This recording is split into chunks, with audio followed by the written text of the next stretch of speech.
my connection to YouTube must have got severed. I don't know what the hell that was all about. All the world holds dear is but a backdrop of constant motion. I might have to call my internet I provider stand and start before it, alone upgrading and my stuff. unchanging.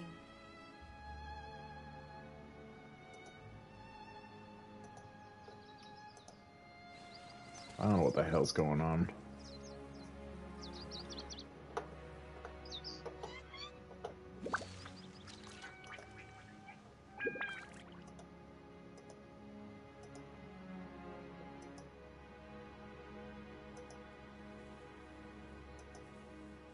Oh, it doesn't seem like I have a...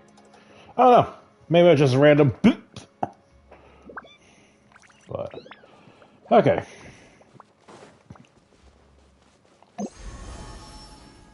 Oh no. That's good. Yeah, that's gonna work. This is order.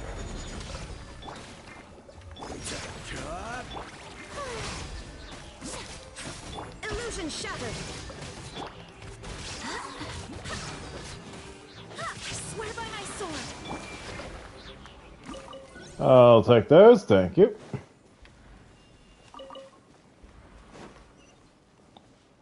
Never know who might need those.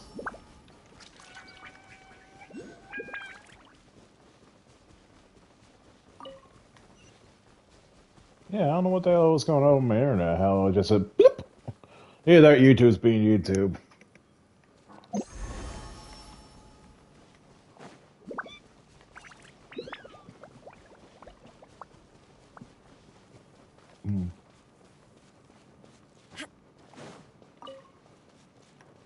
Of course, then again, I always could check my YouTube studio to see if there's any issues, like I did some violation. Kinda doubt it. It's not like I was copywriting anything. Hey! Stuff.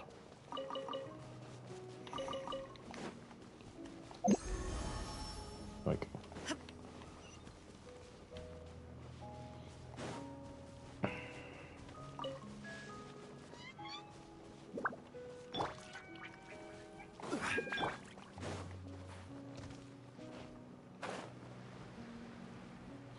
Ah, it's this building. I remember this.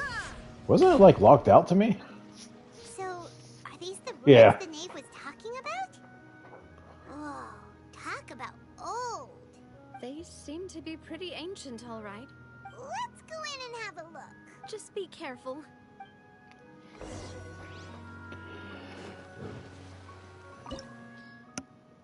Oh.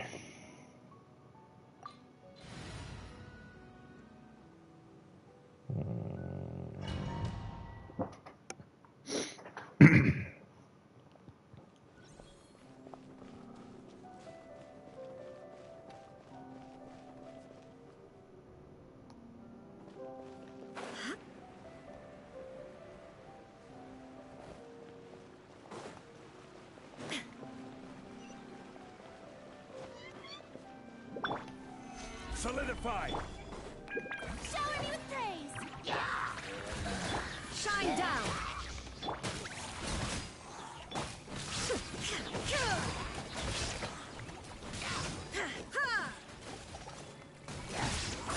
There is no escape.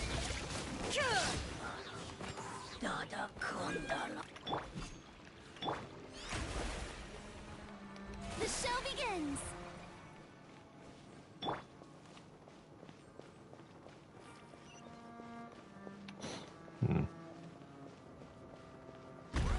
Oh! Here isn't safe. Jesus Christ, that scared the shit out of me for a second.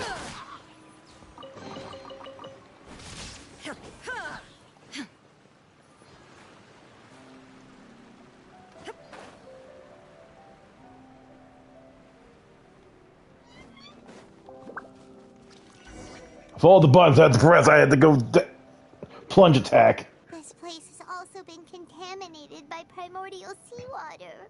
Yeah. And a lot of it, too. A Fontainian would most likely dissolve the moment they fell in. Right. You can't go down if there's primordial seawater. It's too dangerous, and it won't be any help for you to just stay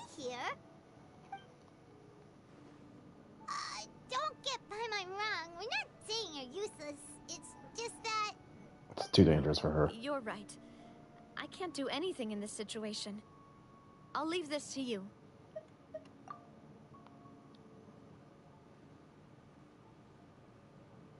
That complicates things. Maybe the only way left is forward. I was gonna say, I'm like, how are you gonna get back? Do you want to wait for us here? The water levels here are unstable, and there's a chance the water will rise. So staying here wouldn't be safe either. I'll go together with you. Perhaps we'll find the exit just up ahead. All right. Come with us for now then, but please be careful.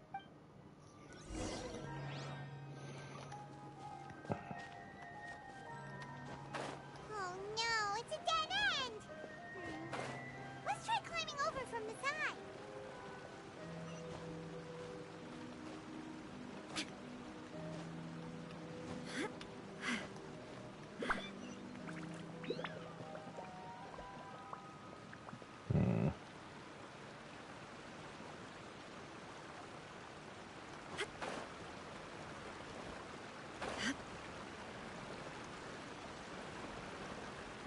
Is that looking good?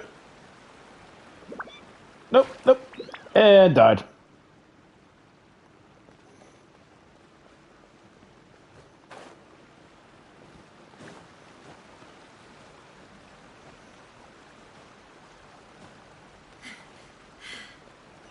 Oh, I didn't see the window.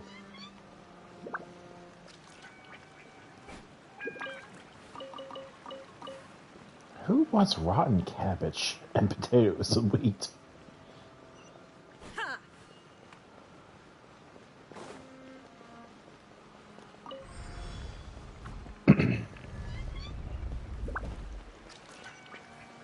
Oh.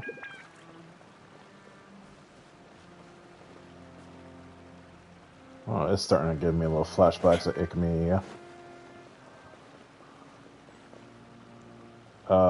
Why is the camera spanning?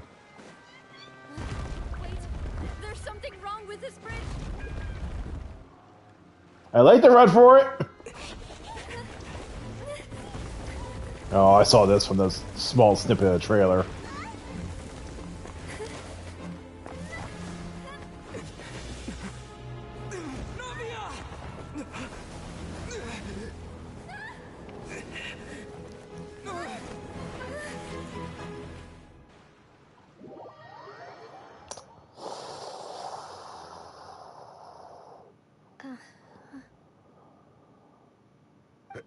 Demoiselle?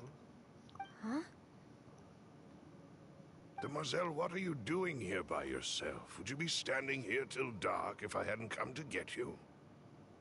Maybe she just wants some time to herself, Malus. Hmm? Oh.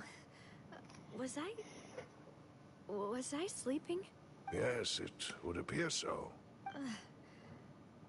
I must be tired. That's quite possible. However, you were the one that suggested we go out for a walk.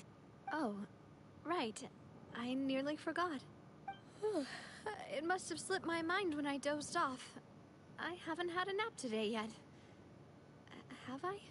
This is a familiar feeling, yet something's a little strange. Is something the matter, Demoiselle? Oh, no. No, I'm fine. I was just trying to recall why we came out for a walk. Do you remember Mr. Giverny? He'd requested our help before with foreign merchants who had a debt dispute with him, and we'd resolved the matter not long ago. We were headed to see how things were going with him at the moment. Ah, right. Yes. I remember now. Oh, Miss Navia. Ah, Mr. Malus. And Mr. Silver, too. It's good to see all of you. How have you been? I've been great. Thanks to your help, those bothersome merchants finally realized that I wasn't the one they were looking for. Why, I wasn't even the guarantor for that person. They were knocking at my door day and night. Even my neighbor, Obina, was getting fed up with them. Sometimes force is required to calm someone down and get them to listen to what you have to say. That's right. Oh, by the way, Burnett, what was it that you wanted to give to Miss Navia again? Oh, yes. One moment, I have it right here. Miss Navia, these are some flower seeds that I prepared. Please take them. They're a very good variety, and they'll become very big The and funny part is, beautiful it's all the once they victims who bloom. are in this recent cataclysm. I don't know what we would have done without your help, so this is a little token of our appreciation. I hope you won't refuse. Did you cultivate them yourself? Thank you so much. I'll certainly take them. Maloose, we do still have some empty flower pots at home, right? Why, we can have as many pots as you'd like, demoiselle. Perfect. In that case, we'll swap out some of the decorative plants for some of Mrs. Burnett's flowers. Very well. Wait. Something seems to be off here. Excuse me, madam. If I'm not mistaken, your name is Burnett, correct? That's right. Is something... No, it's nothing. This is the first time we've ever met, but your name seemed familiar to me. I must have heard it when I was discussing things with your husband previously. I've heard this name before. Sometime recently, I'm sure of it. And why are there so few people around here? Where did everyone go? We must mind the time, demoiselle. We still have important things to attend to today. Huh? We do? Like what? Well, now, did you forget? Miss Navia, here you are. I've been looking for you. Please, come to the Opera House. Your trial is about to begin. My trial? Wait, why would I need to go to the Opera House? Yes, she's right, demoiselle. It's just about time now, so we should get going. Oh? All right then.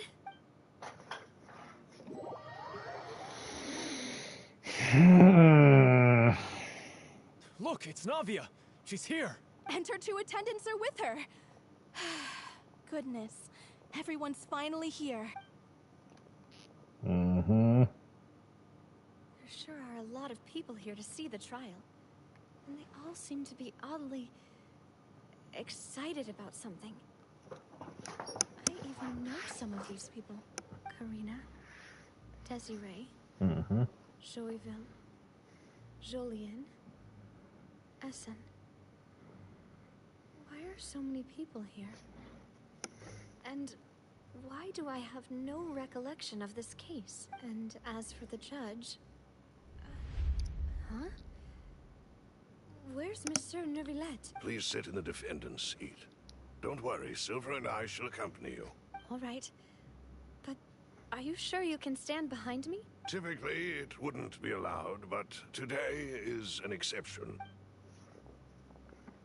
Hey, what kind of place do they think this is? Come on. Do they have any idea what they're doing? Seriously. Enough with the whispering! Could someone please tell me where Monsieur Neuvillette is? And why I'm standing trial? My dear Miss Navia, have you not yet realized what you've done? In that case, allow me to explain. As all here know, you are Master Callus's successor, the head of the Spina di Rosula, someone held in high regard by every soul in Poisson. After you took over the Spina, you treated all of us just like the late Master Callus had. If anyone in need reached out to you for help, you responded. Not only you, but your butler, your subordinates, nearly everyone in the Spina di Rosula fought for the well-being of those... Get to the point, oh man. Wait a moment. Aren't you just proving that I'm a good person? Yes, correct. Absolutely right. And that is why you stand accused.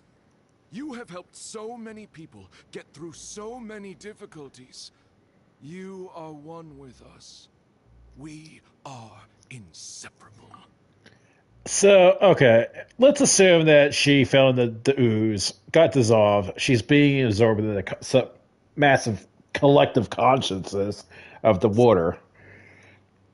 Maybe this is the way they're trying to get her consciousness absorbed. We are one big family. All of us who are from Poisson, inextricably linked. And with you being so important, we couldn't possibly do without you. Therefore, this fair and honorable court shall declare you guilty, and you shall stay here. You will be together with us forever. One of us, one of us. What are you saying?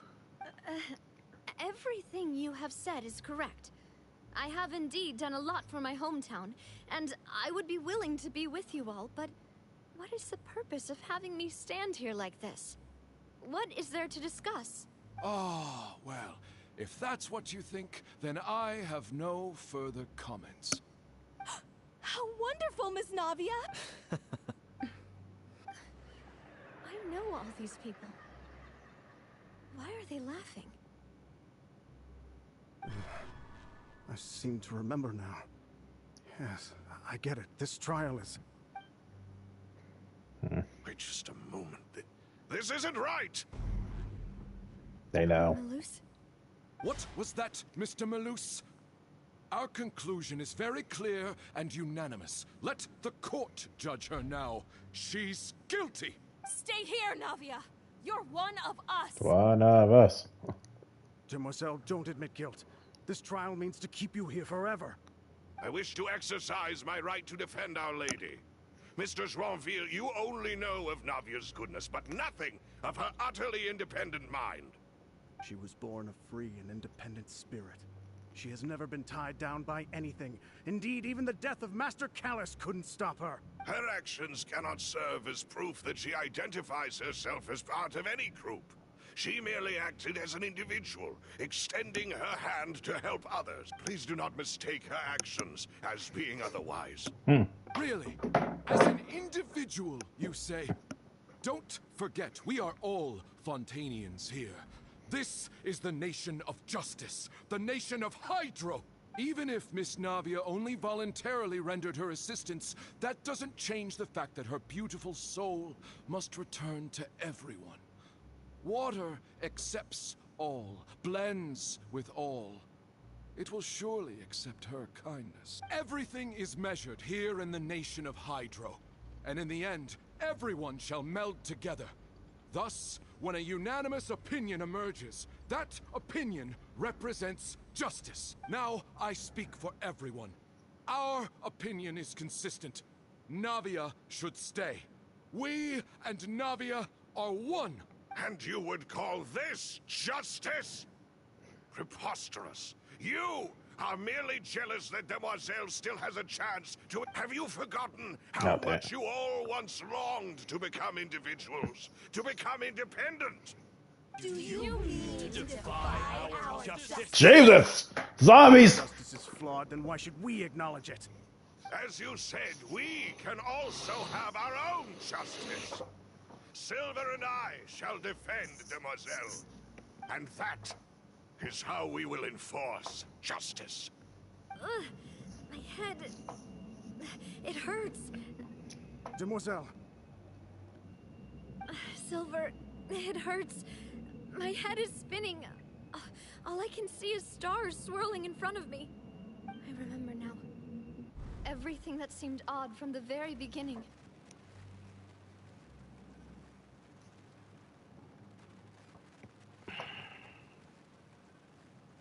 Karina, Desiree, Joyville, Jolien, Essen, and Mr. Giverny and Mrs. Burnett, who we met earlier. Even Malus and Silver. I don't want to admit it, but they're all dead.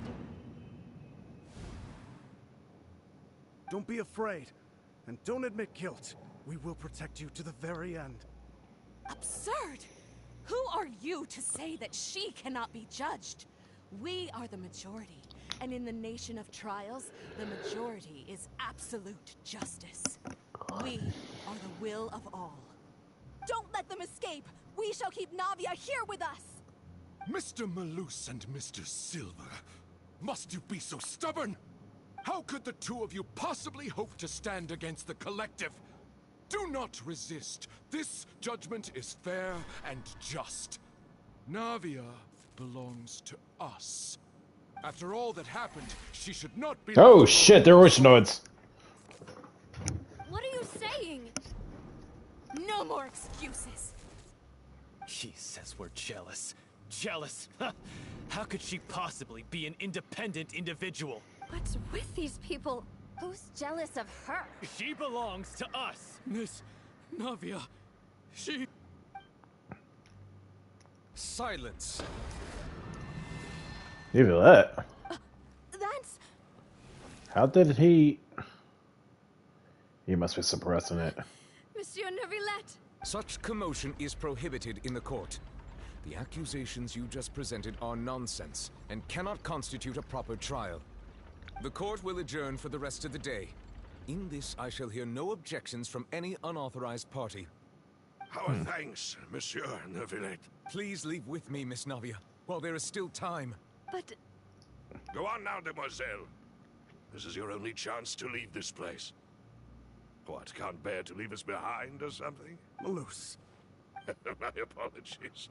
I couldn't resist making one little joke once I realized that this shall be our last goodbye. Oh, that hits. Silver. Quickly, you must come now. Goodbye, demoiselle. Farewell. That hurts. No, wait! Just a second! Navia? You're awake. Good. I must have been dreaming. Malus and Silver were still alive, and they were defending me at some insane trial. It looks like you're all right. Did all the sad feelings cause you to have a nightmare? Paimon could give you a hug.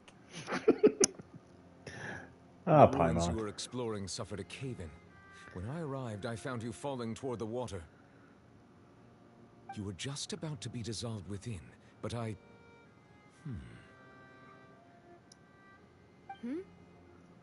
What is it? She I reformed think herself. I saw 2 Oceanids protecting you. It was only for a moment, perhaps even a fraction of a second, but they gave me the chance to retrieve you. Were it not for their intervention, I would not have been able to rescue you before your consciousness dissipated. Wait, did you say Oceanids? You mean like what happened with Vache? Perhaps those 2 Oceanids were the people you saw in your dream. I always told them that they didn't have to protect me. To think that they'd keep doing so even after death. Please come with me. He sells something. Neuvillette, are you okay? Oh, I am quite all right. Perhaps there's something we could chat about? Why do you look so stiff all of a sudden? Oh, Paimon knows. You're the type who feels awkward when there's nothing to talk about, right? I merely thought that we should give Navia some time to herself. Huh? Why didn't you just say so then? Don't you think it's even more awkward to call us over like this and then have nothing to talk about? I suppose so. Ah, Sigewinne. I hope all is well with her these days. Her work in the Fortress of Meropide has not been too much for her, has it? No way, don't worry. She's doing fine down there. She's an amazing head nurse. I see. Well, that is good. I have always worried that Sigewinne would need a lot of time to understand the world of humanity, just as I have. Oh, and the Duke also says hi. Even though Sigewinne made him do that. He hopes that you haven't been overwhelmed by all that's happened lately. Thank you. I have indeed been busy lately, and I also hope that everything is going well in the Fortress of Meropide. He still doesn't know what to talk about. Let's chat about something else then. So, Neuvillette, you're probably quite the swimmer, huh? Yes, of course. This isn't going anywhere. Let's try something else. How did you find these ruins? Did the knave tell you? Yes, in fact. I had arranged to meet you in Poisson, but when I arrived, I discovered that the Fatui were helping the residents evacuate. They had even transported a large quantity of supplies to the area. Okay, Nivea, why you sound so excited here? What's going on? He's like, yes, that's like... I'm always thinking you're like a reserved demeanor, like, yes, I was here because I was directed here. Amid my astonishment, I ran into the knave, and we had a chat. She informed me that she had asked you to investigate the ancient ruins here. Yeah, we originally planned to meet up with you, but we thought you might still be busy with all those official documents. We didn't think exploring the ruins would take very long, and who would have thought you'd wrap things up so quickly?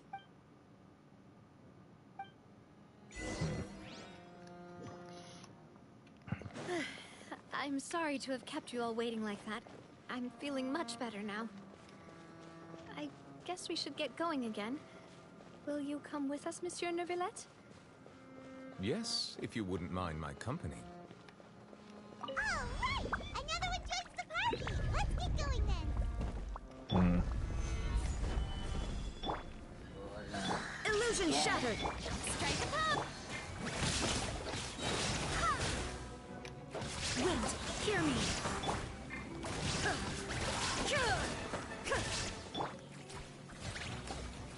Solidify!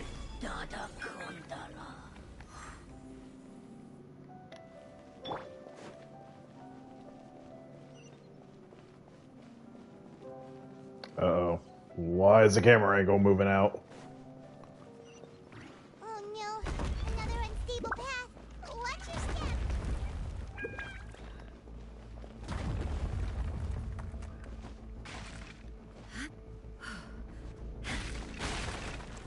Crap!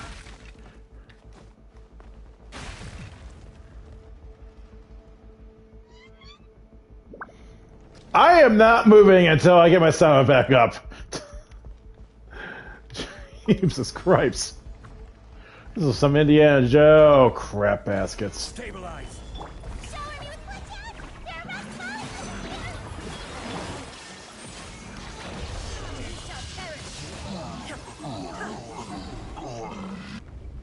There are Everything dies.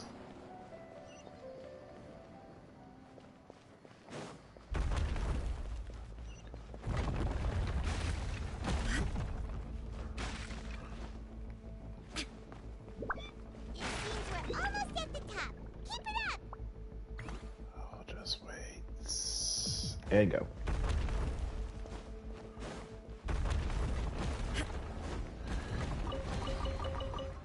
Yoink. Thank you. Oh, gods. Why?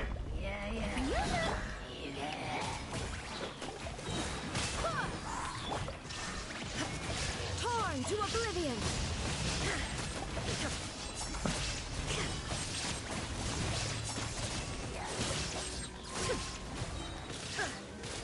Shine down! Solidify! I swear by my sword!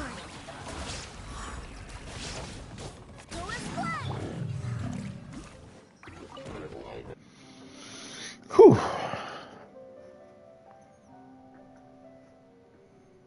The hell is this thing?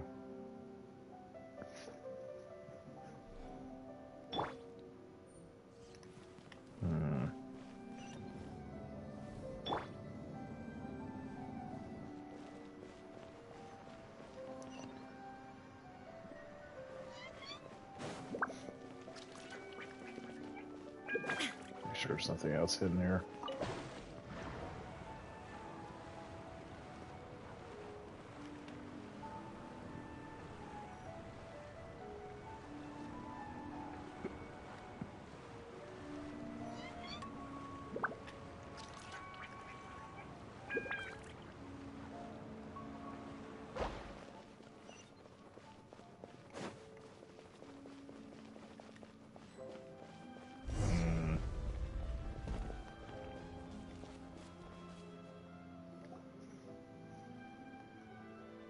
Looks like we've reached the end.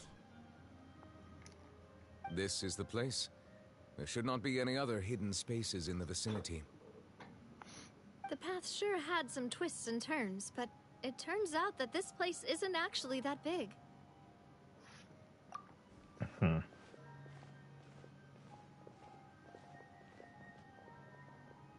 Oh, what the hell is going on? Slates. It seems like they were put here as an offering. Could we take them down and have a look? Perhaps we should just leave them be for now. Yeah, but that third Muriel. There are 4 locations in total portal, but only 3 stone slates.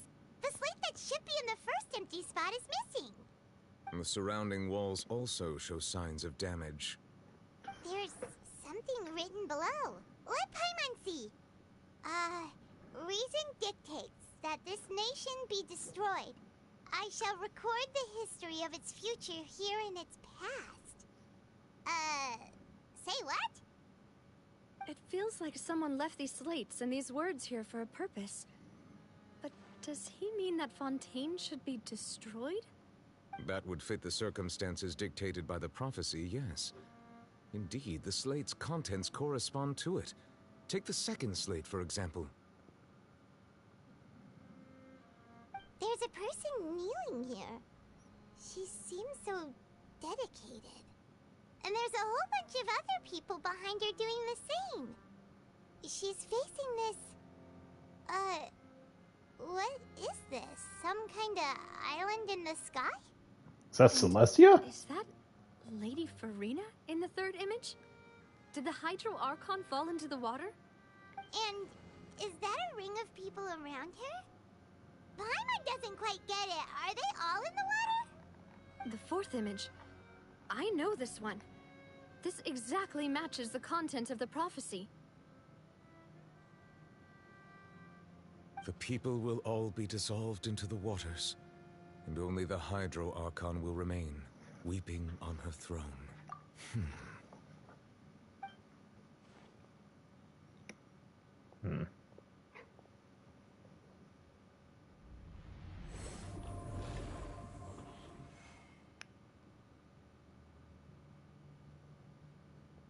More information should be hidden in these slates, but I fear I cannot easily uncover it, most likely due to us missing the first slate. I am very sorry. Don't blame yourself, Monsieur Neuvillette. Deciphering ancient stone slates isn't one of your duties. I just slap on the face while I had it. Just looking at these slates. This says that it's the history of the future, right? That means the prophecy's sure to come true. I really hope it doesn't mean that. Still, Paimon feels like these images are kind of weird when you look at them together.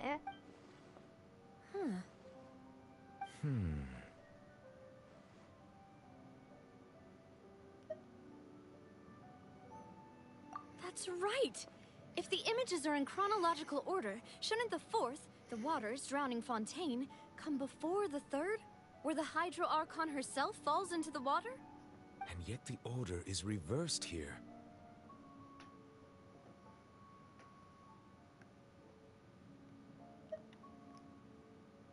If we go by timing, Lady Farina only emerges in the third image.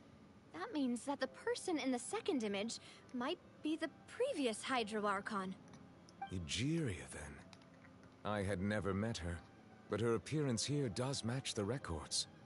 The previous Archon kneeling before the floating island in the skies, as if confessing a sin.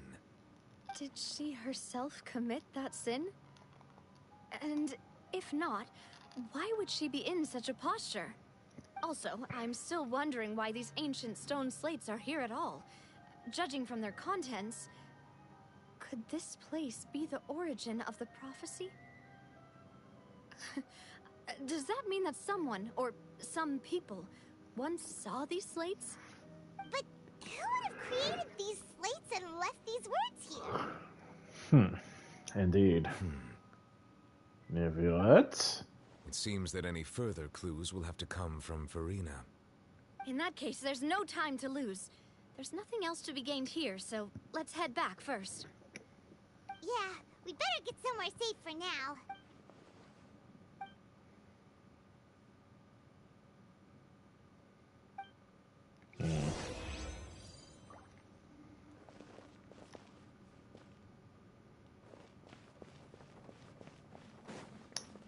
Loot! I do want to check these out a little bit more thoroughly.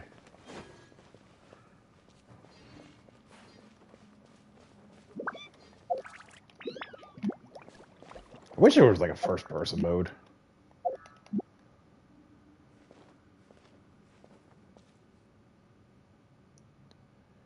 Yeah, but you look at it, it looks like there's like fire and lightning coming toward her, though.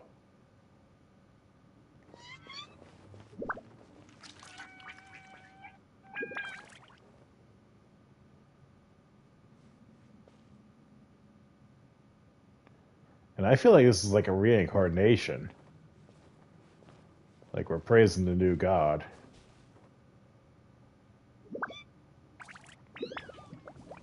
I don't know. So, see how this story gets played out here. This is getting a little interesting.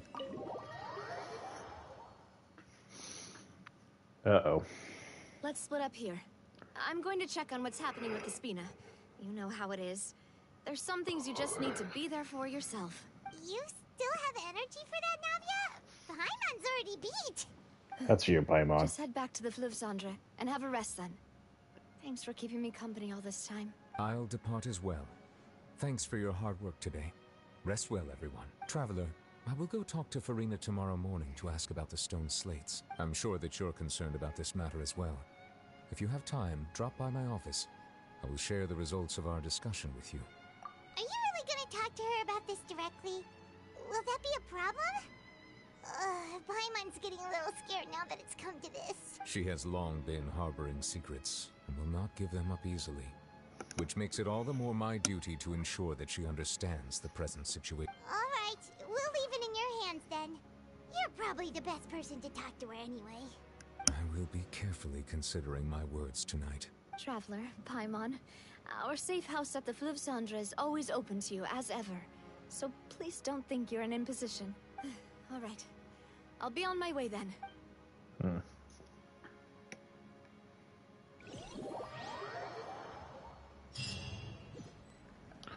Okay, part 2 done. We're finally back! Welcome back. We've got a special menu prepared for you two tonight. Yay! And there's good food too! No, the boss is the best. Ooh, desserts! Nice! These are all Paimon's! Okay, that roll of garlic bread, I'm assuming, that looks freaking good. I don't know why, but that looks good right now. Paimon's already starting to forget what happened today. Oh? Oh, that voice. Is that who I think it is? Why is Mona here? Huh? It's you two. What are you doing in Fontaine? I can say the same about you. What the hell are you doing from Mondstadt to here? Jiggle physics. Mona? The hell is she doing here? Seriously, nobody just uses a scry glass whenever they've got time to just see who they'll meet on the road. Still, we didn't expect to see you here. Wait, you're not a Fontanian, are you, Mona? Well, I have some business to attend to here, so I booked a hotel in the city. I was just out for a stroll when I bumped into you.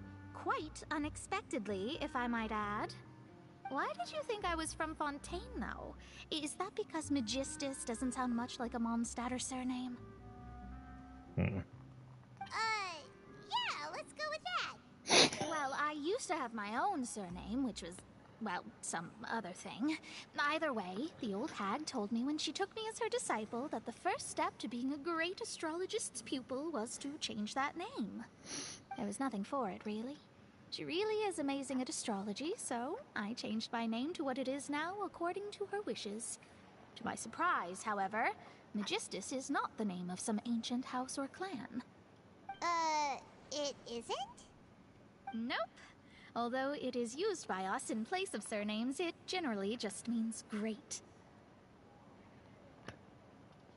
Wow! Imagine including a boast in your name. Wait, are you gonna have to put that into your genealogy as well? I reckon so. In any case, I'd give my disciple a name like this as well, if I were to take one. Astromancer Barbeloth Trismegistus. Bless you? Okay, that's a name! Whoa, that's a long one. Does it also mean great or something? No, calamitous god with great deaths. My name means Mona the Great Astrologist. As for the old hag, hers is, in plain speech, the thrice-as-great Scholar of the Stars. Just take it as a title specific to astrologists. Thrice as great? That's so petty. That's just how she is. She used to call herself Magistus, actually, but when she took me in, she changed her name to Trismegistus. Talk about excessive. Magistus is thus the calling card of our school, so to speak, which makes it about the same as a surname. It's all right if you don't get it. You can look into it further should you need to study astrology more deeply. Poking fun at Paimon! That sounds terrible! But anyway, you're not Fontainian, are you, Mona? You're from Mondstadt, right? Well, I was born in Mondstadt, yes. My parents migrated to Dorman Port, and I traveled with the old hag for a while, after which I settled down in Mondstadt City. Okay, so my one coworker, she told me about Dorman Port. Huh.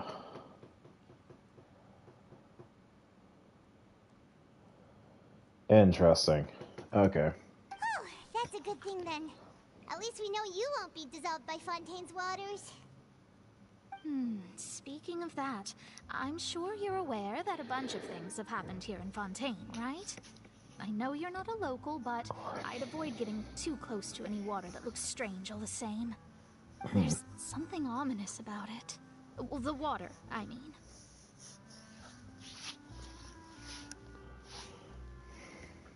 That was the main reason, yes. Oh? Just a while back, the Steambird invited me to take part in a panel and speak about the circulation of the prophecy as an astrologist. The invitation was sent quite early on. I don't think anyone expected Fontaine to be in this much trouble. What do you make of that prophecy, Mona? Just tell us what you think as an astrologist. Your word would go a long way to make things more certain and less scary. What I can tell you is that I'm an astrologist, and that this prophecy concerns the fate of Fontaine, even that of all Tevat. Ascertaining this is akin to reading the fortune of the whole world. Oh, yeah. So why the hell is everything that's happening is always related? It's like, oh yeah, it's gonna be all Tevat. Like, I feel like it's Carnia all over again. It's like, if Fontaines get flooded, it feels like it's going to cause a irreparable damage. If the freaking tree at Urso gets freaking damaged, it's going to have irreparable damage. Even the chasm has some type of reference of being damaging. I can't say about Mondstadt. I don't think we have anything that's related to be catastrophic to the world for some reason. And the Sakura tree and Inazuma, well, it is kind of connected, but I also had a hypothesis about all these trees are connecting each other for each region. So, I don't know. I'm afraid that this is not something that just anyone can do. If I could do it, you would no longer call me an astrologist, but a visionary. Well, you have a vision. But on the flip side, the prophecy is so huge and powerful that it must surely come from a powerful visionary. Its contents involve the fate of the world. Disregarding it would be a mistake. A visionary? Sounds really powerful and all, but does such a person really exist? Of course. The old hag could do it. And I'd bet there are others amongst those Hexenzer colleagues of hers who could do something similar.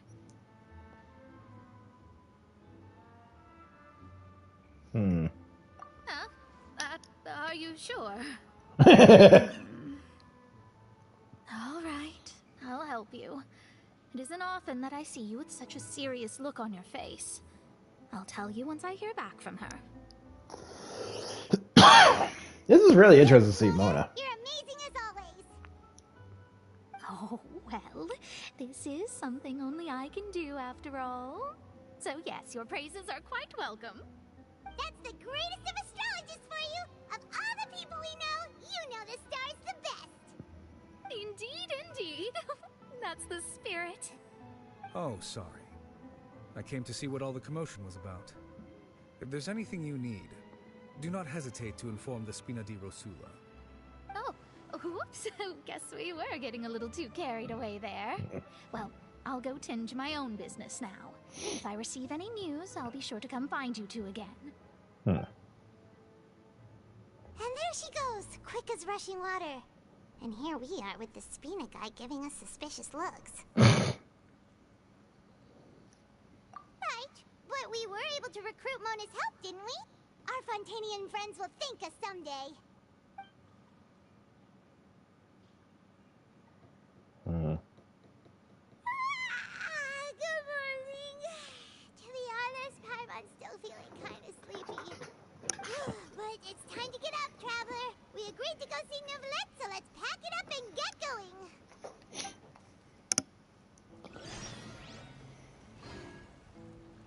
Damn.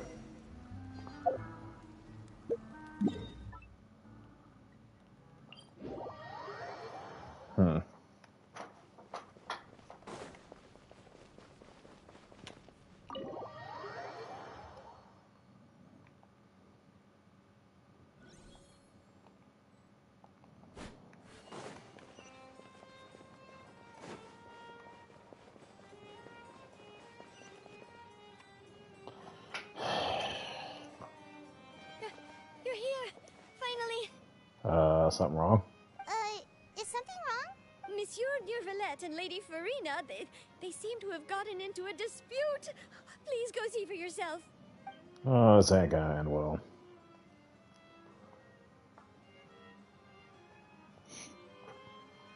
Like I said, I've already explained everything.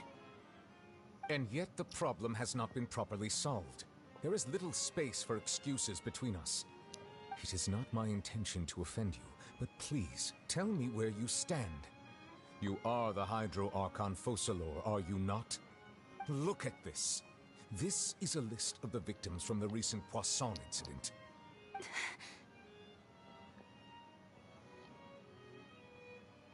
You mean... they're all... We did not arrive in time to avert this disaster, and I will not have it happen again. I will say this once more. You must tell me everything you know. Yesterday, I found 3 stone slates in some ancient ruins near Poisson. Do you know anything about those? Seriously? You're questioning me like this is a court case now. I don't know anything about that. But you found them in some ancient ruins, you say? That's correct, which is why I came to ask you some questions. There should have been 4 slates, but one of them was missing. The other 3 feature different images that seem to correlate to the prophecy. The prophecy? The second of these slates depicts the previous Hydro Archon Egeria kneeling before a floating island in the sky, as if confessing something. Do you know nothing of this either? I don't. I've never seen such slates. I'll ask you again. Do you really have no information regarding the previous Archon? My deciphering of the slates indicates that the Hydro Archon Egeria once had to confess to, or apologize for, a certain sin. If anyone would know about it, it should be you. All gods don't have the same secrets, you know. She was herself and I'm me. Is it really so strange that I know nothing? I understand your concerns, but I'm sorry. I just don't have anything to tell you. Forgive me for saying this now, Lady Farina, but I have long known of your various secret investigations into certain matters. There are several indications that you have been investigating the prophecy on the sly. This is not strange in itself, considering that you are the Hydro Archon. But it is strange that you should also claim to not know any of Egeria's secrets, as well as do nothing following your inquiries. You have never been as superficial as you have presented yourself to be, nor are you a fool. And yet, your behavior is very inconsistent. Yeah, especially when we had to talk with the knave. She was very confident in her tone until the knave just counters like, "Oh, really? We have contingencies?" Yeah, she just had a burst of whatever. So you've been watching me all this time, have you? I didn't think you were that type. You... Well, since you know about my secret investigations, then you should know I'm actually working to take care of it. Then There's prove no it. point questioning or suspecting me. You're the Eudix, but you're still my subordinate. You should be following my lead. Just trust in me, your Archon, and do as I say. Never mind whether you can truly convince yourself to or not. It'll all turn out fine. You don't sound confident about that. That's all I have to say. We do not discuss this matter again. Oh, the opera's about to start. Toodles! Yeah.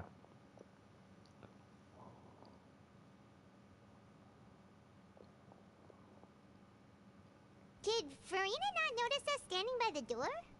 Wonder what's up with her. She was smiling. She didn't seem in the mood to care if we were listening in or not. Yeah, she's definitely. I assume you've been outside for a while now? Oh, you noticed. Seems Farina didn't even realize we were here. She was in a great panic, though I cannot discern the reason. Our discussion reached impasses time and again, a state of affairs that we cannot allow to continue. Still, I do not understand. Dialogue is the basis for understanding, so why did she keep refusing to engage? Everyone in her inner circle has noticed that she is hiding some secret. The issue is her attitude. I fear that she will not reveal anything unless absolutely forced to. We may have to create a situation in which she will have no choice but to speak. Oh? Like what? Probably from the trailers, like she was under a court. Normally, people will only reveal the truth when standing trial. Perhaps we must have the Hydro Archon experience just such a scenario. But Farina's seen so many trials, and she's really good at dodging questions. How do we make sure that she won't just slip away at the first chance she gets? We will need to consider this thoroughly, join forces with various parties, and then do what we can. Oh, Jesus Christ! We're gonna have everyone in this one. If at all possible, I would prefer to recuse myself from this affair, but we must prevent the prophecy from coming to pass. This may be cruel to her, but all Fontaine is in crisis.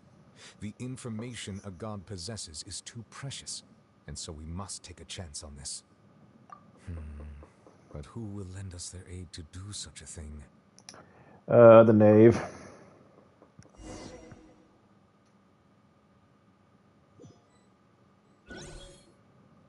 Well, that's everyone, huh? Speaking of which, it was pretty smart of you to think of hiding here. Poisson was just involved in a disaster, so it's presently devoid of people. That naturally makes it the best choice. And here you are drinking tea like it's the most natural thing in the world, huh? Well, blame Wesley. That's what families should do. Sit and enjoy a leisurely time together. It's nice to enjoy tea here, you know? Care for a cup? Lend me your ears, everyone. Or perhaps one of you might like to start us off. How about you, friend? Me? No, I don't think I can. Wrong person. Then, how about you, good sir? I fear that I will cause the mood on this boat to become as somber as it is in court. Jesus Christ! Well then, I guess we're lucky we've got a local like me to organize things. Wonderful, the spotlight at last. I guess I'll be facilitating things from here. That was a little long-winded, don't you think? Oh, this is gonna get good. You might be right. Anyway, to cut to the chase, our friend here, the Traveler, has brought us together to discuss something. As for what that is, well, let's start by saying that we'll be pooling our efforts together to create a series of traps. Oh, how intriguing. Well, it's just an expression, really. One that I just learned from Chlorand, and used on the spot. So, let's invite her to explain in detail. A round of applause, please. It makes me wonder, is she gonna be a 5-star character? Didn't you say that you would be facilitating this?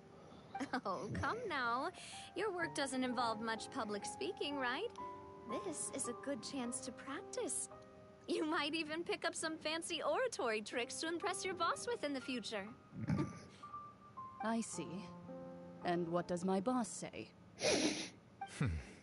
He's glad that you consider him your boss. Do go on. Okay, this is amusing. In that case, do any of you have experience hunting? Not that I recall. Fremine and I once used a wooden stick in a basket to catch wild rabbits when we were younger. As for Lynette, oh, right. You were sick that day, weren't you? I've also gone diving to catch some fish before. Does that count? I'm afraid not. You may or may not have heard, but Fontaine once played host to a group known as the Marechaussee Hunters. Jay, Though that sounds was like a their set. name, they did not hunt animals, but rather various monsters left behind by the ancient dynasty of King Remus. Today, Okay. Fontaine's monster population has already thinned greatly, so the hunters have blended back into society, taking up arms in other lines of work. They even left a unique methodology of hunting in their wake. A trap comprises of the following components: bait, a trigger, and a containment device. Sometimes a lethal implement will also be necessary to deal with the prey. So, if we were to build a trap together, right now, what would you choose to build it with? For me, I would prefer something basket-shaped. Pigeons and rabbits will see the bait and naturally enter the snare. Our line of work requires a deft hand, and we're some of the best in the industry, so you can count on our techniques. You used some of those techniques while moving the people of Poisson, didn't you? My subordinates mentioned that you even performed some magic for the bawling children. Yes, and I even managed to gather some intelligence in the meantime. I'm quite the multitasker if I do say so myself. I'm afraid I can't claim that as my strong suit. I prefer more stable methods, like placing bait in the water and waiting for the fish to come within reach. That's the kind of method I would count on. Calm and steady. Exactly the kind of person who would catch loads of fish. And I can be their assistant. With discretion, I'm sure. I'd probably use some sort of mechanical animal. Papa once bought me some small clockwork squirrels, mice, and such. When placed in the forest, they can attract others of their kind. I remember that you liked those too, didn't you? I did. And that would be a good way to go about it. If they're realistic enough, animals of the same kind will follow them all the way to the trap. What about you, Monsieur Neuvillette? I fear I do not have any related experience. That makes sense. You usually solve problems directly, without the use of any such tricks. But I do have one more question for you, Monsieur. If we were to create a trap now, how would you design it? I would like for it to be effective, but bring no harm to the prey. A more gentle trap would be ideal. Kind, as always. However, our intention doesn't necessarily change the containment device and the type of implement we need. Yeah, where is this going here? One strike. We would need a powerful implement. However, that also goes for prey that must be captured and safely contained. Wait, why is that? Only a hunter who's a true expert at subduing their prey can snare it without harming it. The line that divides life and death is often exceedingly thin. So, are we going hunting together? Okay, where is this going here? If we're gonna be like dangling the whole, hey, let's make a fake trial for Farina, why are we having a metaphor of hunting? We hadn't thought of seeing ourselves as hunters. It kinda works, but maybe it's still not the best metaphor. If our means of capturing and dealing with our prey is to put them on trial, then the hunting metaphor is actually quite accurate. Oh, for Christ's sakes, Paimon made some sense in this. It's like, can we skip the metaphor and just get to the point? But we shall require much more courage than any hunter to judge a god. being whose seat is an exalted throne. Oh, so that's what's going on. Sounds very interesting.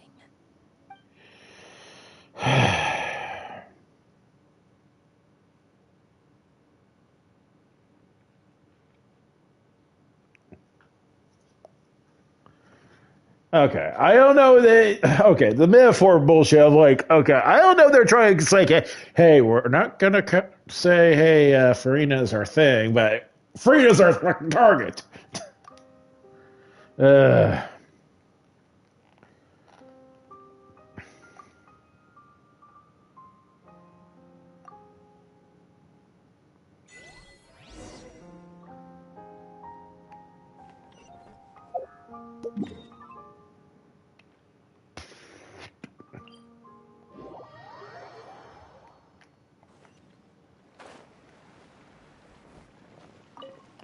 I feel like I want to take the Monty Python show. Goes, yes, get on with it. Like seriously. It's been a tough few days, hasn't it? So much has been happening. Hyman didn't think the meetings would go on for so long, but everyone seemed pretty fired up, huh? Hyman thought they'd be at least a little frightened. Well, Fremine was, now that Paimon thinks about it, but everyone else just looked a little surprised.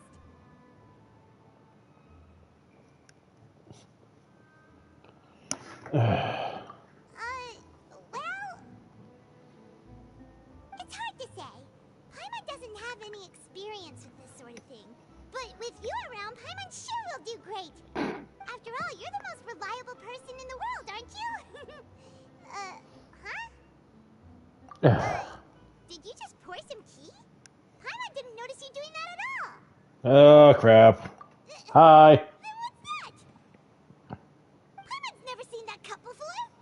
Don't be frightened. I'm just joining you two for tea. I merely refrained from saying anything till now. Who's that voice? But there's no one here. Ah, have you forgotten me already? Wait, you are familiar. You're the voice we heard from the sky in Sumeru. The voice from the sky, I fear that description is wrong. Though, not completely wrong. You're feeling lost now, just as you were feeling previously. I sensed that confusion and thus came to you. Guiding people is an irresistible hobby of mine, after all.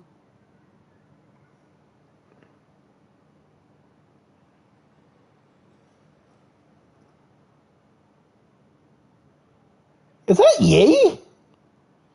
I'm trying to get the voice, so I'm like, wait, is that Yi Mako? It sounds like her. Then again, it kind of makes sense with the T design, but I don't know. That's just me. Consider me a passerby, just accepting a commission from my friend's disciple on a whim.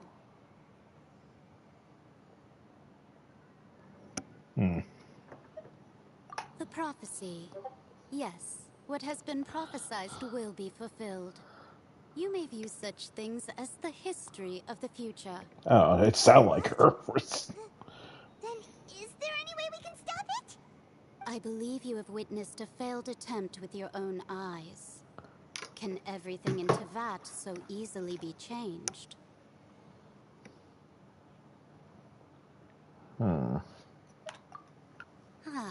So you've caught on. Just as prophecies are usually only the future as seen from the perspectives of the gods, could things be happening in hidden corners where the gods' gaze does not fall? Are the things that you shall see different from the fate that the gods perceive?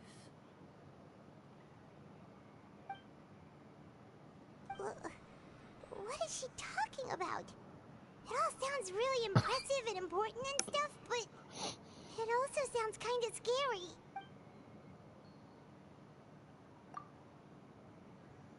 I believe that you understand, right? Some things are insignificant, but others you must reach out to change. Ultimately, Fate shall serve as your only guide, no matter what will happen in Tevat's future. All you need to do is to play your part. The hell? This was good tea, by the way. Thank you for your hospitality. Well, that'll be all for today. The voice. It's gone.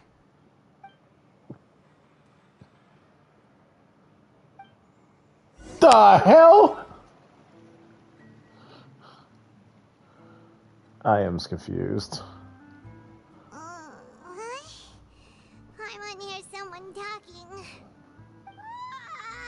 Alright, coming. Hey, it's you who's getting lazy, okay? Well, I see I've walked in on some lively banter. Fine, just fine. I went to take part in that Steambird panel. It turned out to be more interesting than I expected. Oh. Not all Fontainians are pessimistic about this. One journalist mentioned that sitting around and waiting for the end to come would be wrong, and that they should make their own rescue preparations. I agreed, so we had a brief chat with her. Did she have pink hair by any chance? Mm-hmm. Why, yes, it was Charlotte. I assume you've heard of her, no? That daredevil journalist? Well, we're not surprised. I'm in full support of her view. Prophecies are very important, but how can people allow their lives to be commandeered by just a few words? That's right! Paimon's glad to hear something sensible for once. Ah, yes. About what we had discussed before. I did try, but I'm afraid I couldn't reach the old hag. I'll try again tonight, but I wouldn't get your hopes up.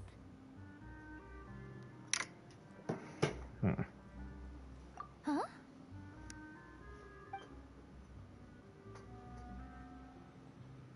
Goodness gracious. Are you serious? She said that even the god's gaze has blind spots. Pretty bold if you ask Paimon. Most people would believe the gods to be all-knowing, right? Hexen Circle members are certainly anything but ordinary. As for the mage named N, the old hag has mentioned her a few times. She said that N's sense of direction is incredible, and that she loves guiding those who are lost. But I've never met her, and if she were still alive, she'd be... Well, suffice it to say that the hag's at least a few hundred now, and N's been around for longer than that. Whoa. The Hexen Circle sounds like a scary group. But they must really stay in shape to live so long. Their abilities alone are pretty terrifying. If she came to see you personally, then the problem you're facing must truly be of great importance. Well, it's not like Paimon could understand anything she said. Yes, she was quite cryptic, but I suspect she means that there is still a way to turn things around. She didn't say when or what that would be, though, so... Perhaps it is something that you cannot know right now.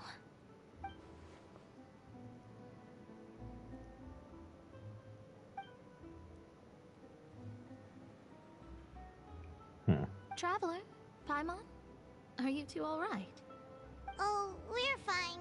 We're just a little down right now. It kind of feels like the end is coming, you know? I see. I feel that same sense of desperation, too. I guess you could consider me someone who has often witnessed fate. So far as I have seen, it cannot be swayed. But even so, I still hope for, and believe in, miracles. Astrology is eternal and rational, but fate may not be. It is cruel, but it can also be beautiful. Perhaps that's what En was trying to tell you. Not to lose heart, and to believe that what you are seeing playing out before you is not yet set in stone. I did originally think of steering clear of all this, but I couldn't.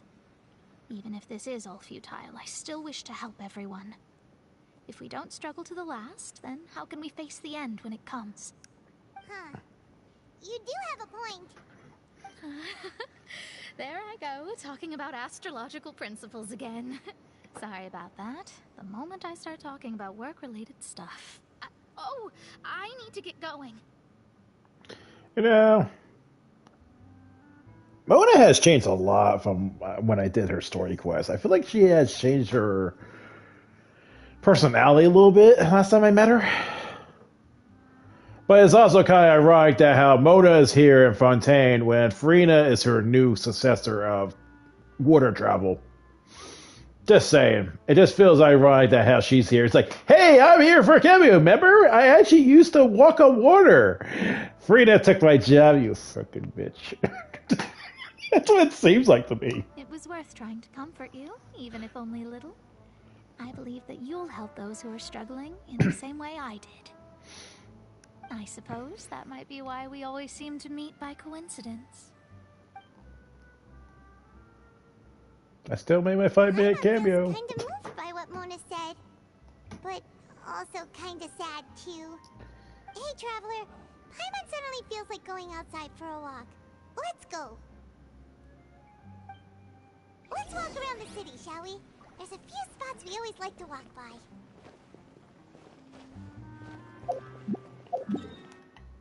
Oh, that's not a hint of ominous reflections. I think this will be closer, probably. Whee! But no, seriously. I feel like they just slap Mona in there and say, hey, remember, I was the OG water walker. Remember me?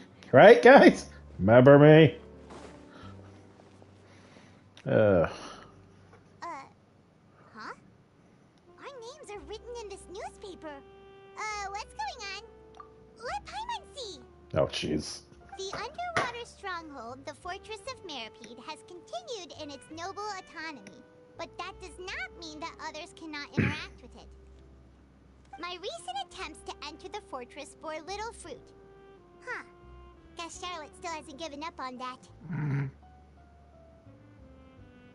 So how were we involved? Did an Outlander friend become the focus of this report? A blonde adventurer with their white fairy legends trailing in their wake. It is said that this mysterious traveler once visited the underwater fortress. So while the fortress's interior remains a mystery behind closed doors, do not fear, for the tales of the traveler contain surprises in spades. Journalist Charlotte's biggest scoop yet, the Traveler's Trail, World Walker. Huh. Charlotte took so many awesome photos of us and we never even noticed her. She assassinated To us. get a hold of anything at the fortress, so since we're easier to find, she's using us as the subject matter instead? Well, she was an assassin. She killed us 100 times over then. Seriously? Well, fine. Those headlines and photos do look cool, so Paimon will forgive her this time.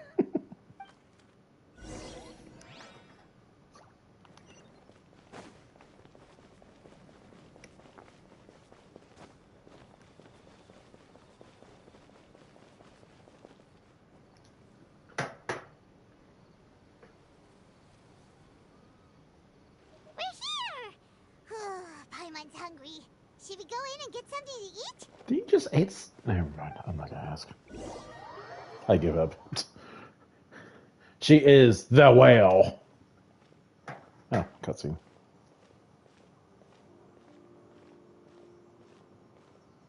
Hey, quick! Look! That's the limited edition only 16 slices a day cake! It was so delicious the last time we tried it. Despite the tense situation we were in, let's give it another go. Paimon's sure it'll be great. One slice of cake, please. Someone showed up after all. Oh, wait, you're the one from the Palais Mermonia. Oh, are you here to buy cake too? It seems Monsieur Nervalette was right. You really can eat. Wait, did he really say something like that? That's right. Each man has his own preferences when it comes to food. As for me, I love the cake and coffee here. Do you come here often? Usually every day. Every day? Oh. It's part of my daily schedule, apart from work. I shall have my cake and coffee. You got a rival, Paimon. What if someone told you one day that this place would be closing soon? and you wouldn't get to eat cake here anymore. What would you think? But why would it close? Well, Paimon doesn't know either, but maybe the waters will rise tomorrow. You know, like in the prophecy. Paimon, let's not cause terror. To be honest, I haven't paid much attention to that. No, still, even if there'd be no more cake tomorrow, that wouldn't keep me from having some today. No, it's the same for eating in general. You might not be able to eat tomorrow, but if you can do so today, then you should carry on. That's what people call living, you know. You know, a thing. Don't be sad. Excuse me, could I have 2 more slices of cake to go? Paimon, she snapped. Slices are for you. Oh. Sijuin said that this kind of expression you're making is what humans call being sad. Oh, you know Sijuin? I sure do. She was born before me, and she sometimes comes to the surface to teach us things about humans. She said that humans are creatures that are saddened easily, yes, and you can only lift their spirits by feeding them delicious food. So please try the cakes here. Okay, at first I was like, oh, I'll have 2 more cakes. I was like, Paimon, she's undercutting you. Get those cakes. I've got something else to do, so I'll be going now. You two try to stay in a good mood after eating, all right? Bye.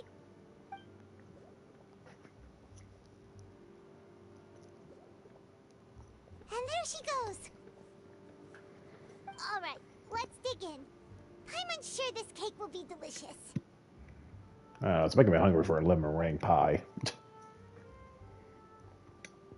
Don't know why, but it sounds good. Than last time, and the flavor gets even better with a sip of tea. It sure would be nice if we could come again tomorrow. It would be nice if we could always eat delicious food here.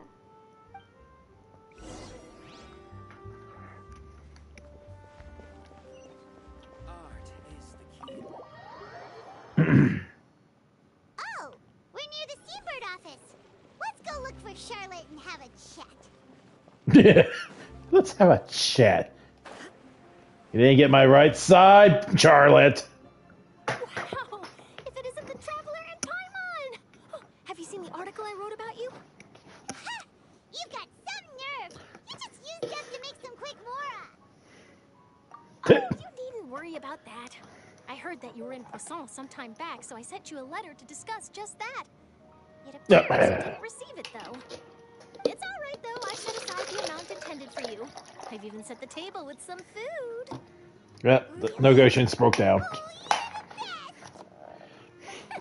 You're almost a little too easy to win over, Paimon. If I were a journalist with ulterior motives, you'd be in trouble now, you know. Oh, Paimon knows you're not like that. Still, what brings you here all of a sudden? Were you looking for me?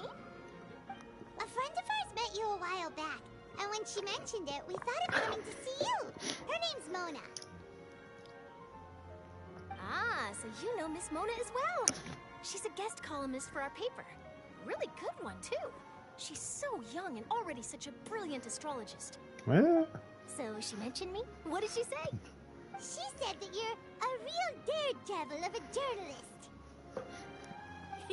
Nice. In which case, can this daredevil journalist dare to request an exclusive interview with the legendary Traveler and Paimon?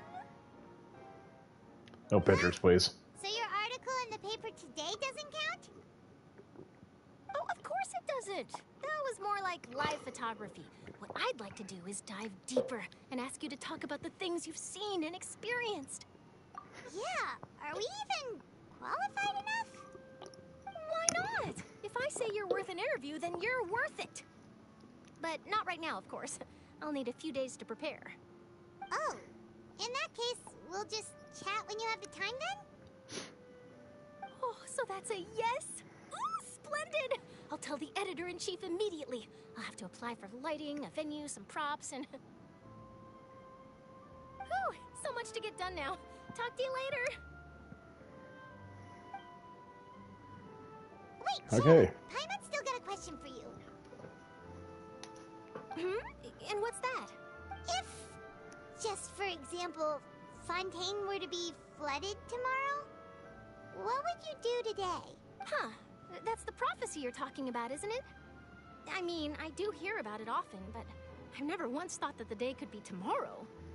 If you're seriously asking, then I might try and think of a way to leave Fontaine. Oh, but I'm still a journalist first and foremost. That means I have a duty to be reporting from the scene. And secondly, I wouldn't forsake my homeland that easily. From what I've seen, most people don't know what they'd do should the worst come to pass. In truth, it might be better just to behave like normal rather than worry over such an end. So in all likelihood, I'd probably still be prepping at the office for that interview of ours. I know what you're thinking. That sounds a bit sad, but I've always believed that it's best to do what you enjoy. Just think about it. If this nation really were to be suddenly destroyed tomorrow, but I still successfully finish an exclusive interview with a truly unique person, then the story I would wind up writing would truly be timeless. And then do you know what I'd do? Well, I'd write that story, send it for printing, and use messenger pigeons to get copies out to the various nations as soon as possible. I'm not a dreamer, nor am I a workaholic, but I do love my job, and I'd be proud of leaving such an article behind. I guess you could say that I was born to be a journalist. But anyway, that's my answer. And on that note, I'll get back to my preparations. It's all about hope. So nice. All of a sudden, Paimon actually kinda envies her. Anyway, let's go and take a look at the sea, shall we?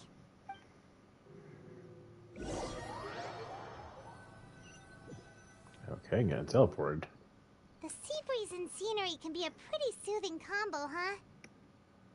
Paimon's been thinking.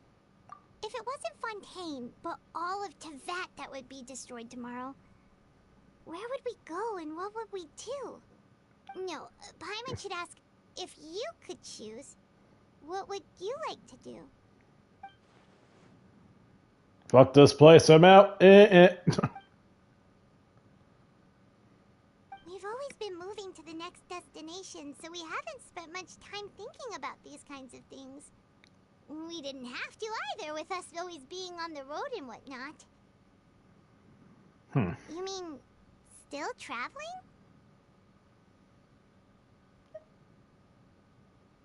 Huh. Wait, isn't that what we've always been doing?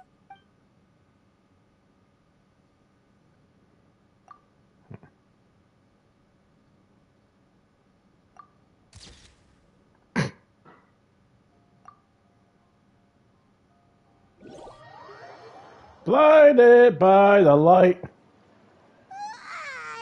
Feels like you'll grow mold if you stay here long enough. But it's still better than the Fortress of Meropide, that's for sure. It's not only damp there, but salty too. Ah, so the two of you are still here. Wonderful. Oh, you're from the Palais Mermonia, aren't you? Yes, I'm Isadora. Monsieur Nervillat sent me to look for you two before. I heard that afterward you went to the Fortress of Meropide. Not at all. I'm well aware that you're friends of his. Actually, I'm here to pass along a message from him. Yes, inside the Opera House. The Maréchaussée Phantom has declared the incident a small-scale riot. Uh-oh. A riot? Well, that said, I don't personally think it was that serious. Lady Farina was watching a performance at the Opera House, and while she was resting during an intermission, some other audience members suddenly started harassing her. Oh, the plan's underway. Loudly accusing her of doing nothing about the prophecy crisis. And before she could respond, others started to join in. So they were putting pressure on The her. crowd continued to grow, and protests against the Hydro Archon started to break out. So people have started to put the blame on Farina. Guess they finally found an outlet for the pressure they've been under due to the prophecy. I agree. People will naturally rely on gods, as is customary.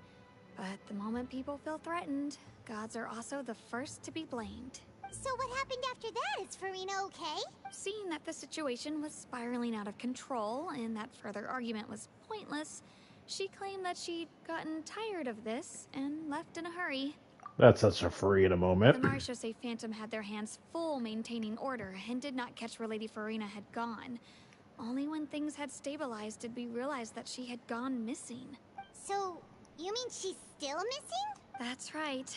The Marechaussee has dispatched many people to search for her, but we don't have any leads yet. That said, I don't think there's much to worry about. She is a god after all.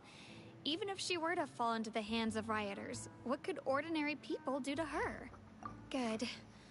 Monsieur Neuvillette sent me to tell you about the situation, but he didn't say anything else. Don't worry, this is more than enough to go on. Thanks for keeping us informed. Ah, is that so? Well, all right then. In that case, you two take care. I'll be heading back to the Palais now.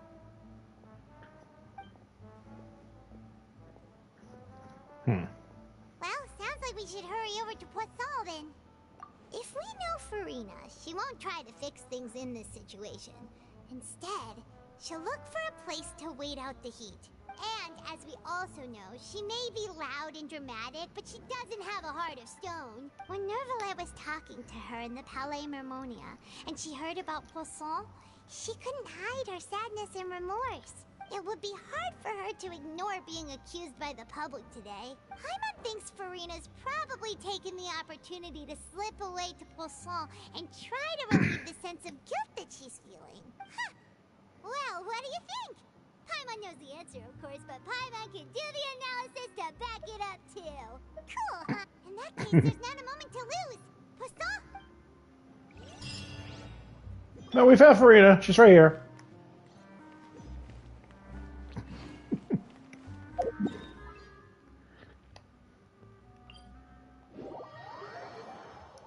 See, Farina's here. Looks deserted. Guess all the survivors must have evacuated already.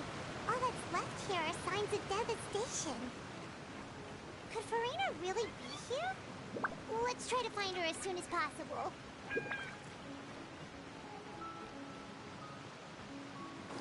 Like, what are you talking about? Farina's here.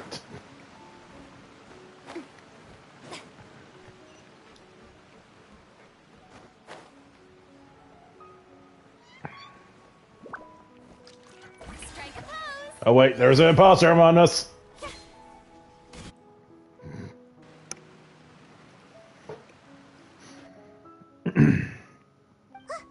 That's Farina, right over there.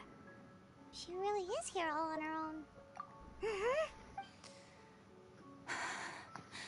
Should I just give up? This is all meaningless.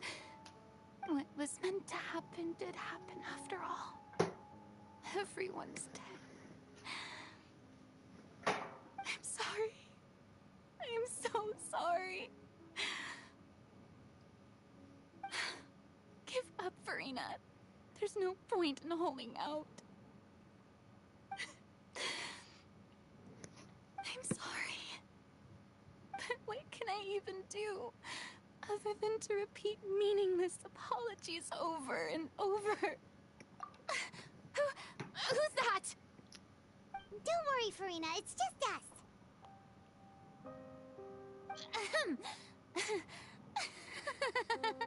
So it is you, blonde traveler from another land. Why, I almost thought you were someone from that mob of my ignorant subjects. Come to kneel and beg for my forgiveness. God, Farina, you're such a freaking liar. You freaking put on a cherry, narcissistic type attitude, but just give it up already. Farina, you were crying just now, weren't you? The tear stains on your face are obvious. So that's mascara, but anyhow. What do you mean, tear stains? Oh, I remember. The show at the Opera House earlier this morning was so moving.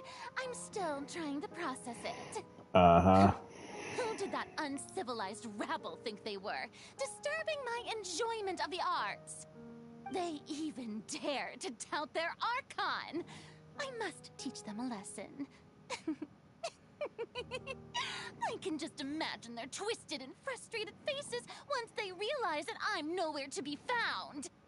Oh, and I'm sure Neuvillette and those people from the Marechaussee Phantom are freaking out right next to them, too. I'm gonna be brutal. You're beyond devastated. Of course not. Hey, there she is! The Hydro Archon's over there! Traitor! Quick, after her!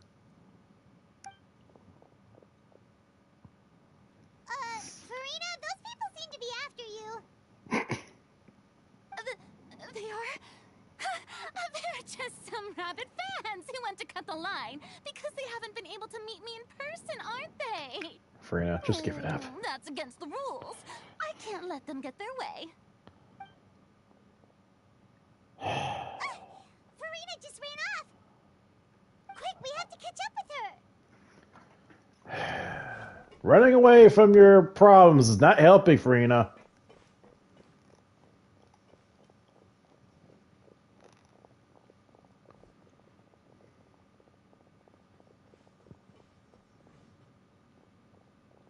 Insert Benny Hill theme. Just saying.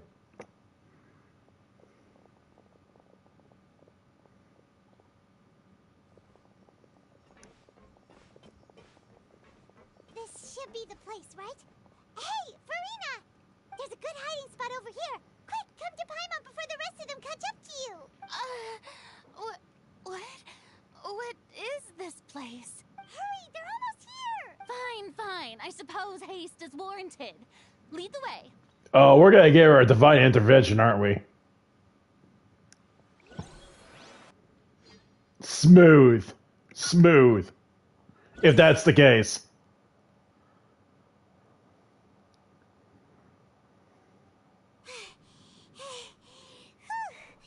Paimon's exhausted. What do you do? I'm so tired. I totally thought they had caught me. No, I mean, I merely gave in to the sheer enthusiasm they displayed. You're right. Yep, that's a good girl.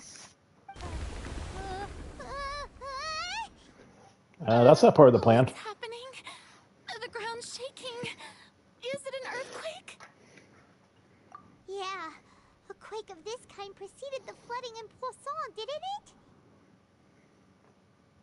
It can't be. It's happening again.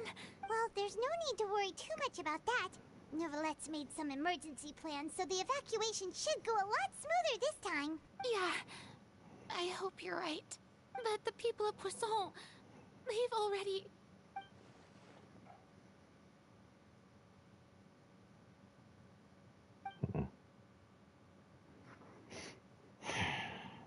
It's true. I've been investigating the prophecy for hundreds of years. I once had informants all over Tevat, searching for clues and feeding information back to me. I've tried all kinds of ways, too, to hold back the sea. Anything to keep the coastline from advancing. But all my efforts proved to be futile in the end. Really, the truth has been clear to me for a very long time.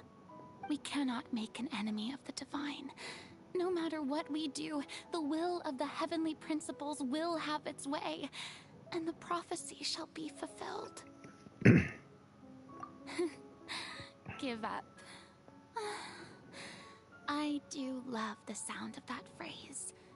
It would mean finally coming to terms with fate, but also for me to finally be free. Indeed.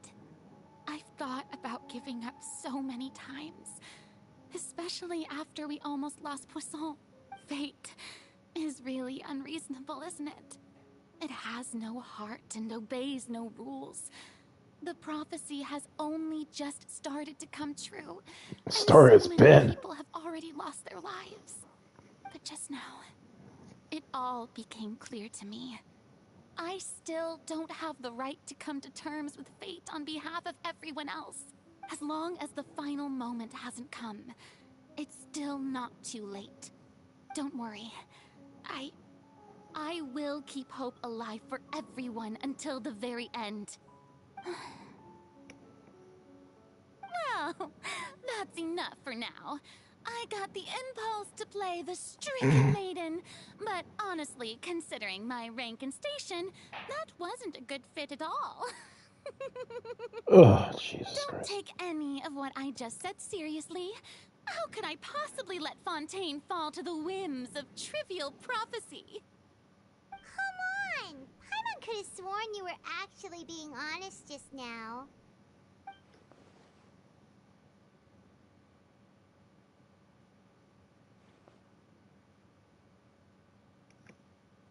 Doink.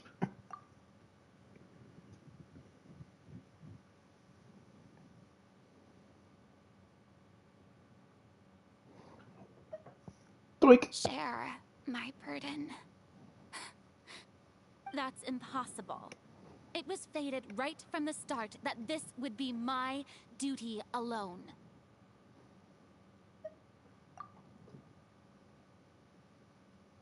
A witness. Yes, I've heard that you came to Tevat from beyond the stars, yes. In other words, you never belonged here. And if Tevat is, in its entirety, a show on a stage, then you're just a spectator, aren't you? If that's the case...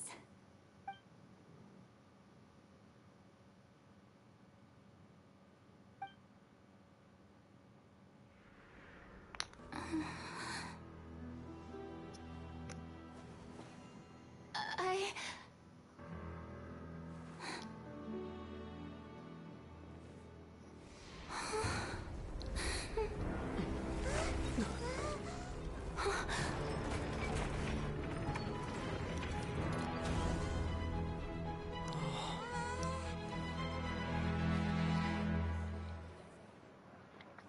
Oh.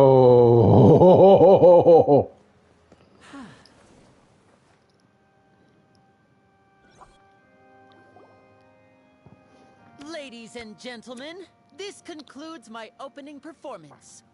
Now, without further ado, we may proceed to the trial of our god. So, this is what it is. Yes, you deserve praise for the effort you took to raise the dramatic stakes. Do not forget, however, that I am Fosalor, the god of justice, the embodiment of justice itself. Does it not strike you as even the least bit absurd to bring the very concept of justice to trial? May I interpret these words as your refusal to stand trial? In that case, you will have the opportunity to defend your honor through a duel. Damn! You would draw your blade against a god?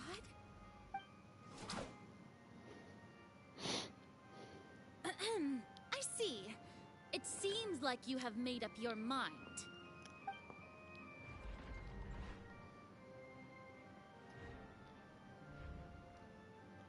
Paimon can't believe it. She just surrendered. What the heck is going on? Did I just see an Archon surrender to a human? Wow, how utterly humiliating. Lady Farina, what is the meaning of this? It would seem that there has been a misunderstanding. To be clear, the raising of both hands is not always an indication of surrender. Looking for excuses again, huh? I raised my hands just now to indicate my acceptance of the trial. No duel shall be necessary. I will admit that I've been running away for a long time. You don't I'm say, sorry, Farina. everyone. I was unable to protect the people of Poisson. It is my duty to stand trial for my crimes. You are not the only ones to be disappointed in me. I, too, am exceedingly disappointed in myself. But now, it is time for the Hydro Archon to show you her courage and resolve. I, Farina, will use this trial to show the world the true meaning of justice! This time, I will protect you. applaud and rejoice. One of the most outrageous and fantastical arcs known to the opera epiclese is now unfolding before your eyes. Mark my words, this shall be one of the most exhilarating and brilliant shows ever to grace the stage of Fontaine.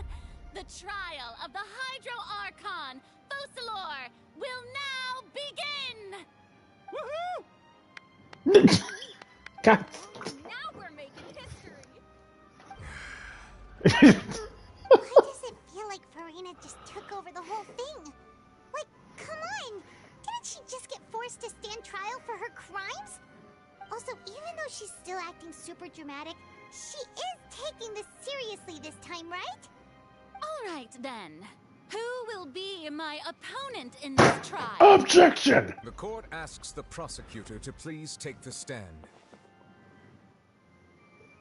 Is that so? Very well. Then please speak, witness of Tivat, my accuser and fated opponent.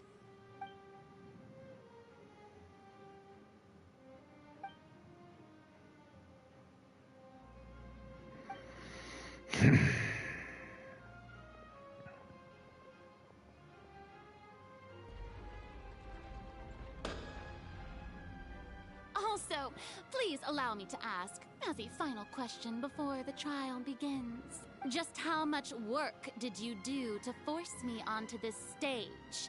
Well, we did do a lot of prep after the meeting that day. I can go over the tasks assigned to the Spina di Rosula, since they were rather straightforward and easy.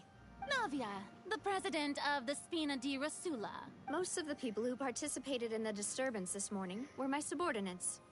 They changed into plain clothes and came to the Opera House as regular audience members, waiting for the perfect opportunity to incite insurrection against you. The people's resentment against their Archon has been building as more and more of the prophecy is fulfilled. A spark was all we needed to turn smoldering anger into a flame. Moreover, according to our understanding and analysis of you, when something like that occurred, you would likely flee the scene and head to Poisson by yourself. So, we arranged for a second group to lie in wait there. So, you mean, the ones who scoured the settlement for me were also from the Spina? And their goal was to force you to step into the giant magic box so you may personally participate in the greatest magic performance in all of Fontainian history. Freaking Lenny. That's right. That house was a magic box, rather than someone's residence. As the super ultimate version of the setup that I used when I first performed at the Opera Epiclese, the volume of the box was increased by a whole order of magnitude, and the distance it traversed was the entire gap between Poisson and Areneas. Its cargo, of course, was an Archon instead of a human. My thanks, Farina. Without your help, we could never have pulled off such an extraordinary performance. You're welcome? Of course, this performance was only made possible with Father's support. The House of the Hearth spent a massive amount of labor in Mora to pull this off. We had to select a location, construct the giant magic box, dig a tunnel, and open up a path through the water. It was a lot of work for all of us. So, in other words, the earthquake that we felt within the giant magic box was just a normal tremor from the transportation of the whole house? That's right. It wasn't a sign of another disaster to come. Then, I can guess Nervilette and Cloran's parts. You gathered a crowd, prepared a stage, and made sure that the champion duelist would be immediately ready for a fight. Also that as soon as I appeared on the stage, the trial may commence without a hitch. Am I right? Yes, that is correct. Well, Clorand, I must commend you for your courage.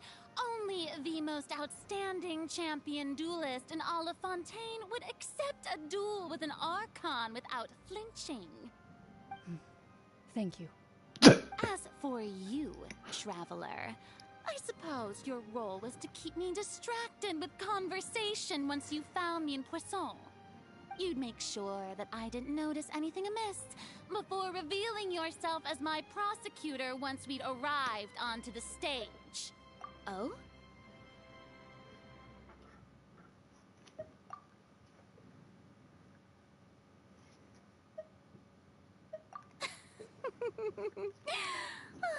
Is that so? Then I suppose I must have missed my final chance. It's fine. It matters not. What's done is done. The stage is already set, so there's no reason to disappoint the audience. Let's see this trial through to the very end. I gotta admit, this second part, it seems like it's going pretty freaking long compared to the previous act I was in.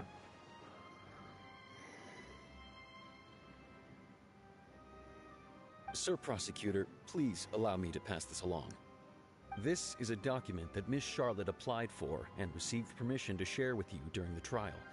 According to her, it should speed up proceedings. Oh, Greg, I look at the evidence. Charlotte wanted to give us something? Oh, so she's here too! Hey, Charlotte! Oh, Lev Hymancy. Isn't this the exclusive interview that she did with us before? So she's already finished it, huh? Wait, then that means this document is a perfect timeline of everything that's happened ever since we stepped foot in Fontaine. So in other words, we can refer to this anthology of evidence every time we want to use something from our journey as evidence for an argument. Let's quickly confirm the information in it. Just think of it as a refresher, alright? You defeated the Hydro Archon in the very first duel you took part in at the Opera House. That's one for the history books, all right. I didn't think that you'd wind up getting to the bottom of the case I'd been following all this time. I guess you could also see this as a happy coincidence. This is the first time Monsieur Neuvillette had a difference of opinion with the Oratrice. Even the Hydro Archon can't figure it out. A Fatui Harbinger. She's an extraordinary person. Her instinct must mean something. The fortress of Meripede was almost destroyed in a single day. That I didn't witness that scene personally will always be a source of professional regret, I think. According to Monsieur Neuvillette, both Child and that whale should have been in the primordial sea at that time. I nearly lost my awesome friend Navia. To be honest, that still gives me shivers. The words of someone as extraordinary as a witch can probably only be truly understood when something surreal happens to you. Ooh, then. That's a lot of info. The prosecution and the defense are both in position. The trial shall now begin. Oh, come on, Neuvillette. There's no need to repeat all the unimportant legalese. Just fast forward to the part where the prosecution lays out my offenses. As the defendant and the lead actress of this performance, I still haven't even been informed of my supposed guilt in all of this.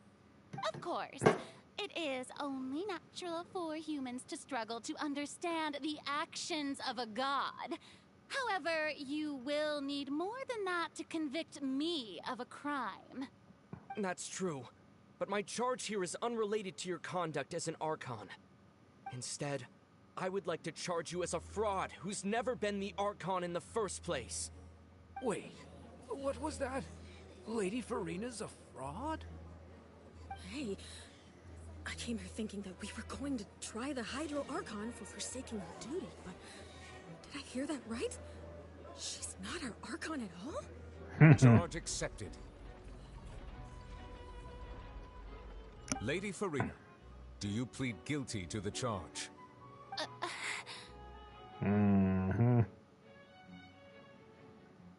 Lady Farina. I plead not guilty. How can I be guilty? There is no way that I, Focalor, otherwise known as Farina de Fontaine, a member of the Seven and the Regina of all waters, kindreds, peoples, and laws of Fontaine, could be anything other than your true Archon. Yeah, Even though Lady Farina can be rather eccentric, isn't it going too far to doubt her very identity? Yeah, I've never questioned her identity either. Sure, Lady Farina can be super irresponsible, but what grounds does that prosecutor have to make such a huge claim? I have cause to believe that common sense will prevail in this case. Many of the members of the audience have known me as the Hydro Archon ever since they were born. There would be no fooling their memory. Yeah. See? Well, you've been around for hundreds of years. Oratrice has decided to show me its favor. Are you sure you want to commit to a charge that will never be upheld? If you wish to drop the case, I can promise you as the God of Justice that you will not have to face trial for making a false accusation. We will treat everything that's happened as a dramatic spectacle and move on with our lives. What do you say to that? Nah. An argument with near impossible odds, huh? We have to not only refute Farina's claims, but also overturn the long-held beliefs of the people. Well, I tried to give you the chance to surrender. If you must persist, then let me ask.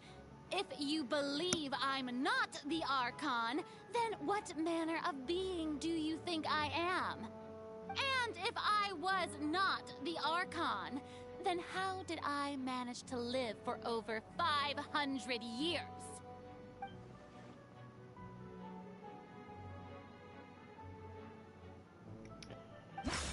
Here we go.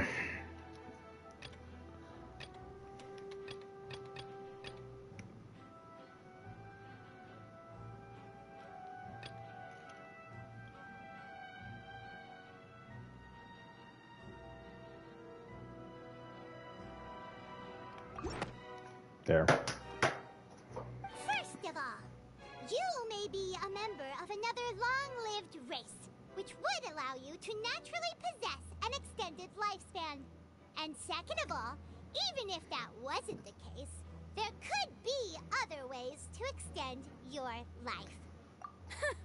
Who gave you that idea? Was it the knave? You'd sink so low as to use a harbinger's words against me. A curse? I once thought it possible that the aura of an Archon might naturally resemble a type of curse. But in light of this claim, perhaps what I sensed was not your divinity, but a curse after all. Neverlet sensed it too, huh? Lady Farina is actually a human? Well, it is true that it's extremely difficult to tell humans and gods apart just by looking at them.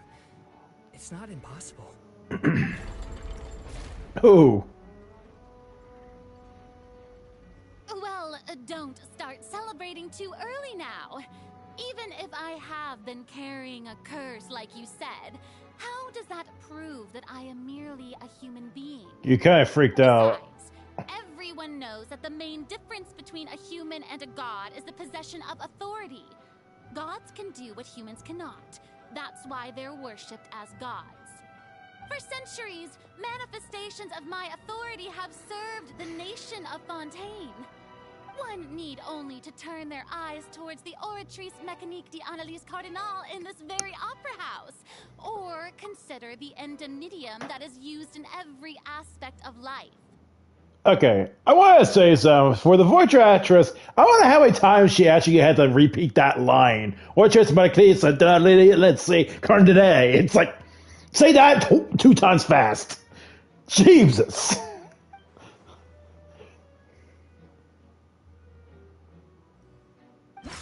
Oh, here we go.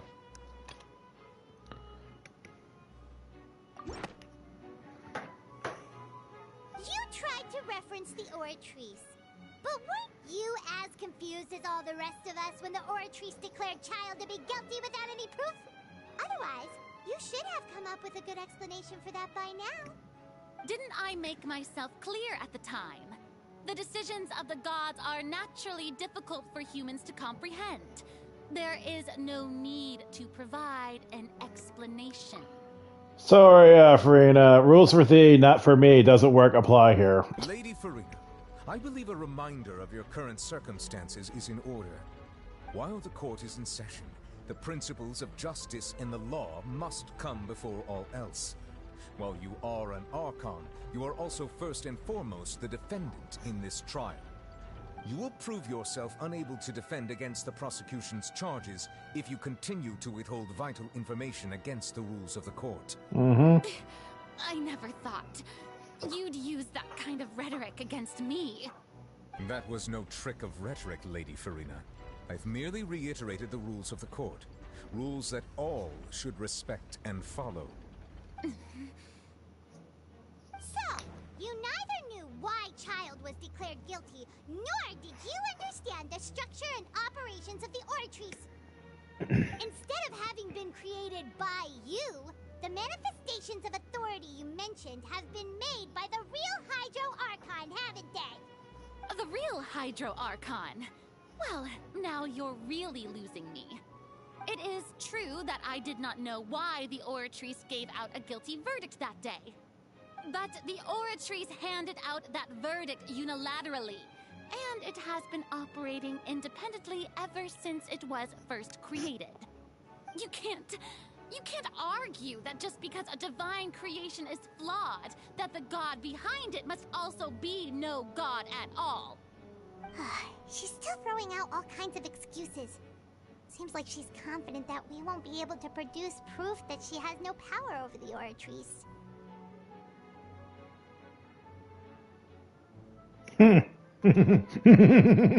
My power as an Archon. There are many ordinary citizens in the audience. How can I just carelessly demonstrate the formidable power of an Archon? If that poses a concern, I'm prepared to extend my protection to the audience. You don't need to go that far.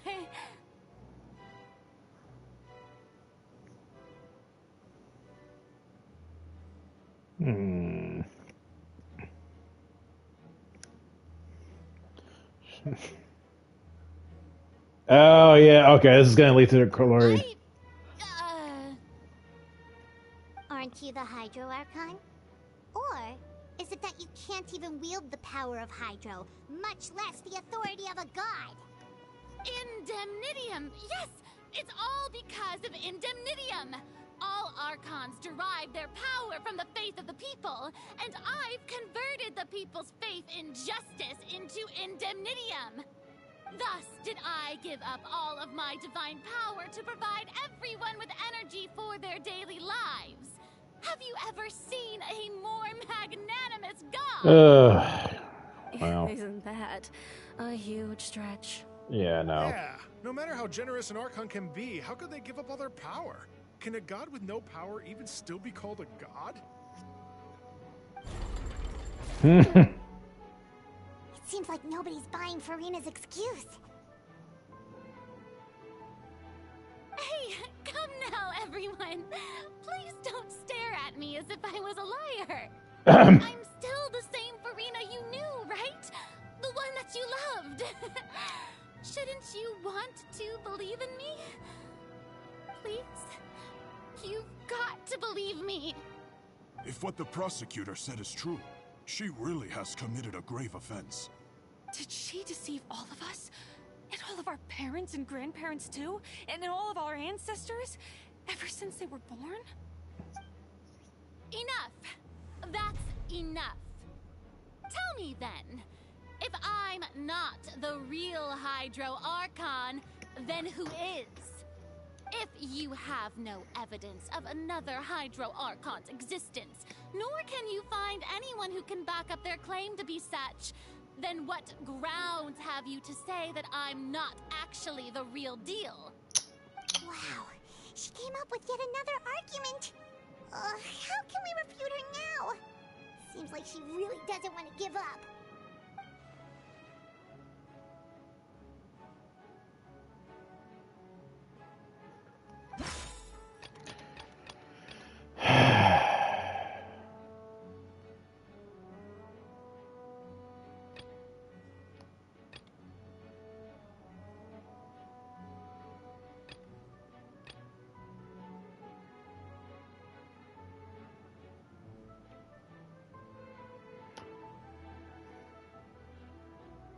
Hmm.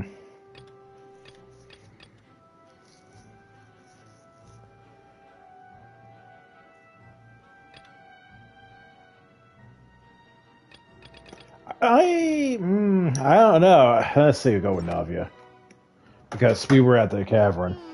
That doesn't sound right. Paimon doesn't think this clue can be used as compelling evidence to build our case. Okay, never mind.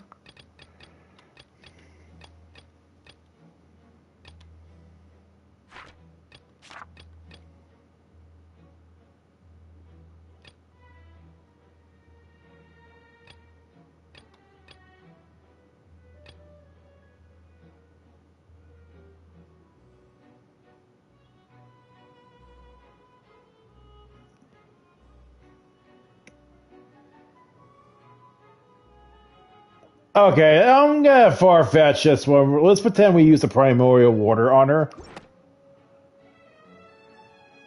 It has been established Okay. that all Fontainians can dissolve in Guess this water was. from the primordial sea. And that means... Since you insist on claiming to be a god and not a human, then there's a method that you can use right here and now to eliminate all suspicions of you being the latter. Miss Navia, please apply to serve as a temporary attorney for the prosecution before addressing the court. Though you act in partnership with the prosecutor, you must still adhere to proper procedure. Super sorry, Monsieur Chief Justice. I swear this really will be the last time that I'll speak out of turn. Now, I've brought some seawater from Poisson. As everyone knows, a massive flood struck the area not long ago, taking many lives, including those of some of my closest friends. So, Miss Farina, would you dare to touch some of this seawater? If we are to believe that you are indeed the real Hydro Archon, touching this seawater would have no effect on you. All it should do is strengthen your case. But if you don't dare to touch it, then we would have basically proved the reverse.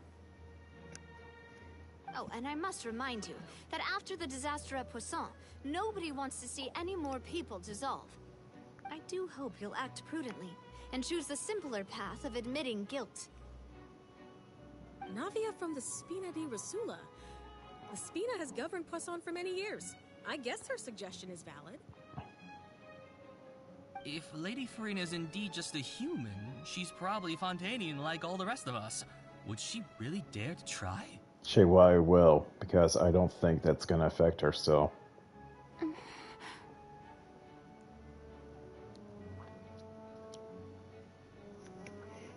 Lady Farina, this test has been unilaterally proposed by the prosecution. As it falls outside the realm of standard court proceedings, you possess the right to decline participation. Well, of course he had to tell her that. But refusing to participate is basically the same as a confession of guilt. She's just staring at the water without saying a single word. It really does seem like she's quite terrified of it. That could only mean... What's going on? Is she really planning to... that's not what we thought she would...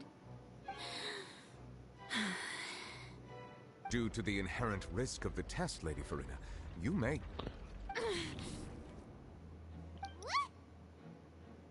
Hey!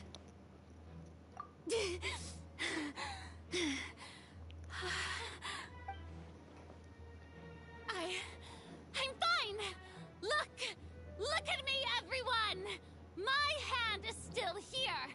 I haven't been dissolved! Will you believe me now?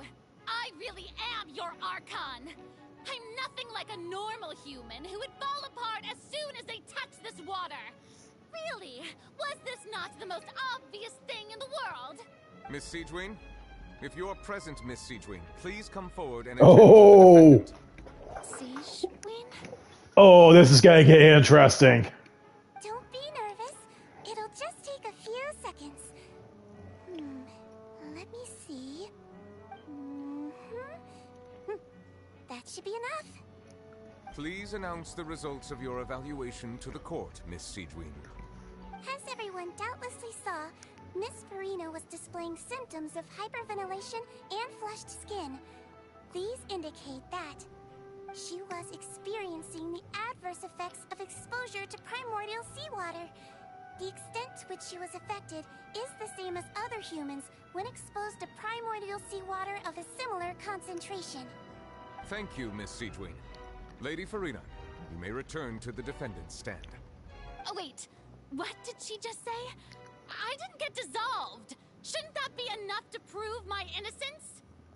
Well, considering your tendency to run from your problems, we did originally prepare a direct sample of the seawater around Poisson.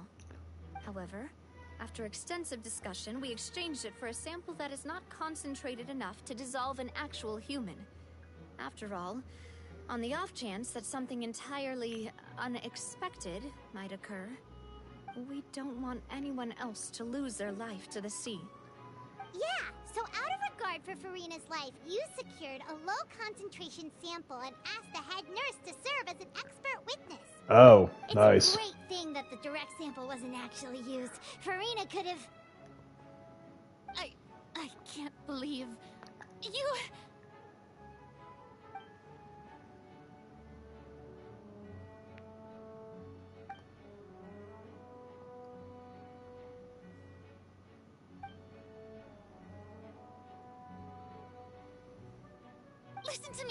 Listen to me, everyone.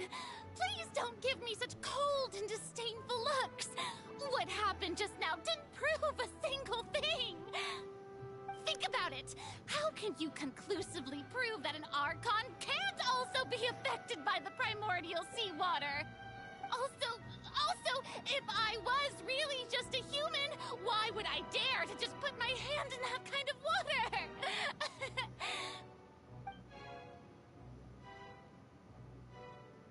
You're not winning, everyone. Please, everyone, anyone, just listen to me. I swear, I really am your Archon.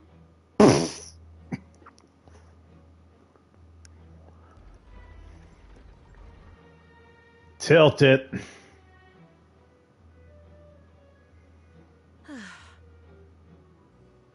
I don't think anything she says at this point will sway anyone. The odds are just too stacked against her now. With all the things that have been said, Paimon doesn't think there's any way left for Farina to win. I believe the time for arguments and presentation of evidence has come to an end. If there are no objections, we will move on to the final judgment.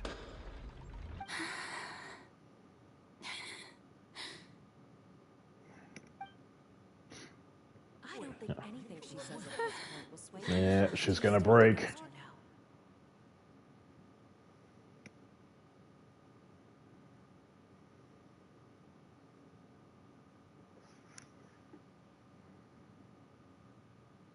In my capacity as Chief Justice, I shall now render judgment on Farina's misrepresentation of herself as the Archon of Fontaine.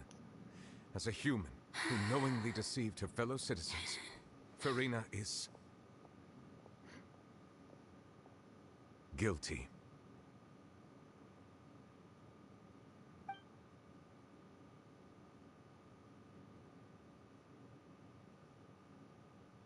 Oh, here we go. We shall now turn to the Oratrice Mécanique d'Analyse Cardinale to render the final verdict on the charges.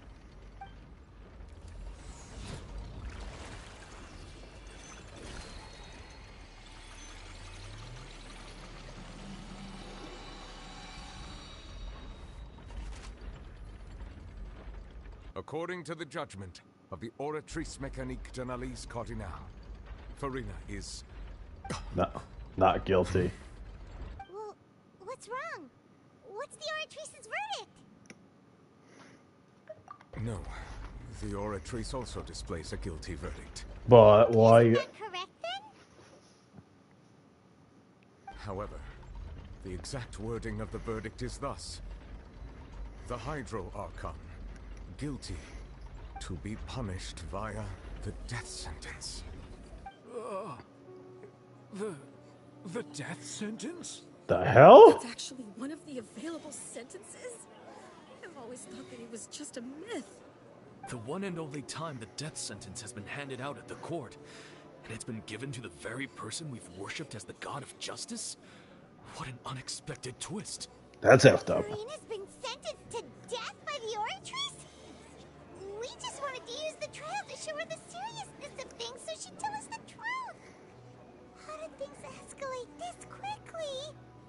This outcome is indeed quite strange. According to Fontaine's current definitions of justice, as well as its recommendations for criminal sentences, is this sentence really appropriate for the crimes that have been committed? Yeah! Even Fauché wasn't sentenced to death by the Oratrice. You know, the real evil mastermind behind the serial disappearances case. Indeed. Not only is Farina's sentence overly excessive, the very point of our trial today was also to prove that Farina has never been the Hydro Archon in the first place.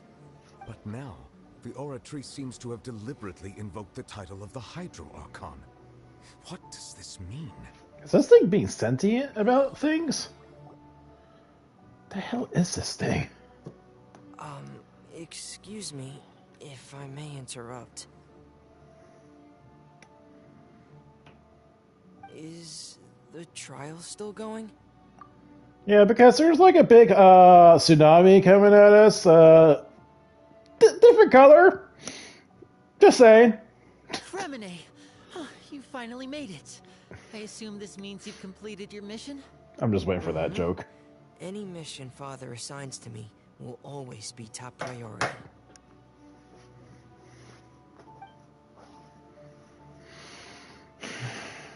Oh. That the first prophecy slate? The hell? Huh. So the knave privately arranged for Fremine to try and find the missing slate. I looked everywhere and finally found it at the bottom of the sea. It took me a long time to get around some dangerous stretches of water. But has the trial already concluded?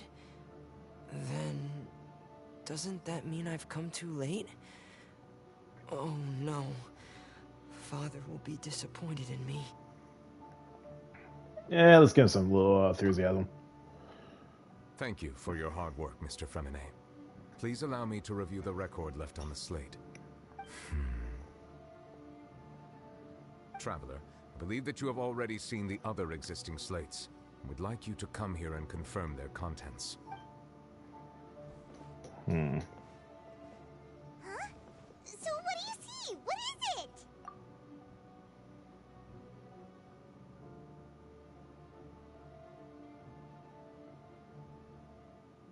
I believe I have now made sense of the Hydro Archon's crime. It has to do with Fontaine's lost history. Huh? Isn't the Hydro Archon just guilty of deceiving her people? Oh, wait, no, that's Farina, and we've already proven that she's not the Hydro Archon. So when you say Hydro Archon, do you mean the real Hydro Archon we've been kinda talking about? In truth, everything that you've encountered in Fontaine up until this point can be traced back to the contents of these stone slates. However, I'm uncertain as to how much sense they currently make to you. Okay, let's try to recall the contents of the other 3 stone slates. Paimon will do her best to help you remember.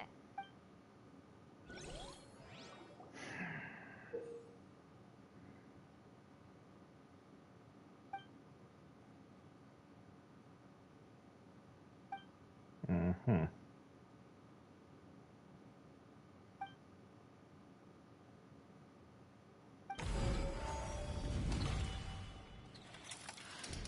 The first stone slate describes what you just said. It seems to show the previous Hydro Archon using her divine power, and then the Oceanids turn into humans. Does that mean that Fontainians are transformed Oceanids? Oh, Paimon wasn't expecting that. But if Oceanids can turn into humans, then perhaps this process can be reversed as well. One could say. The second stone slate shows Celestia floating in the sky, and the Hydro Archon and her people worshipping it together. But the heavens still brought judgment down upon them. This must be the point when the Hydro Archon and the Fontainians were branded with their original sin. Does this mean that the original sin and the Hydro Archon sin are the same thing? The third slate shows the Hydro Archon sinking into the sea surrounded by many people.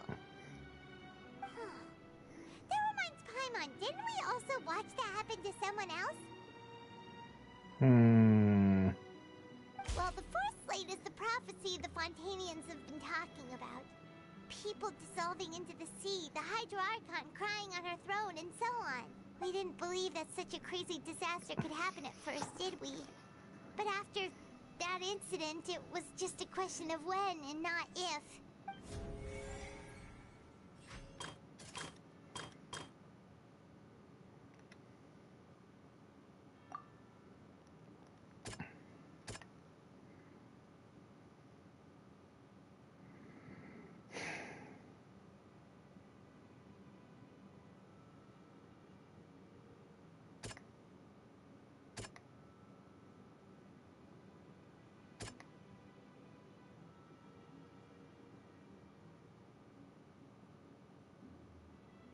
I feel like that's gonna be used for the one.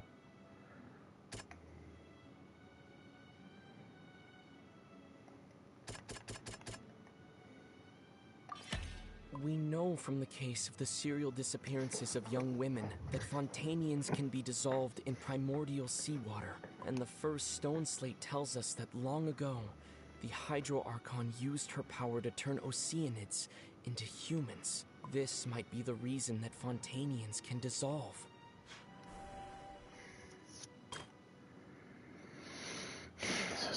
Celestia, yeah, so it was Celestia.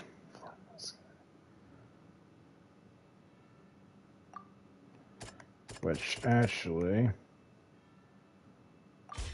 Perhaps what is about to take place has all happened before.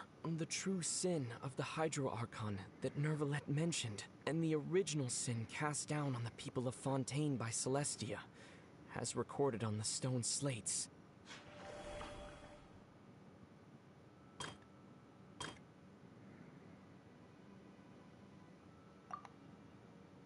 Which Nervalet, Navia. It's not as simple as falling into the sea. When Navia fell into the sea, her consciousness was subjected to judgment. The stone slates show the people gathered around the Hydro Archon in the sea. Could that be alluding to the same thing?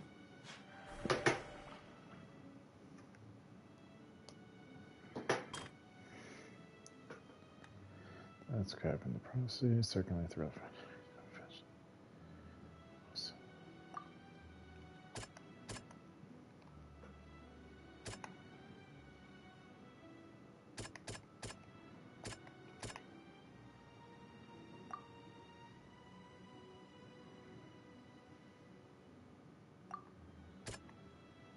That doesn't sound quite...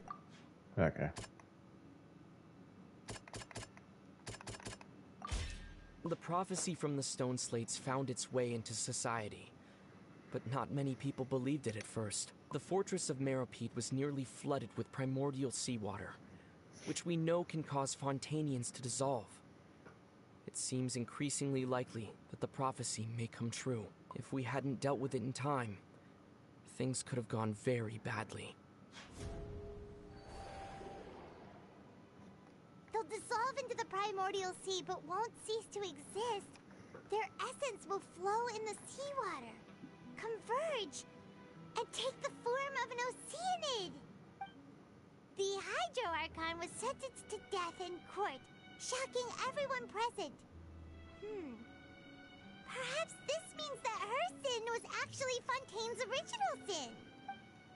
Navia fell into the water inside those ruins, and she nearly dissolved.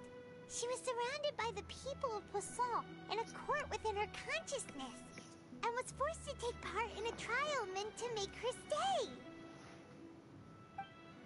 The eruption of the primordial sea at the fortress of Meropede was the surest sign that the prophecy was about to come to pass no matter what. The stone slate's contents can all be verified by recent events. If we combine what we know together, loads of truths should come to light.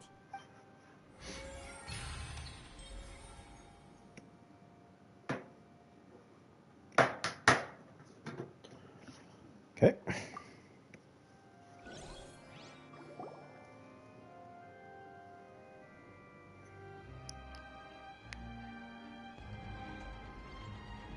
Huh? Oh, Paimon gets it now! So that's how you can make sense of it! But then it feels like we're going to have to share some truly shocking revelations. No shit! Let's hear them. Incredible. Linny, did you hear that? We're not real humans. All Fontainians were originally created by the late previous Hydro Archon, with Oceanids as their basis. The evidence for that can be found in how only Fontainians could dissolve in primordial seawater, and how all the girls Vacher dissolved were also turned into Oceanids. Oh, and according to Navia, when she was about to get dissolved, she also saw everyone gathered around for a trial, all of them in the shape of Oceanids. Indeed. Yeah, and it follows from the content of the first slate that she probably angered Celestia by creating humans without prior permission. That could also explain why the Oratrice judged the Hydro Archon to be guilty. It's to account for that ancient sin. The Hydro Archon's true sin was creating us? And yet, after many hundreds of years, the Hydro Archon's creations have turned around to try to judge the Archon within the Opera Epiclese. The twists of history are often the most unexpected of all. Yeah, isn't the image here just like when Navia fell into the sea? So wouldn't it be trying to show the image of the Hydro Archon also falling into the sea once the prophecy has been fulfilled in the fourth slate? In the end, the people will all be dissolved into the waters, and only the Hydro Archon will remain weeping on her throne. Only then will the sins of the people of Fontaine be washed away. It's a really morbid, twisted joke of a freaking hubris of their gods.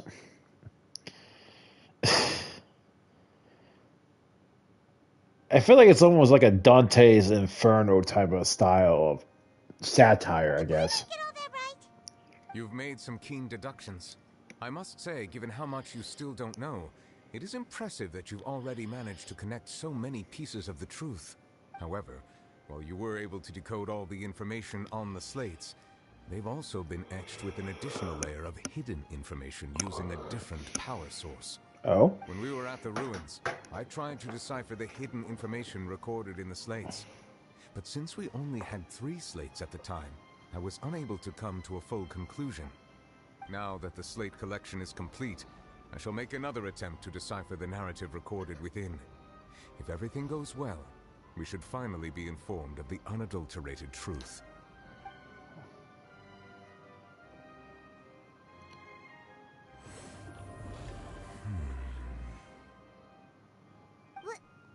Well? Did you get it? I believe I should share this truth not only with you, but with all the people of Fontaine as well. I will try to briefly summarize it for you. Your hypotheses regarding the origin of Fontainians and the sin of the Hydro Archon were both correct. In the Fontaine of old, the previous Hydro Archon sensed the yearning of her Oceanid familiars for life on land.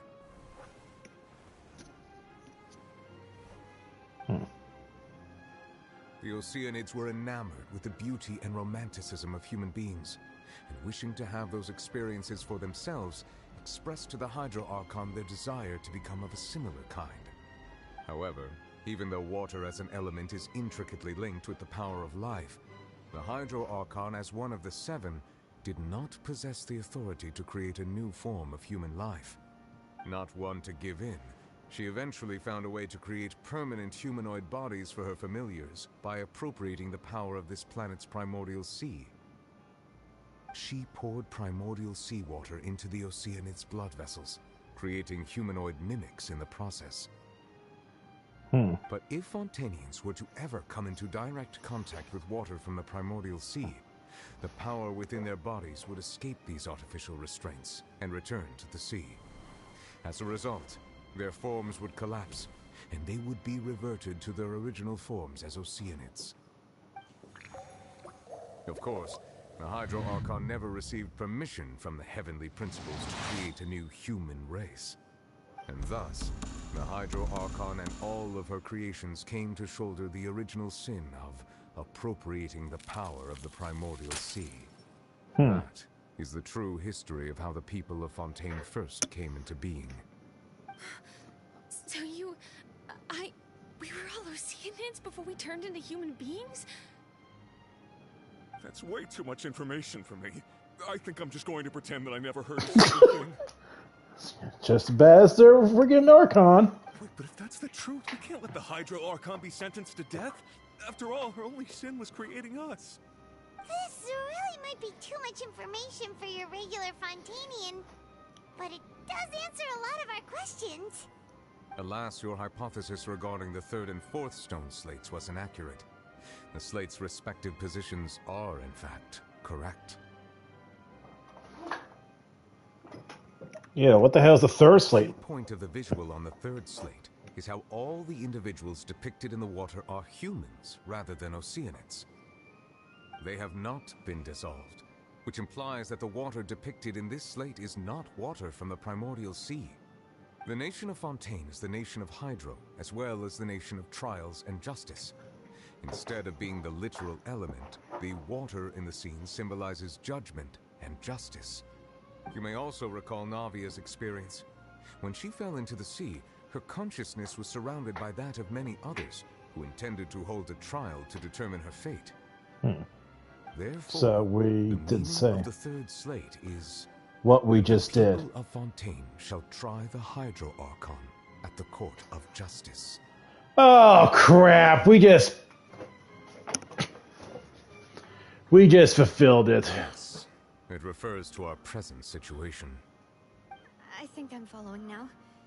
So, what you're saying is, even though we decided to put on this trial to avoid fulfilling the prophecy, You just screwed. everything we've done has happened exactly as the prophecy foretold. So now, it seems, we're the ones making sure it comes true. What should we do? Well, No matter what, the prophecy will be fulfilled. Is this what it feels like to be a prisoner of fate? If that's the case, does that mean the scene in the fourth slate will also be fulfilled soon? Traveler, I would like to point out another small fallacy in your deductions. About the fourth slate, you probably thought that the eruption of primordial seawater beneath the fortress of Meripede served as the surest sign that the prophecy was about to come to pass, yes? However, I believe that rather than being a sure sign, that eruption could in fact only be a small warning of something far worse to come. As for the root cause of the catastrophe, I believe you've already encountered it once before. yeah, a certain fight. Oh, jeez, we have another one. This eruption was just a small warning of the things to come. We must find the root cause of the disaster.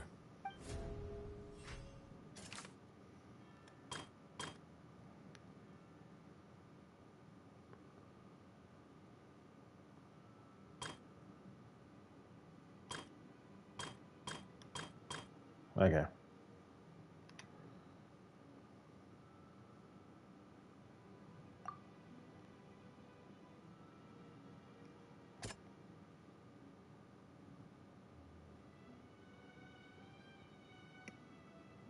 That doesn't sound quite Oh. right. Okay, I was getting worried for him. I was like, oh no.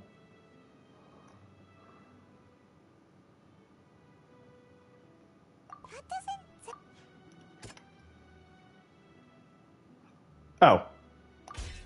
It was both dream and reality. If we're talking about a true culprit, that could only be that thing inside the primordial sea, right? The truth, the original sin, the trial, and the root cause of the disaster.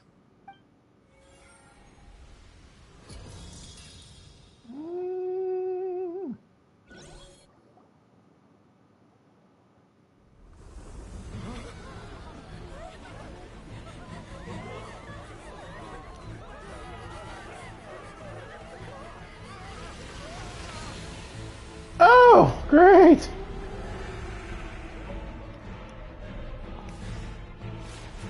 Hi, bitches!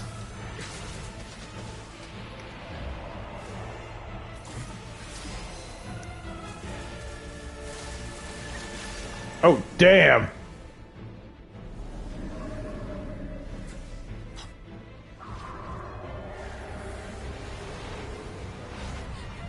And you're all Pac-Man food. Child?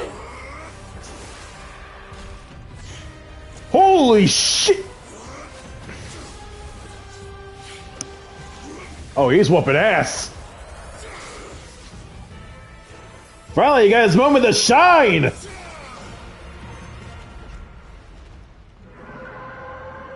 This thing took quite a beating. He's like, fuck this shit, I'm out.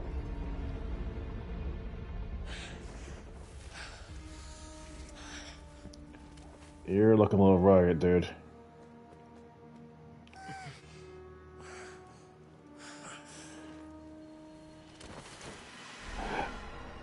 Oh, that's not good.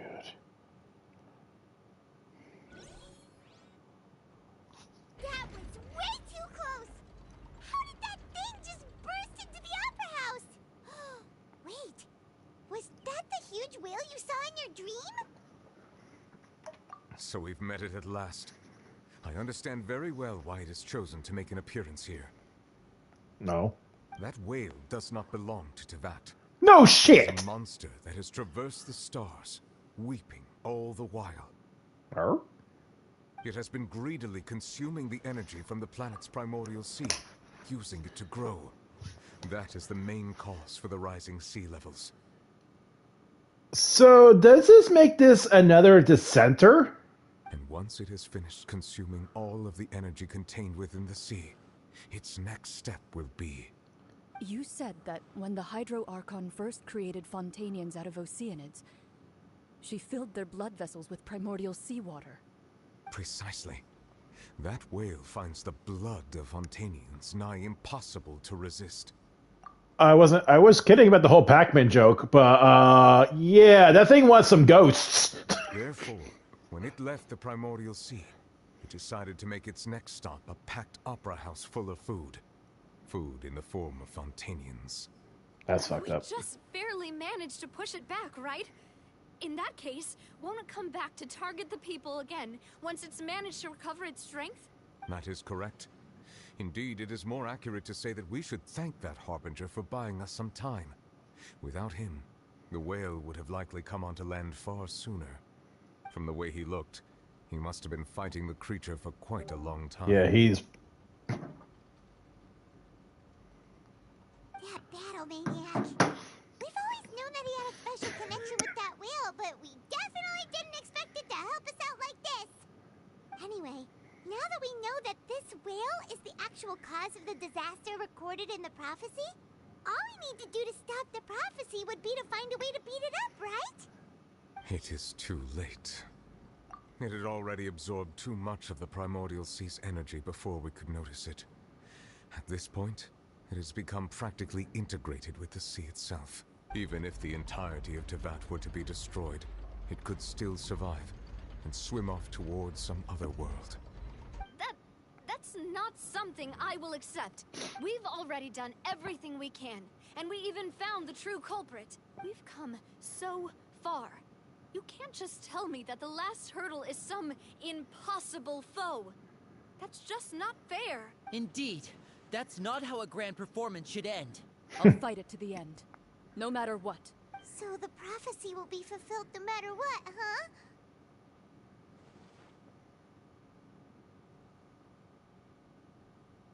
The prophecy. Yes, what has been prophesied will be fulfilled. You may view such things as the history of the future.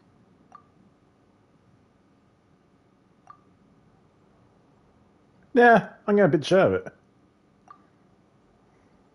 Just as prophecies are usually only the future as seen from the perspectives of the gods, could things be happening in hidden corners where the gods' gaze does not fall?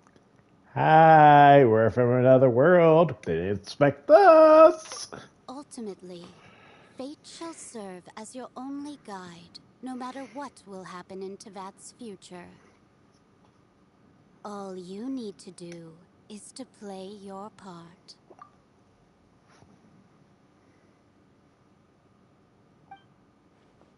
Yeah, us. We're gonna whoop his ass.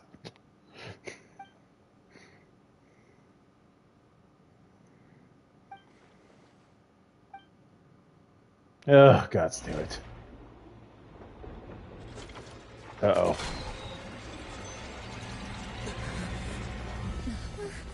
What's happening with the aura trees? Great, that's going haywire. I believe it is preparing to carry out the death sentence. Wait, what? Farina!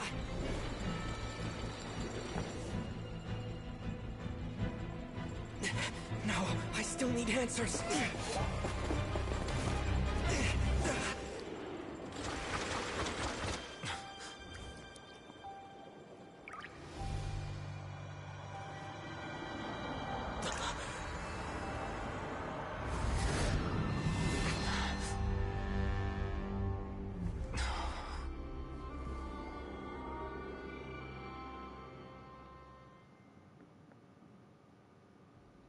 What?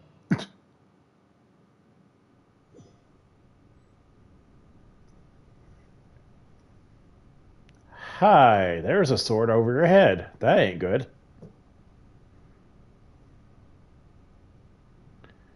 And I'm assuming that's her predecessor.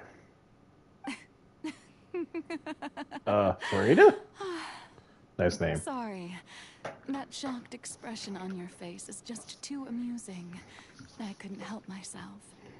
You are not Farina. Who are you? Ah, the sweet sound of bewilderment. Marvelous. A sure sign that my attempt to deceive everyone was a resounding success. But to answer your question, I am Focalor. You know, the god. Focalor. Why did you deceive us? Oh, that wasn't my goal, of course. Goodness, no.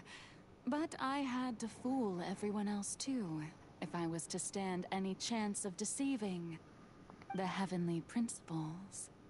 Deceiving the heavenly principles? It's all because of that pernicious prophecy. Dreadful, wasn't it? Everyone doomed to dissolve. Fontaine condemned to be flooded. One was not amused. In fact, one was positively bemused when that problem was thrust upon me by my dearest predecessor.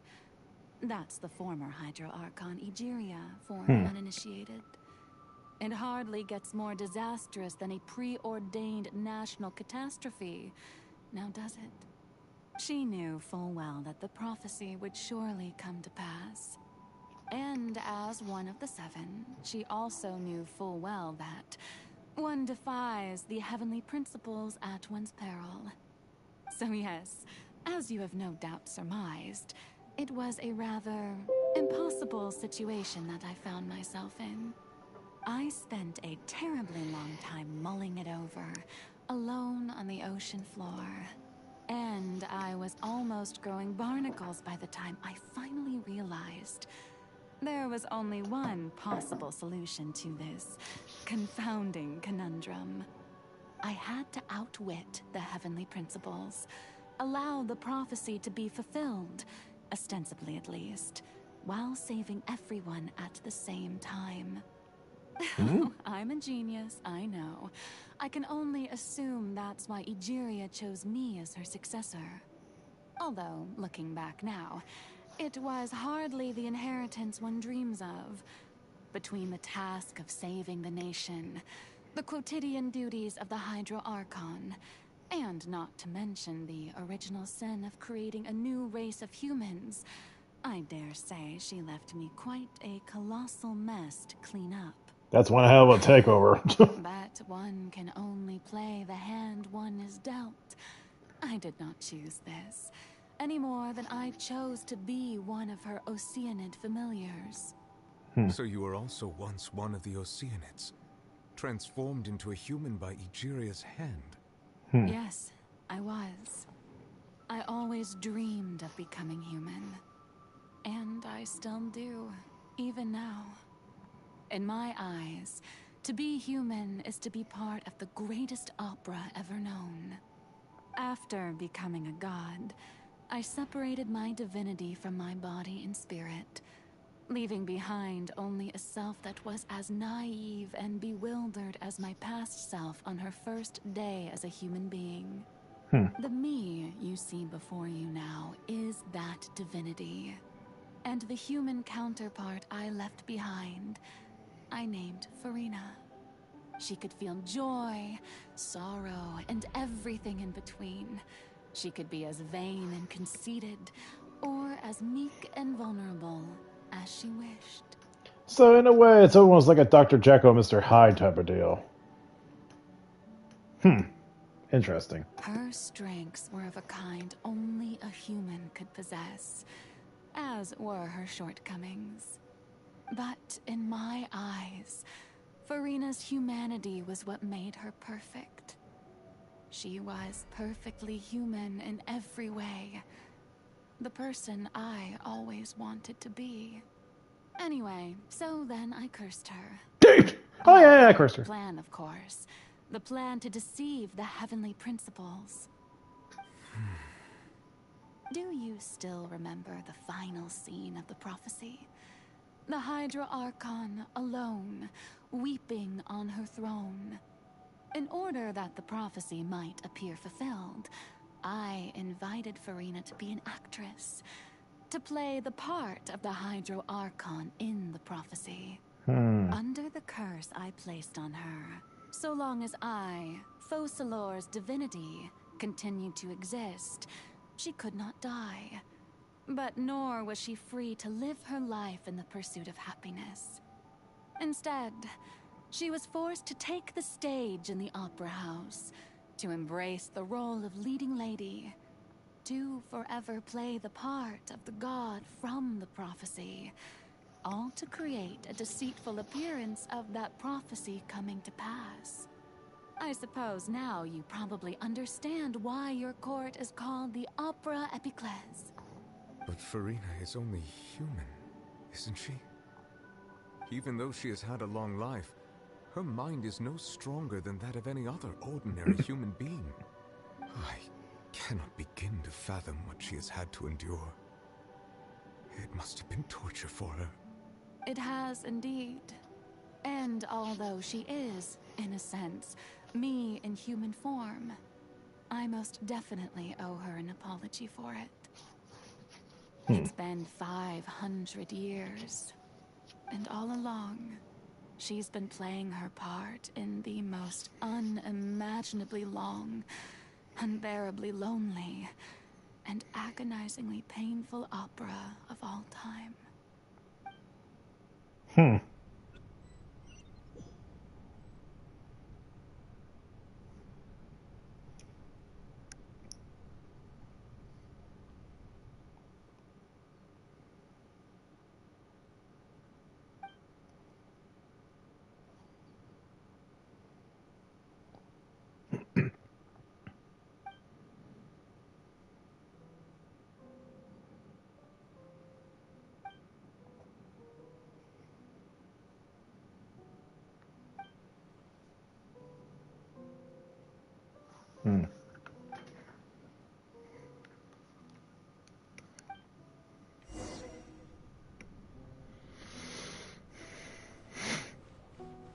Farina, meet Farina.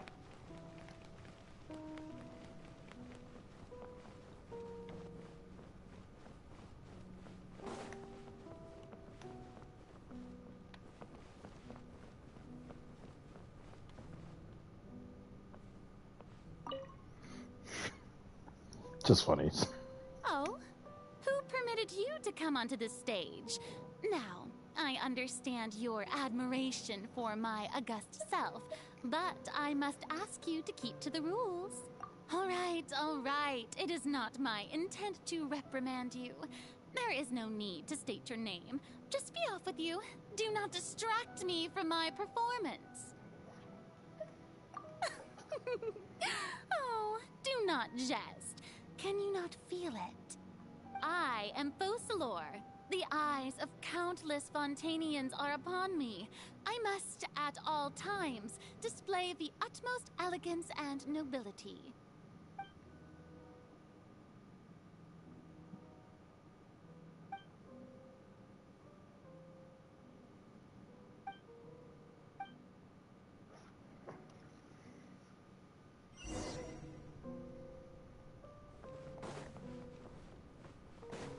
Dear audience, the performance is experiencing a technical difficulty, but worry not. The guards shall resolve it soon enough.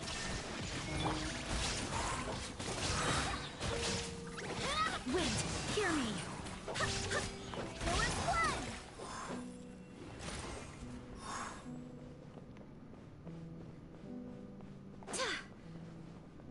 Hey, what gives?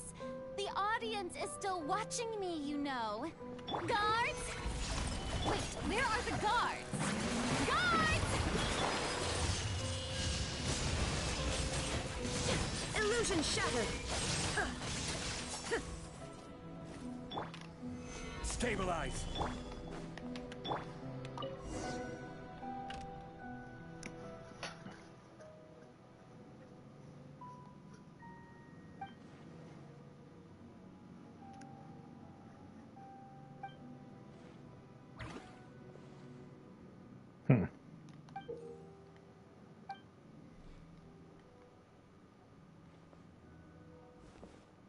Okay, I gotta stop looking at her.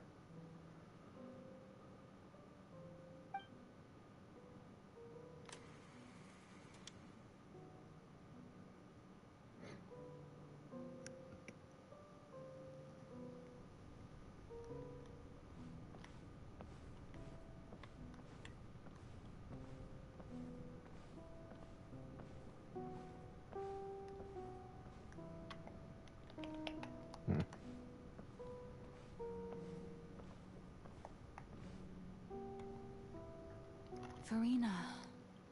Farina. Huh? Who's that? Who's calling me? Where are you? Be not nervous. Be not afraid. I am before you. Wait a moment. You're near me? How can this be?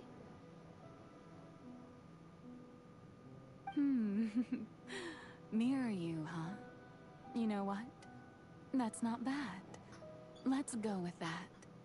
Mirror me? What do you wish to say? The prophecy. Have you heard of it? What prophecy?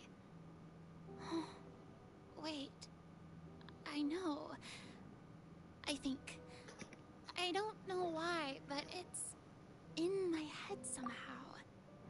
It's interesting how when you look at their eyes, because her Oceano eyes are on her left side, while Falsar's is on the right. The people will all be dissolved into the waters, and only the Hydro Archon will remain, weeping on her throne.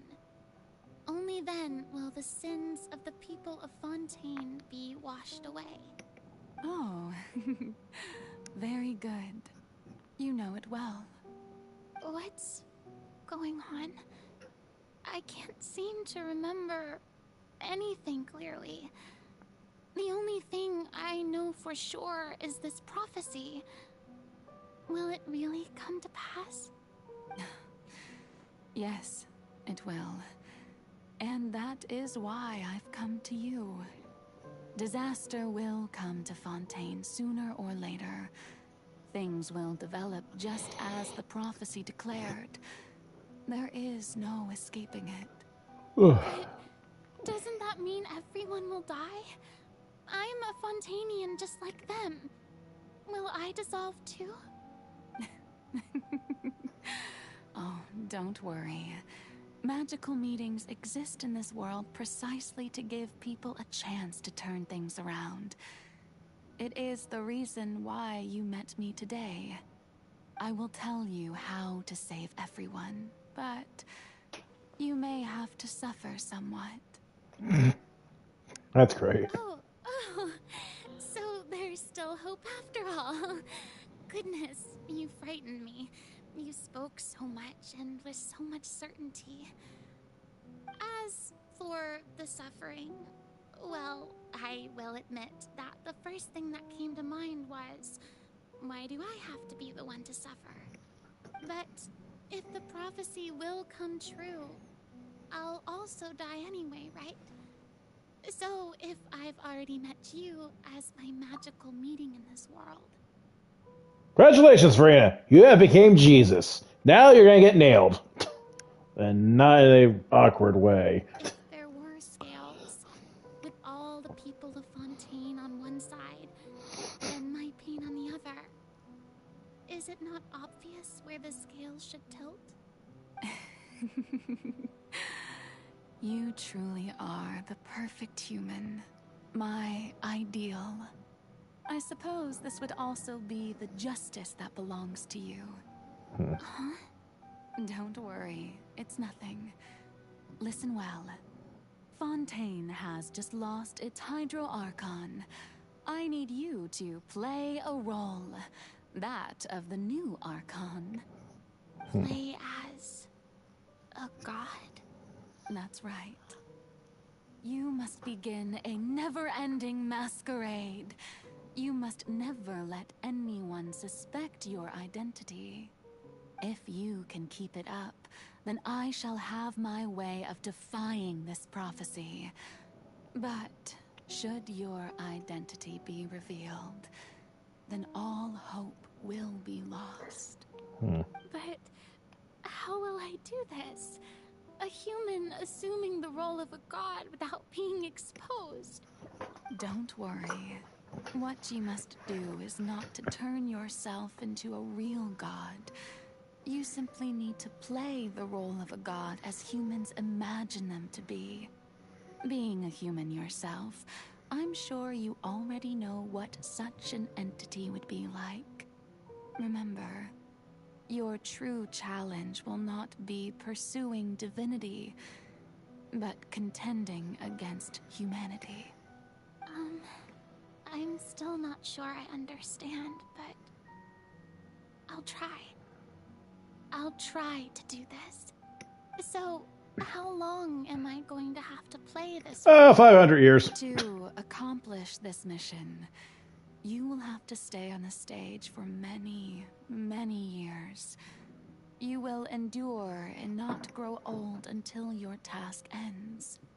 But I promise you, all will eventually end in a magnificent and dramatic trial, and everyone will be saved. A trial, huh? How exciting. I'll be looking forward to it. Oh, yeah. Ascension speech, Farina.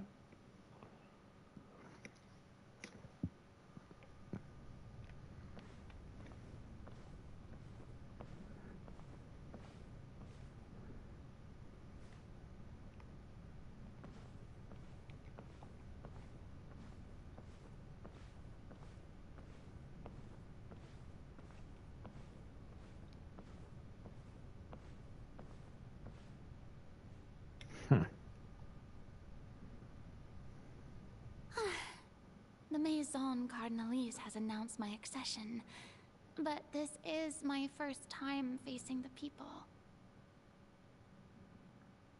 What should I say to most appear like a god? To be honest, I still don't know. Perhaps I should first try to act natural.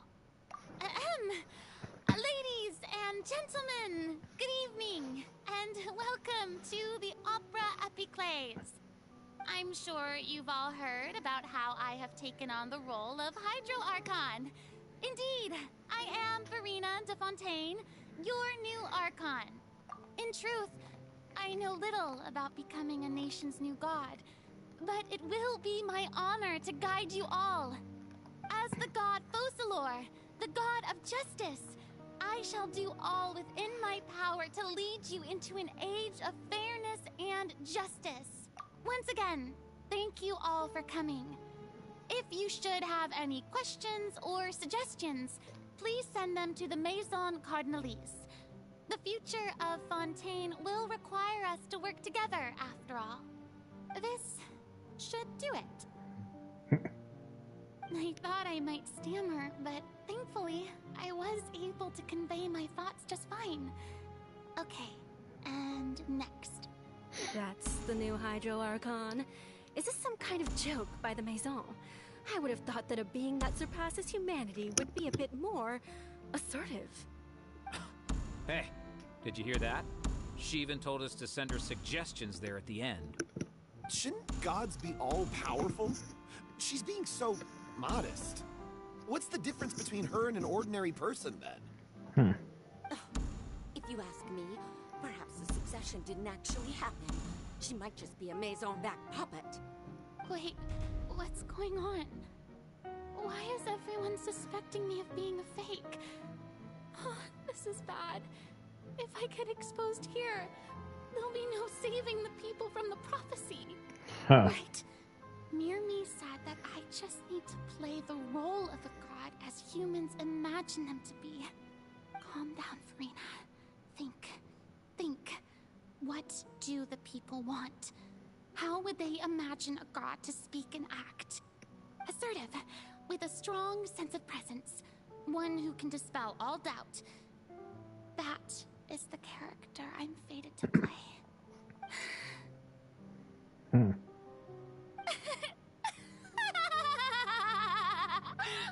Oh, very good, my people. Only ones such as you are deserving of my rule.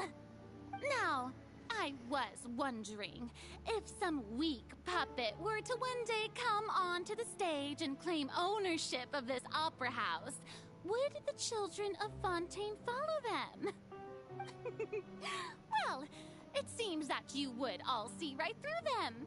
Having passed my test, you are qualified to witness wondrous trials alongside my august self, here in this opera house. So that's how she got her attitude. You may consider my previous act a door gift of sorts. I thought it was a debut that suited the atmosphere. Now then, let us be reintroduced. Ah, so that was just a performance. How could I have forgotten that we were inside an opera house? Personality? It's quite shocking. I suppose it's a better look than before. Such a fascinating and bold deity. How wonderful! Our future may yet be bright after all. It seems I've turned them around. Best follow this flow and restart my accession speech. My dear people, whether you acknowledge me or not, whether you trust me or nay, I say to you, keep faith in your ardor for justice. We have heard it said that this nation's sins can no longer be washed away.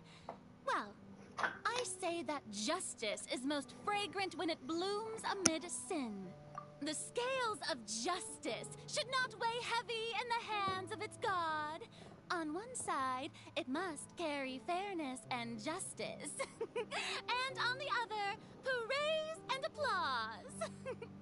May law be the prayer on our lips. May judgment be our worship. Let us light the fires and drink to the future of Fontaine. There is no trouble in this world that justice cannot solve.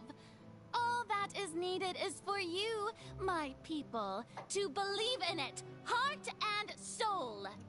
So long as I, the Archon Focalor, stand within the Opera Epiclese, so long as I stand before the Oratrice, I shall even judge the gods of this world!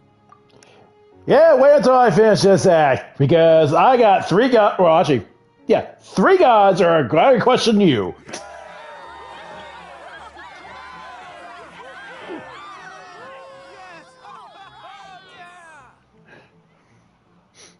Well, I don't know Nahida though because I haven't got her reputation for her.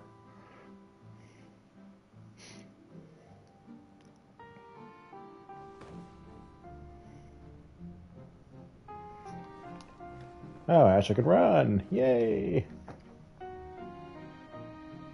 Lady Farina, here are today's case reports, as well as a summary of the follow-up for your perusal. Come now.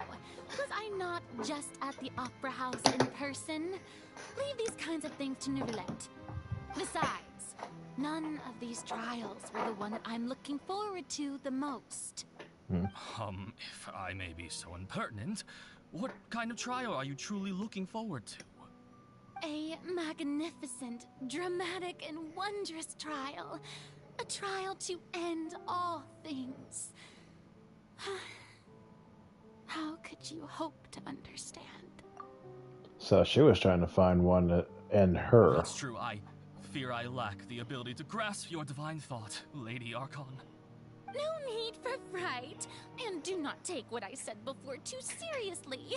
Go now, do your duties. The trial I await. It will come one day. Oh, it did.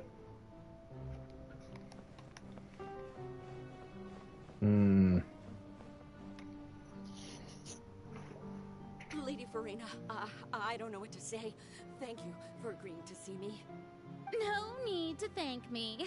Or rather, thank your own sense of perseverance instead. Long have you stood in line to meet me, have you not? Oh, I'm afraid that's just an inevitable consequence of my divine charm. All right. Deuteria, is it? How is your son's illness? You remembered me, and you knew of my family, too. He is doing much better now. In fact, he is far more of an ardent believer than I. He was the one who forced me to seek an audience with you, and to bring your words back to him. Oh, good. Very good. If this should happen again in the future, please do not hesitate to come and tell me. Going down to citizens' homes every so often, while not usual practice, should serve as a fine change of pace. You're such a gentle and wise God. Thank you once again, on behalf of my son. Thank you, Invisible Lady.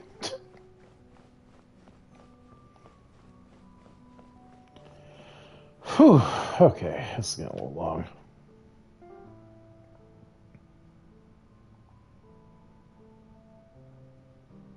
Lady Farina, here are the latest hydrological reports. As for the specific parameters you asked to take note of, I'm afraid things still don't look good. I see. It's as I thought, then. As your god, I did already expect this, but I wanted to see how far your human wisdom would allow you to analyze it. Maybe on Nahida. Wisdom? All manner of signs indicate that the prophecy will still come to pass. Forget it. That's not something you need to worry about right now. Well, as I understand it, the Fontaine Research Institute is also trying to find a way to counter the rising water levels. Really? Have they found anything? I'm afraid that they haven't found any effective solution thus far. Oh, is that so? Well, no wonder. This issue has reached the realm of the gods, after all. Still, their spirit is praiseworthy. So she's been freaking trying to work it, just not going. The day is finally over. I haven't had a moment to breathe this whole time. But it's good to see that everything's getting on track. There are no longer any voices of suspicion. Maybe this is fine. I just need to keep going, and everyone will be saved. All right, Farina, don't think too hard about this. You need rest. Tomorrow's a new day.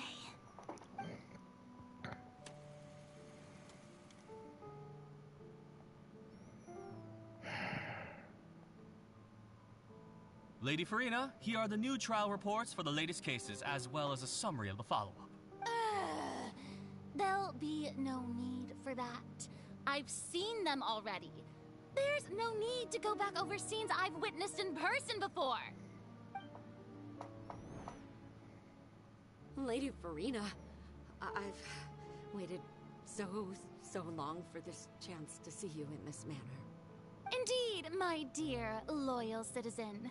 This joyous moment is an honor for us both.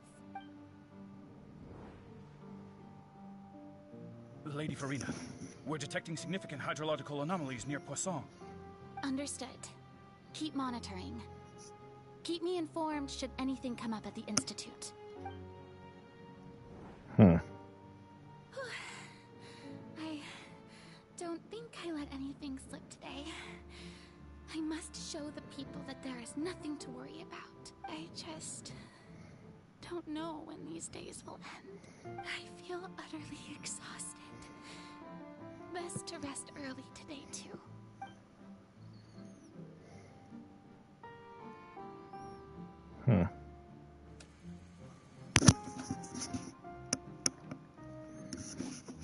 Ugh.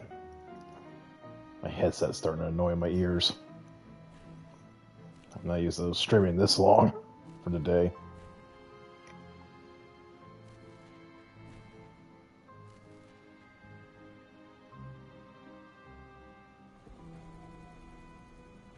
Jesus.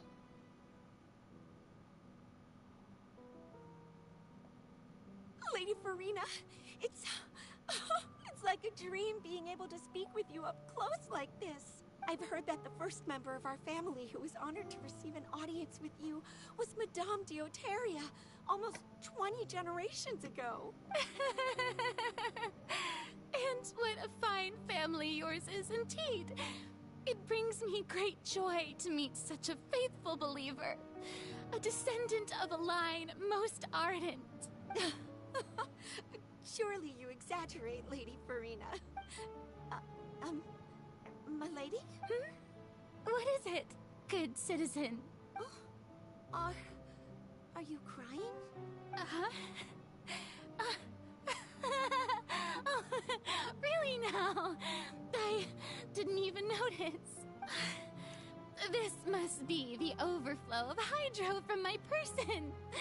Well, can't quite help being the god whose dominion is the waters, can I? No wonder. No wonder. A manifestation of your power, then. Oh, Archon, I am honored to have witnessed it. Honored indeed. This is sad. She's living a whole lie. And she just can't help it.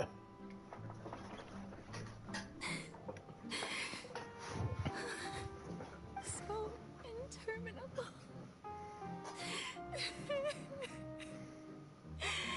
So lonely. Just how much longer? Hundreds of years must have passed by now. Perhaps the show must go on for hundreds more. I never imagined that it would hurt so much. Have I reached my limit? No. Perhaps I reached it long ago. Today I didn't even notice my own tears. I want to tell someone, anyone, about this. But would that not destroy all I've done so far? I've conducted so many investigations across the centuries. But there's not even a sliver of hope that we might break the prophecy. All I can do is keep heart. I must maintain this act. It is the only way to save Fontaine. Please, mirror me. You have to succeed.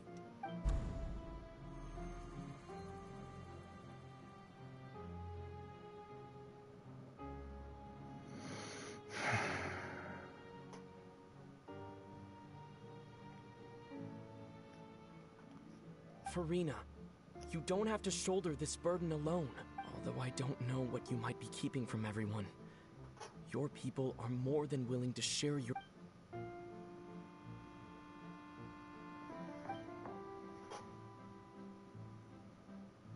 Share my burden.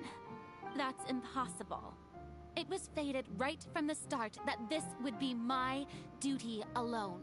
But even if your burden doesn't need to be shared, you can still choose to confide in someone. Just share it with me.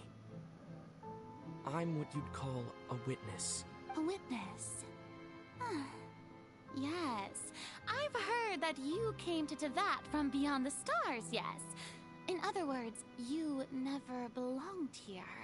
And if Teyvat is, in its entirety, a show on a stage, then you're just a spectator, aren't you? If that's the case... He's right. I could confide in him, couldn't I? But if things don't play out as expected, the people of Fontaine will be the ones to pay the price. No, Farina, you shouldn't be selfish. But what if it's really alright? Farina, you've worked so hard for so long. Surely it would be okay to put yourself first for once. Just this once. Is it such an outrageous thing to do anyway? To find someone in whom you can confide your frustrations and sorrows? Surely it could not hurt. If you let this opportunity slip through your fingers, it might never come by again. Think about it. Long and hard.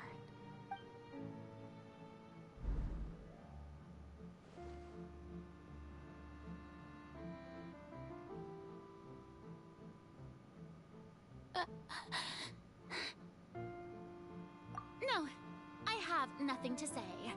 I am Farina, the Archon of Fontaine. Everything will surely get better. All you need to do, dear spectator, is to witness my performance until the curtains fall.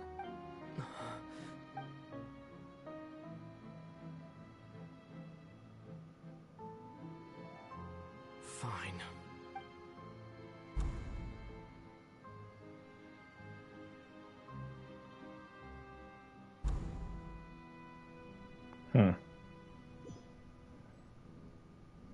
So even Farina doesn't know the truth?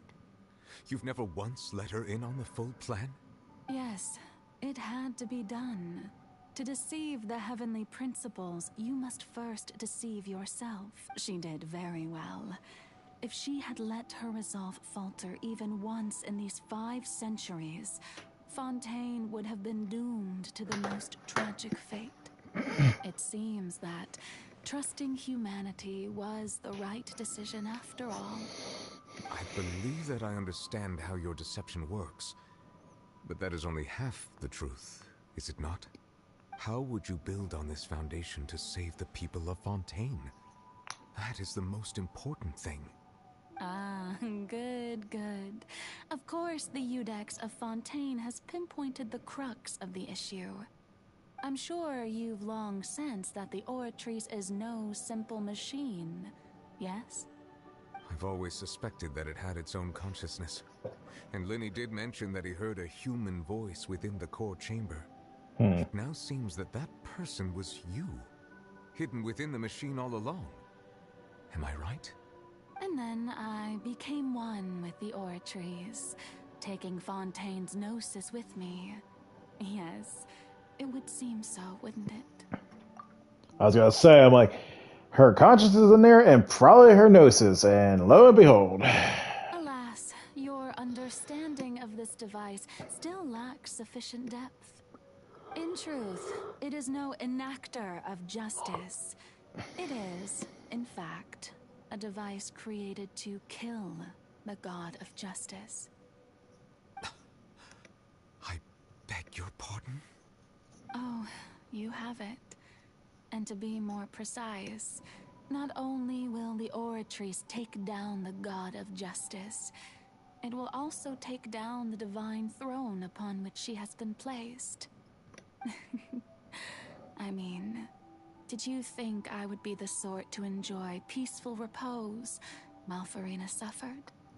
My work over these last 500 years has been to constantly accumulate indemnitium within the oratories. But really, some have already discovered that only a small fraction of the energy generated by the device was ever used to provide power to Fontaine. The vast majority had to be, accumulated to enact this death sentence. It was all part of your plan, then? Both the trial and the sentence? Indeed. This power, accrued over 5 centuries, could have sustained Fontainians for millennia had it only been used for that purpose. Almost all of it has now been stored within the oratories. But only power of this magnitude could hope to destroy the Hydro Archon's divine throne, shaking the rules established by Celestia and breaking through the institution that is the Seven. So the Oratrice's call for death was for neither Farina nor Focalor, but for the Hydro Archon. The destruction of that divine throne. If I do not misunderstand your intent, you must be... Returning what's rightfully yours to you, of course. In other words, this was all done to return the authority of the Hydro Archon to the Hydro Dragon of this planet. But...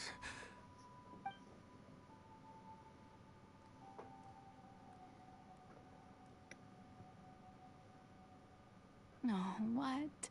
Getting sad again, are we?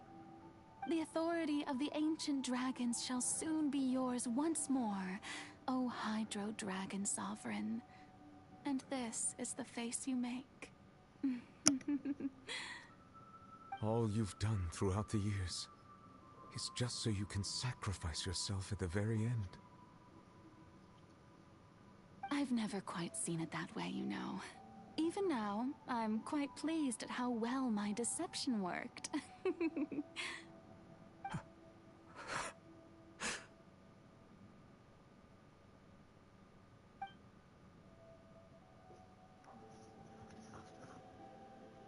Hydro Dragon, don't cry.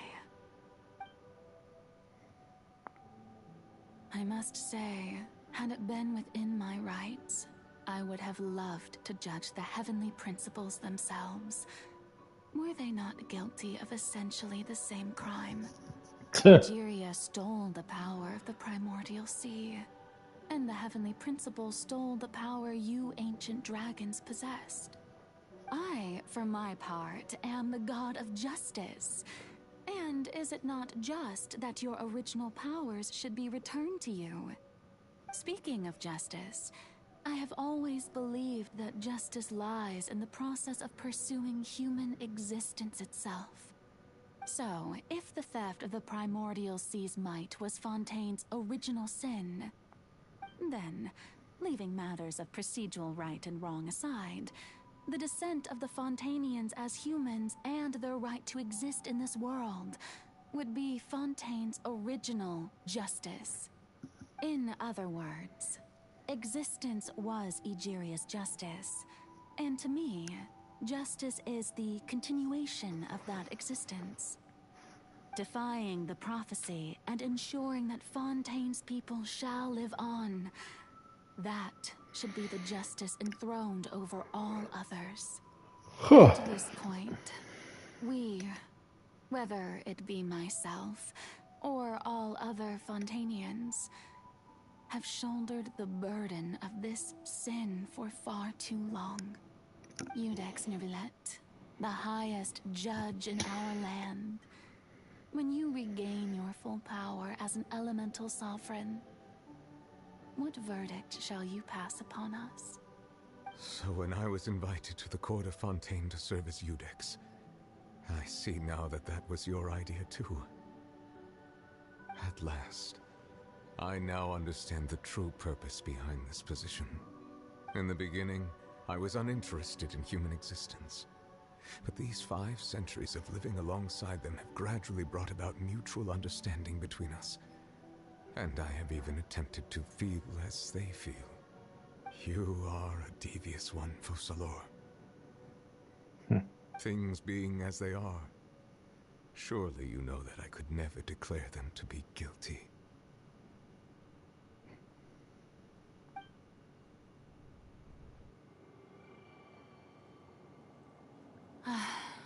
The hour of my execution is almost here. For the sinner, the curtain call has come. I know I may not sound it, but faced with death, I find myself a little afraid. Perhaps this is one thing both gods and humans have in common.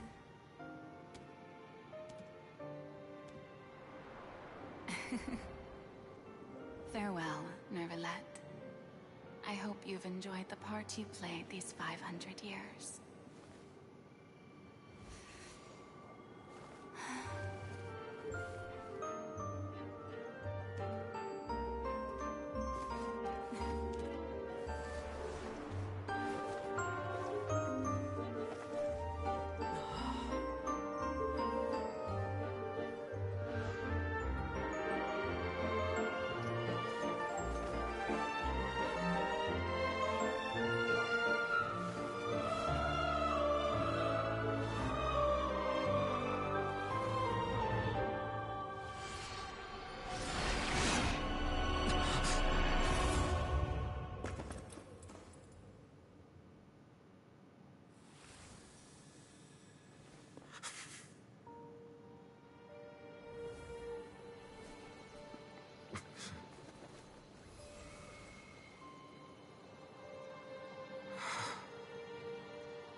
Iudex Nervalette, hereby declare,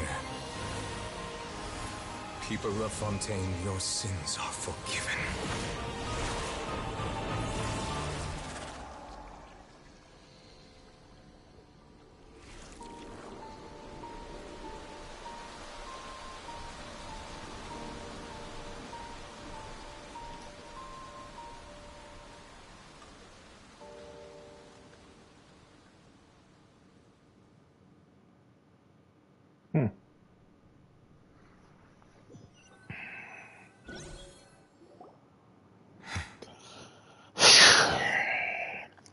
What just happened?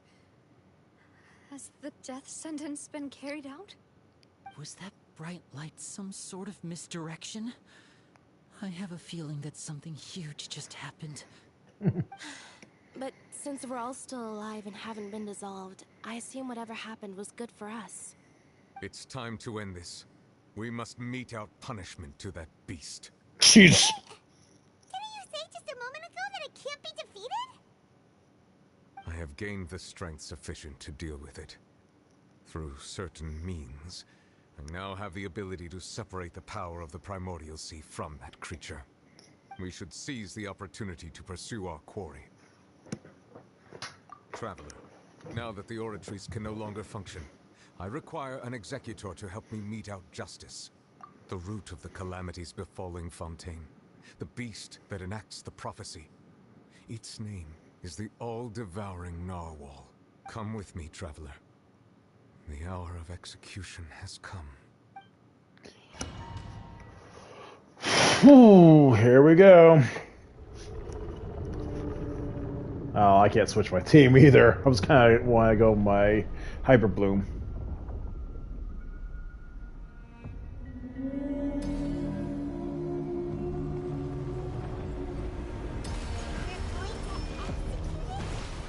But how are we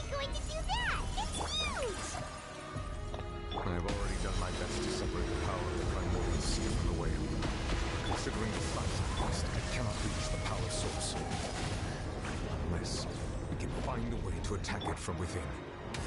We shall share part of the ancient dragon's power with you. Shall the bird opening together.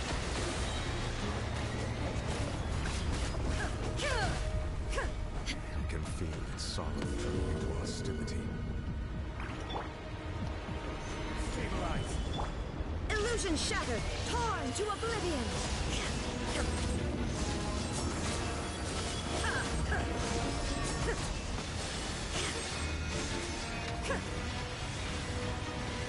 Come here, whale.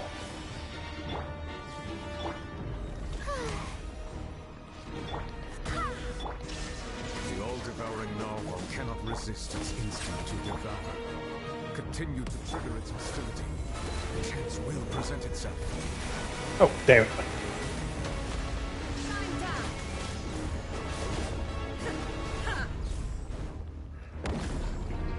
Hi.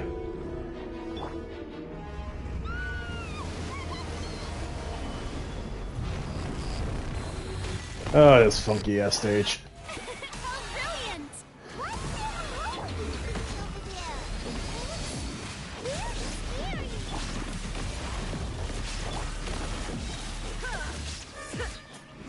Inazuma shines eternal.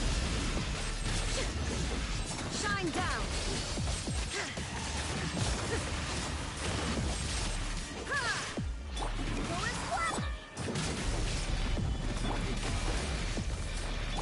There is no escape.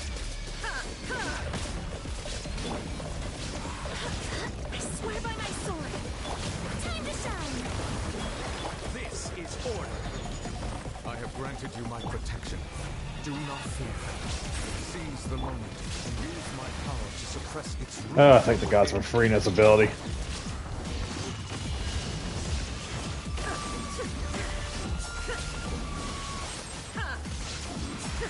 Illusion shattered. Gather.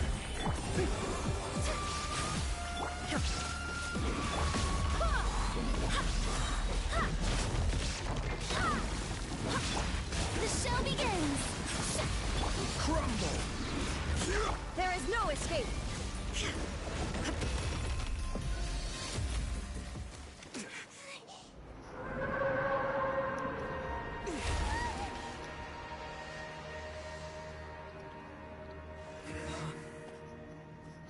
That's it?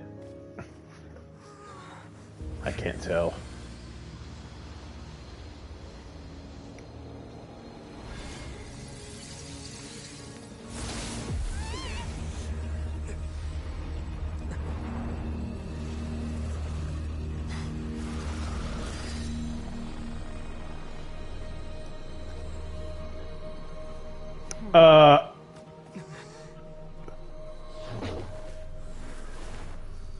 What? Who's the fuck is that? For helping with the cleanup. It should have been my job, but oh well. It was just supposed to be a short private training session for me. I didn't think that my disciple and my master's pet would start brawling in the meantime. Well, actually, I had a feeling that it would happen at some point, but they bumped into one another earlier than I thought. What a blunder. I suppose I'll have to swing my sword 3 million times as penance. This is Child's master. That power. Who are you exactly? Hyman has an idea. From what she said earlier, she must be Child's Oh yeah, Shark, that's her name. Skirk, right? Shark, Skirk. It was the impression that she was the less talkative person. I simply did not have anything to say to the weak. But you, on the other hand, managed to defeat the all-devouring narwhal without using power from beyond this world. So you may speak to me as equals. I have to agree. It's a strange use of a planet's primordial waters just to raise an all-devouring narwhal. That kind of power is wasted on it. It's not cooperative. It eats too much. And I have more important things to do with my time than pet sitting. The only thing that creature has going for it is its looks. All in all, it fails as a pet. Miss Skirk? I think you might have missed the point. The point being? Well, being that this pet almost destroyed an entire nation. So what sort of person is your master? Well, child's master's master. Wait, is that right? Oh, right. So you don't know him. Sorry, I assumed you did. His name is Sir Tologi. I am unfamiliar with that name. Huh. So Master isn't sufficiently famous. How should I describe him then? Have you heard of the name The Fowl? The Fowl? Still nothing? Well, how about the Visionary? Vetterfilnir then? Or Gold Rhindaughter? What the hell's with these titles? Rhindaughter's part of the Hexen Circle. She's Albedo's mom, right? Okay, I don't know anything about Albedo, so that's a thing for me. Oh, so you do know that name. To be honest, I also heard all of those names and titles from my master. I don't actually know them either. But I suppose you understand now, yes? My master is likely a similar sort to Rhindaughter. They are both pursuing some form of perfection. Wait, didn't you also mention a visionary person? Paimon didn't quite catch their name. Actually, never mind that. I believe it expedient to inform you that the all-devouring narwhal used up nearly all its strength fighting you. Such roiling hydro energies will prove difficult for the planet's deep seas to digest. As such, the Fontaine back on the surface has most likely been thrown into chaos.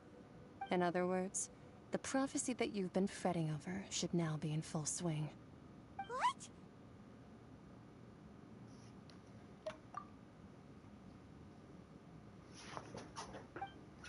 Not to worry. Focalor has already managed to deceive the heavenly principles. In the end, the people will all be dissolved into the waters, and only Farina will remain, weeping on her throne.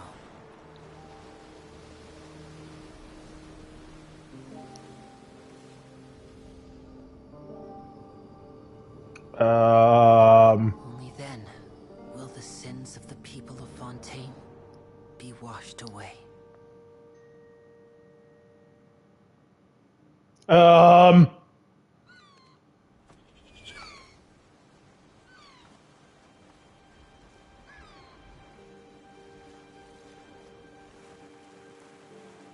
What?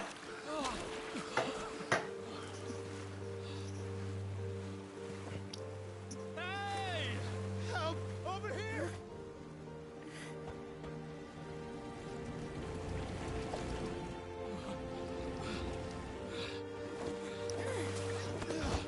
Okay, obviously everyone's not dissolving. That's good. But the other problem.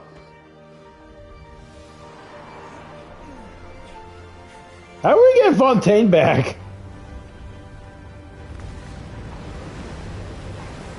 Okay, never mind. Problem solved.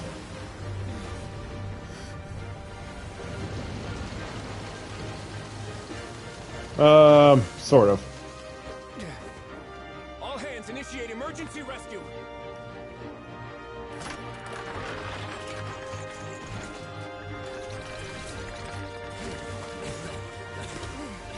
Hurry!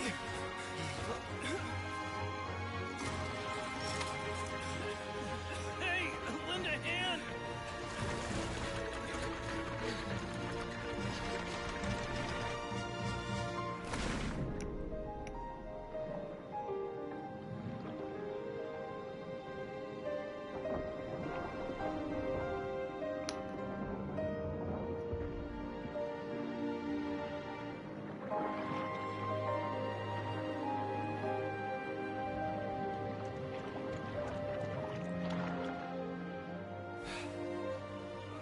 Look! The water's receding!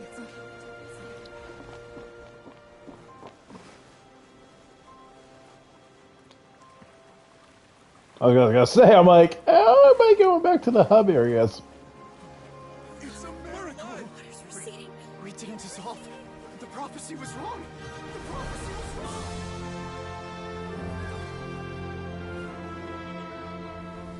Well, technically it was wrong.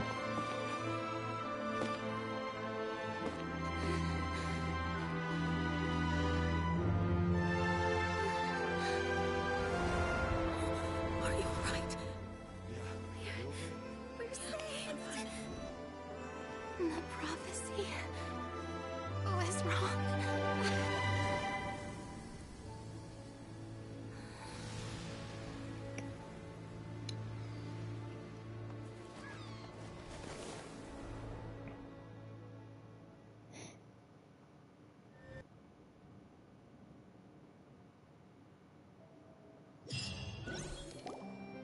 The soil renewed.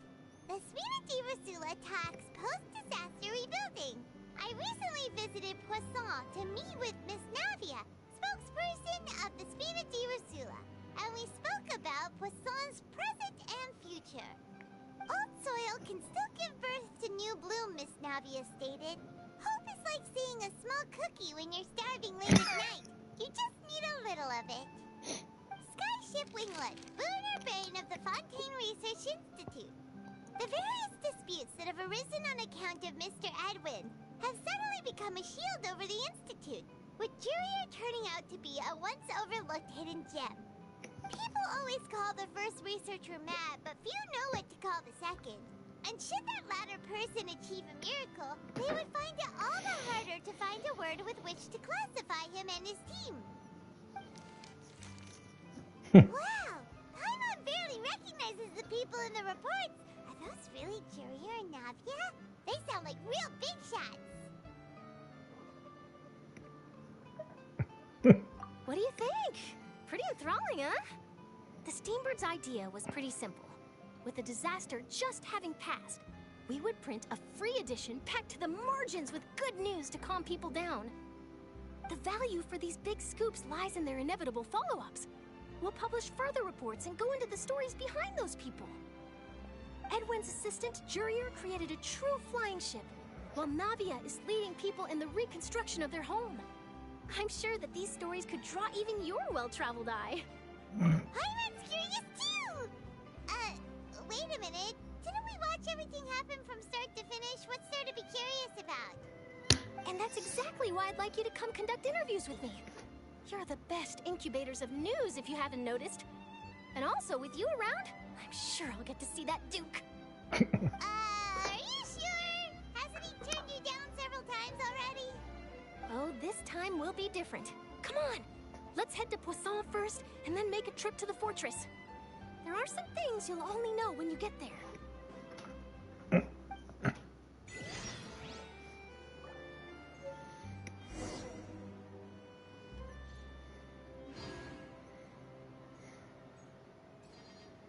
The hell did I just get?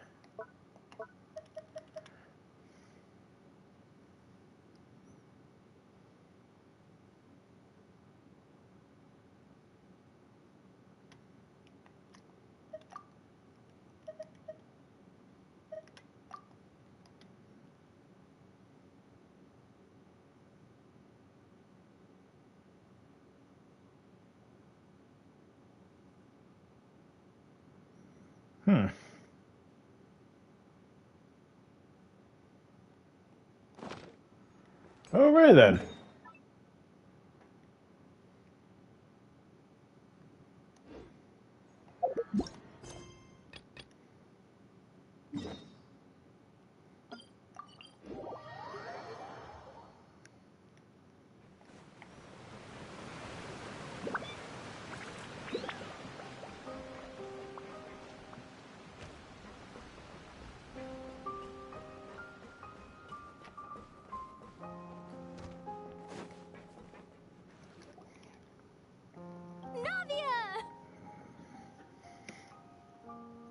Oh, it's you.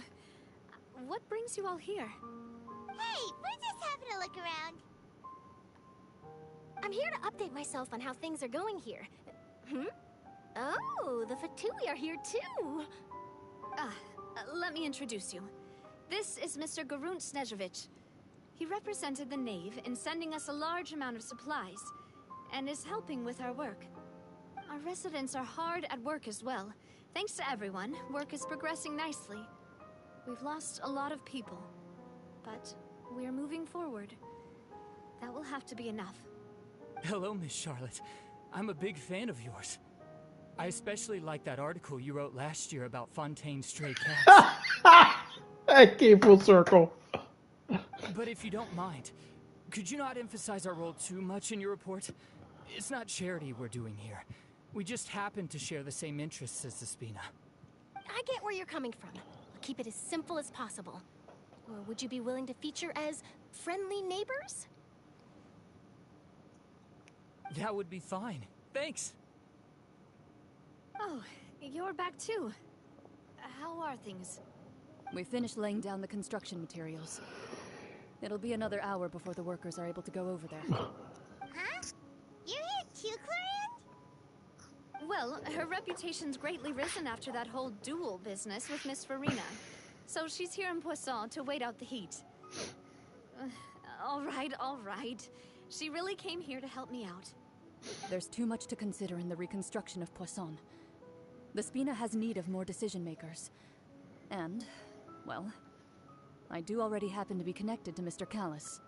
Oh, wait just a moment. Do you mind me asking a few questions? You know, about how you felt before the duel, about what it was like facing down a god.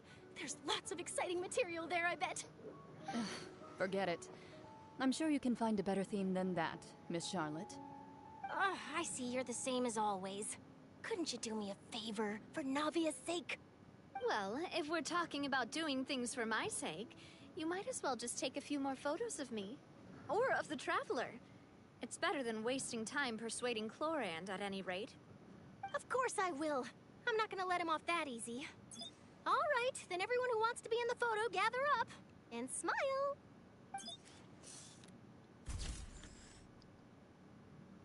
How did it go? Was it a good shot? Did Paimon look cute in it?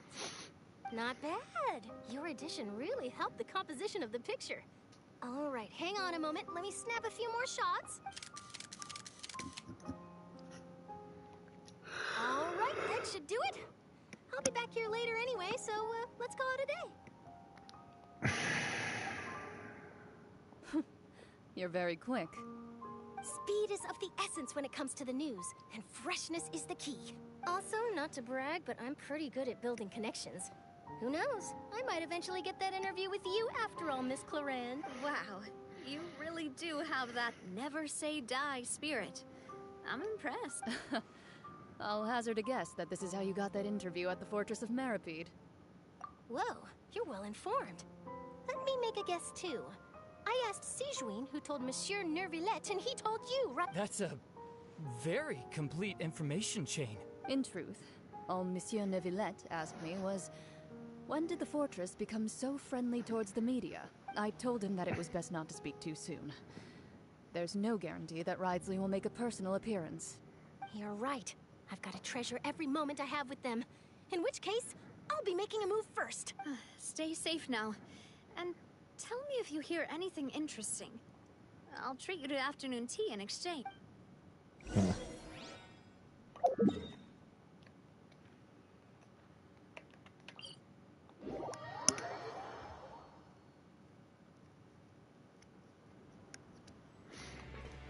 Whew. This is long ass episode. Wow, almost 4 hours I've been at this. Jesus Christ. And I was on it for almost 3 hours prior. Oh, okay. Wow, guess we're here again, huh? There's a real nostalgic feeling to this place. Looks like you've been missing us. Duke! Did you come all the way to the entrance to greet us? Of course. I'm here to welcome you and our dear Miss Charlotte, whom our good head nurse recommended to me. It's an honor to finally meet the much-rumored Duke. Thank you for consenting to my visit to the fortress, sir. No need to thank me. But that said, I shouldn't be the focus of your interview. I trust you recall our agreement? Of course, of course. All right then, this way. Okay. Oh, jeez.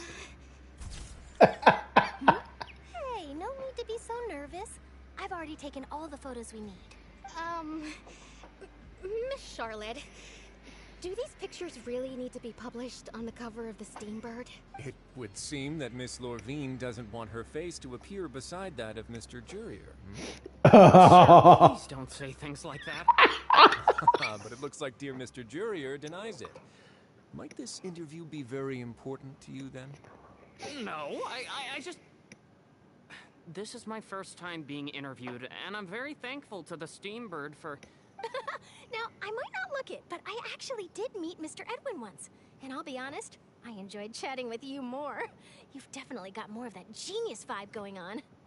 Oh, jeez. It brought about a miracle, the ark that saved the people. Why, you recreated a myth back there, like an emissary of legend. Still, if I might ask, where's that flying ship now? Underneath, yes. Looks like Charlotte's trying to get herself another exclusive scoop.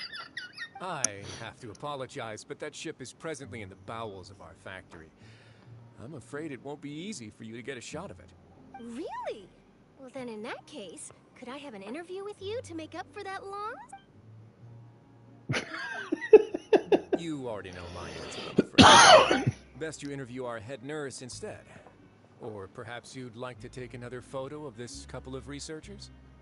Did you really have to use the word couple? Well, then, 2 solo photos will do. Is my hair messed up? Please, someone help me have a look. Things sure are getting pretty lively here. We've seen this kind of thing before. Oh, seems like everyone's here. Would any of you like to try this new drink I came up with? Ah, Siegeween. Hey, Miss Charlotte. Why don't you, take some pretty photos of our head nurse? Sure. Come on, Miss Siegeween. Over this way. Let's find a brighter spot. Huh? Sure. Do I have to smile? Yeah. So, how have things been at the fortress? Same old, as you can see. Fontaine's undergone some changes, but this place is still more or less the same. Other than that flying ship, it got a tad too much attention, I think. That's why I decided to let the interview go through. We should direct more public opinions toward the behind-the-scenes heroes. Am I right, Mr. Jurier? Miss Lorvine? You're too kind, sir. I believe that you too should have your day in the sun. Not that you would want that, just pity. I'll just leave the spotlight to you two.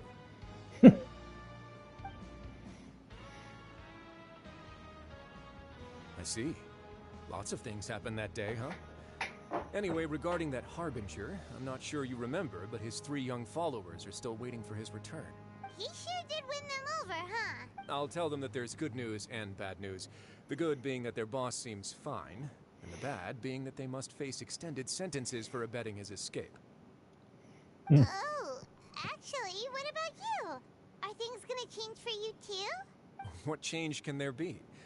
The fortress will keep chugging along, and so will my duties. As to what Miss Farina's departure will mean for the nation, and if our laws and governance will be transformed, we'll leave those to the folks in the overworld. Hey everyone, the photo shoot's done. Good. In that case, let's call it a day here. Thanks for your cooperation. Come on, Traveler, let's go. Till next time, everyone. There'll be a next time? Maybe. Who knows? I might write a story about the underwater factory next time. Until then. All right. Last stop, the docks.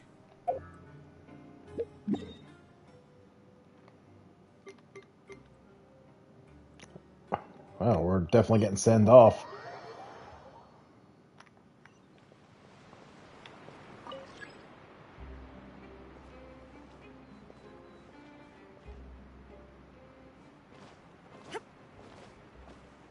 Oh yeah, I forgot this thing takes forever.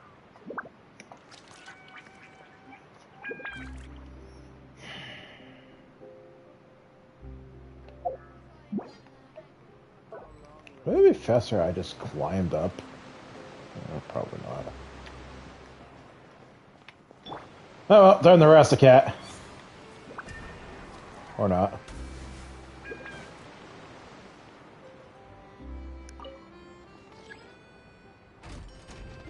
Oh, thank the gods.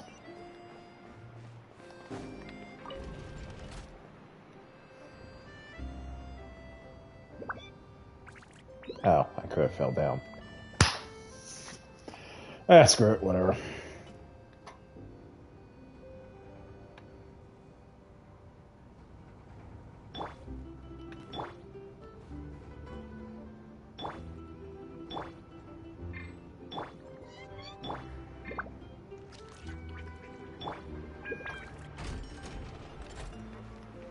No, no, no.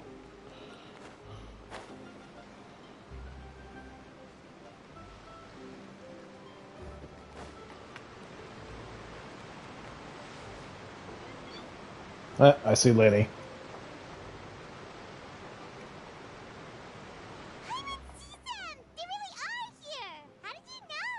Navia mentioned that she stayed in touch with Linny and the others after working together. Apparently, they've been at the docks distributing these strange pockets the whole time since. Traveler, Paimon. Ah, and Miss Charlotte, too. Would you like a magic pocket? What sort of gadget is it? It's a wondrous bag that can be used to carry many things. The water level has returned to normal, but if you see any of your things floating around, you can use this to carry them. Or you could trick a friend into doing it for you. Trick a friend? I wonder which of my friends would fall for that. You could just make a friend like Fremine here. Isn't that right, Fremine? Is this what you meant by, I'll help you make some more friends? To be honest, that sounds pretty sweet. Could I have your contact, please? Sure. Please, write down my address. Fremine, Charlotte fanfic, anyone? Lynette sure is working hard to help Fremine socialize. He was the one who proposed doing this. He even wants to assist in our magic shows. Yes, I was planning to first introduce Pear as an assistant, and later Fremine himself. In the future, I think we can leave underwater escape magic to him too.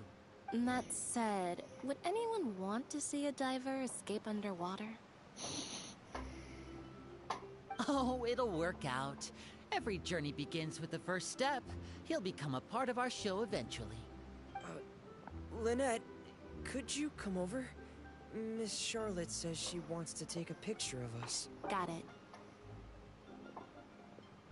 My, that Charlotte is rather perceptive. She got rid of everyone the moment she realized I had something to say to you. So, how have things been, Traveler? Father says that you did a great deal during the latest events. She's very grateful for your contributions to Fontaine. That's all right. We were more than happy to help. So, what's she doing now? Oh, I guess you haven't heard. Well, after Lady Farina left, Father and Monsieur Neuvillette opened negotiations, during which he gave Fontaine's gnosis to her as a diplomatic gift.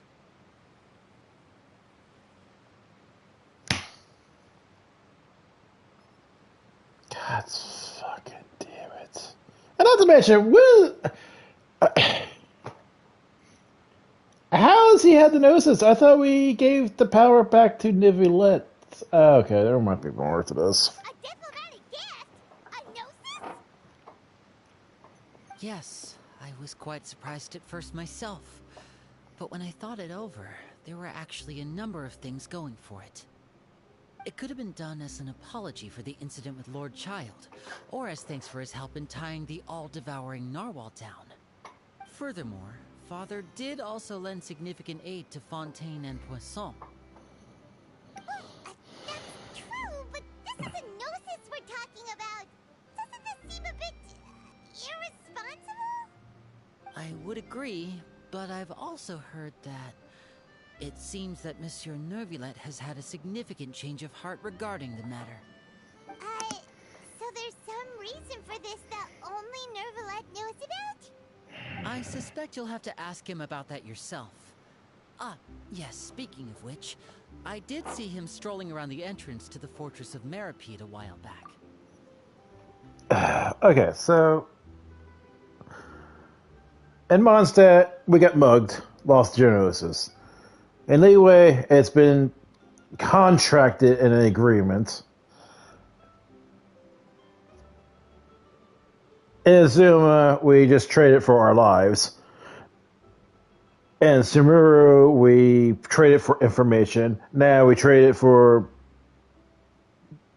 X amount of reasons. Isn't he real busy and stuff? Paimon didn't think he'd have the time for that. But back to the topic. The Gnosis was given to the knave, right? What about Child? They say that he's returned to Snezhnaya to recover from his wounds. I hear that the recent disaster really did a number on his health. Yeah, if he was in his freaking form for how long, it must have wrecked. Actually, he probably lost a lot of his age right now. That's true. When you think about it, we've had loads of run-ins with the Fatui. To think we'd be allied with them this time. So shocked by such a simple switching of sides? Oops. Spoke to Father! Well, well, what do you know? Come to the docks to see how my children are doing and meet the Traveler by chance. Please do not pay my accomplishments in Fontaine too much mind. I would have done them regardless.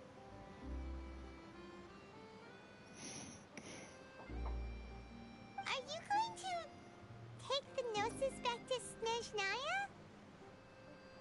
That is our duty as Harbingers, yes.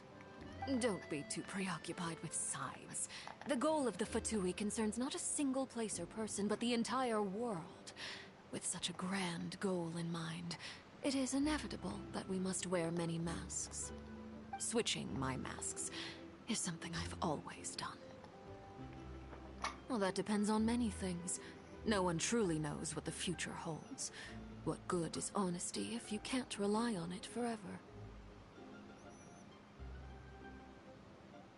I really do hope we actually get her as a character later. As for you, I very much look forward to our next collaboration.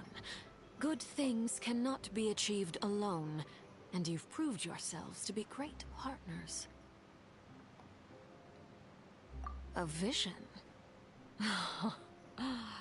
All right. I'll remember to return it. Thank you for keeping it safe for him this entire time. Oh yeah, I forgot about his vision. And that's a wrap for me. Huh? You're...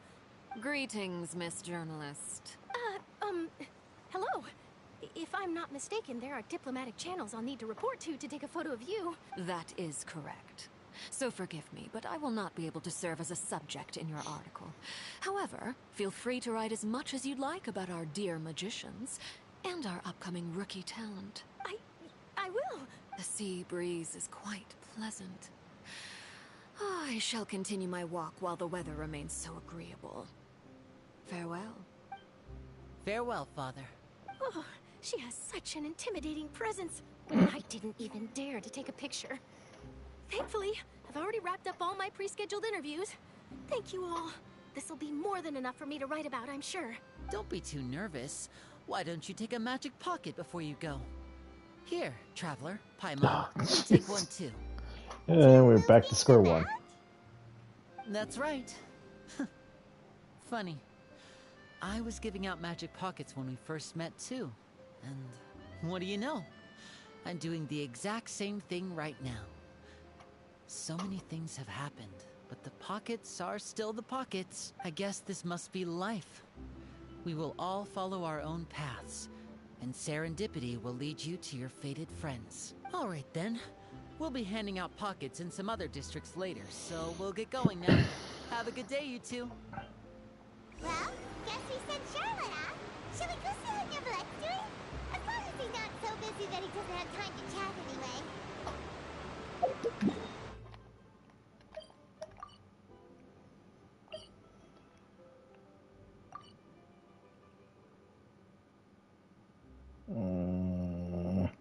Fine.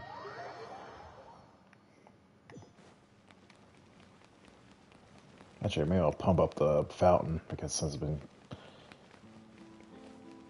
No. No, I'm probably thinking the new region. Yeah, let's check it anyway. Yeah, I did.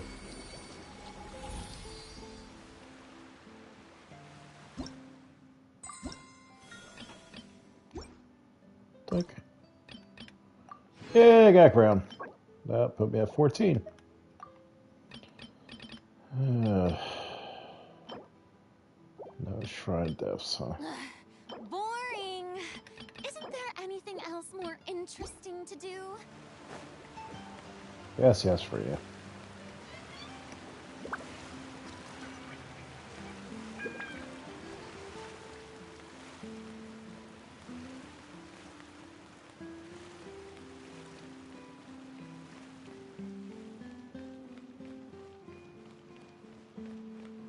The entrance to the fortress! Ooh, he really is there!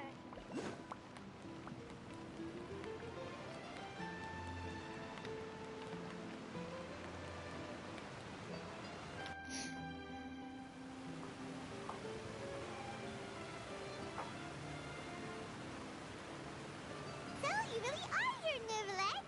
Paimon didn't think you were going to have free time this hour of the day. Really? Oh, I suppose you must have met Mr. Linney. He took the time to greet me earlier when he passed this way. In any case, you came at a good time. I was just considering reaching out to you to set up a meeting, so I may explain some things that I haven't had the time to before. Huh? Aw, Paimon's glad that you remembered. Thank you for keeping us on your mind, what with you being busy and all. Alright, let's have it then. How was Fontaine actually saved? The whole business is still quite the mystery to us. It is strange how words can often leave a bitter taste in the mouth when it finally comes time to say them out loud.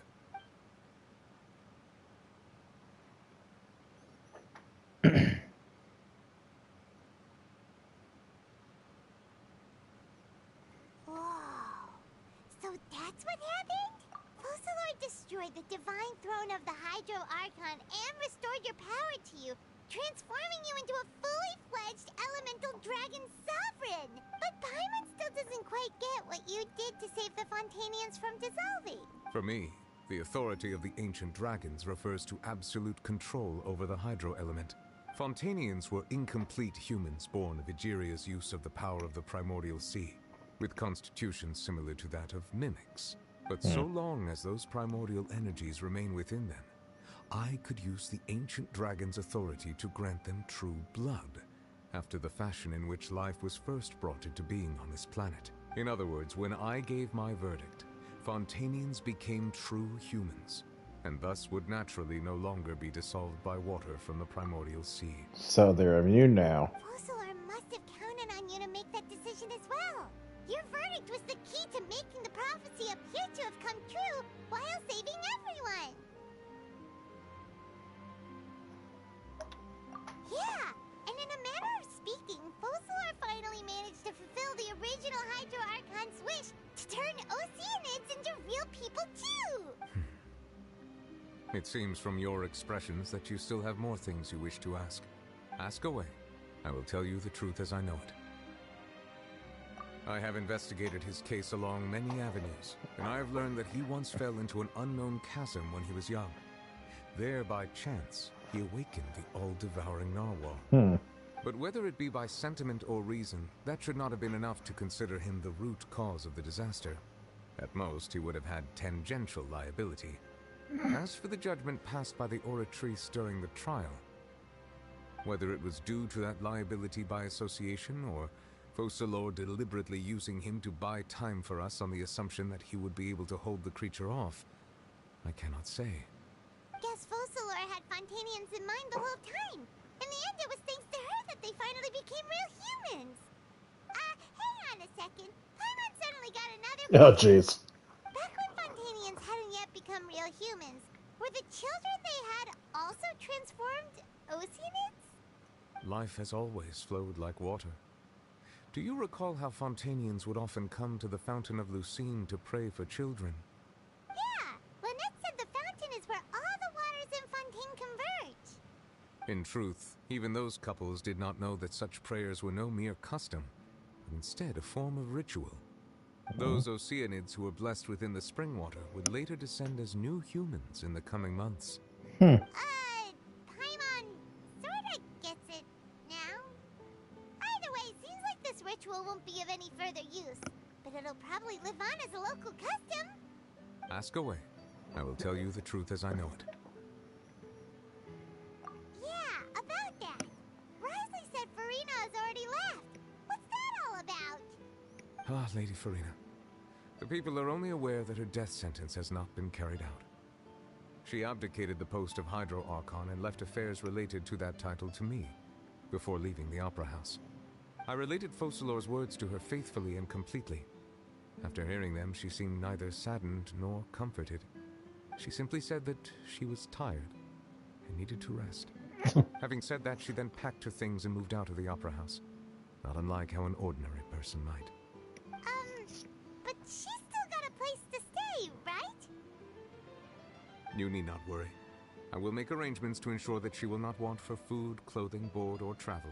In truth, I am somewhat happy for her. The wear and tear on her spirit will, of course, take time to heal. But now that she no longer has to play the role of Focalor the Hydro Archon, she can finally lay down her burdens and lead a normal life. What about you then? What are your plans now that you've regained your full powers as the Hydro Dragon? After Focalor passed on, the Oratrice also ceased to function.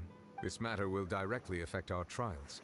After much careful consideration, I've decided to take over its role in our courts. From now on, I shall hear cases and pass verdicts by myself. Looks like you're still considering stuff from the perspective of the Udex, huh? As an elemental dragon, there are indeed many things that I must do.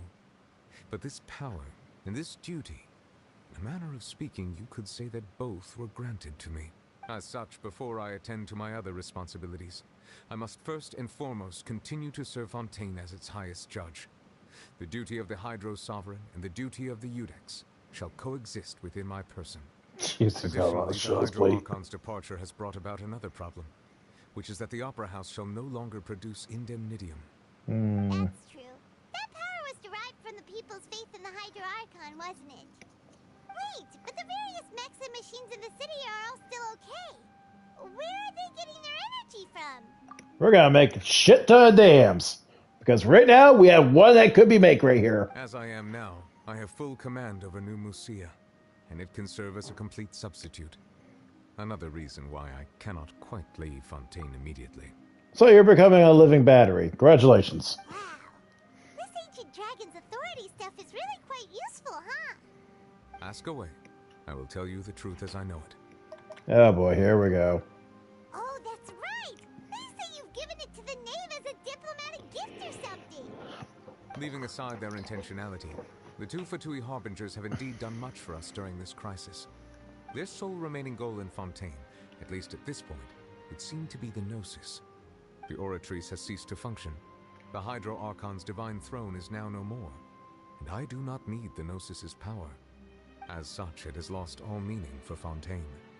If the Fatui have impure designs, we might as well accede to their request now, and avoid unnecessary conflict. What complicated considerations! Paimon thought you were just giving it to them out of gratitude to the knave and as an apology to Child. Ask away. I will tell you the truth as I know it. You'll soon be heading to Natlan, I presume. There we go. I'm afraid that I have little talent as a travel guide, so all I can do is tell you what I know about that land. As far as I'm aware, Natlan can be said to be a nation of dragons. Oh, crap.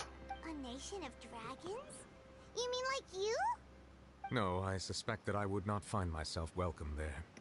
Unlike ancient dragons such as myself, the dragons of Natlan have undergone long years of development and evolution. Large numbers of them have entered a form of coexistence with humanity. Natlan is also the nation of war. War ravages those lands like an undying flame. There is one other piece of information I got incidentally from my negotiations with the Knave that I believe may be useful to you. The Harbinger known as the Captain has thrown his hat into the endless ring of war. Oh, here we go. So we have the Knave, the Doctor, we have Sagarenia, Baladar, Child. I feel like we're missing another one. Sounds like a real tough customer. Seriously, everywhere you look, there's a Fatui Harbinger doing their thing. I suggest that you fully prepare yourself before going to Natlan. In the meantime, Fontaine's doors will always be open to you. Ask away. I will tell you the truth as I know. And we're done. Hang on a sec. Paimon's still got a question about the Gnosis. When we spoke to Linny earlier, he mentioned that your attitude towards giving away the Gnosis had clearly changed. We guessed that there might be some reason for it that only you were aware of. No wonder the House of the Hearth is the Fatui's intelligence division. They are certainly sharp. So regarding this specific issue, I was just getting ready to share something with you. It's dead, isn't it? What is it? In truth, I exchanged some further words with that lady named Skirk after sending you two back to the surface. It went something like this.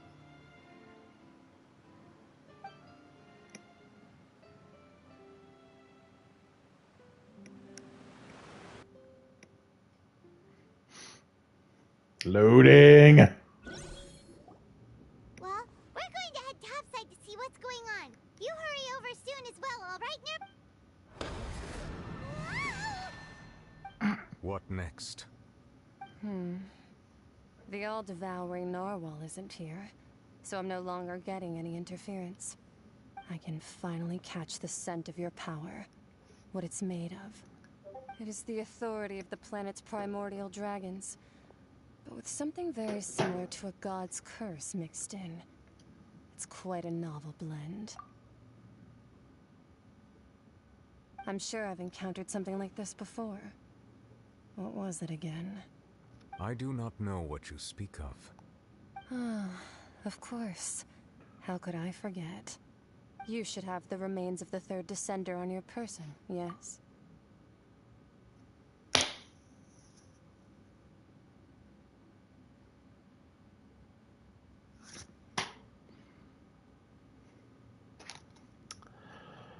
Okay, there we go. Remains?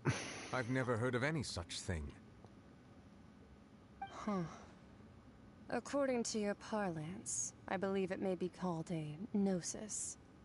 Well, that much is true. After Focalor's divinity faded, she handed her gnosis to me. But I fear I have never heard of it described in the manner that you just did. I've been training with my master, the Foul, ever since I was young, and I have never returned to the surface since. So most of the information I possess, I got from him.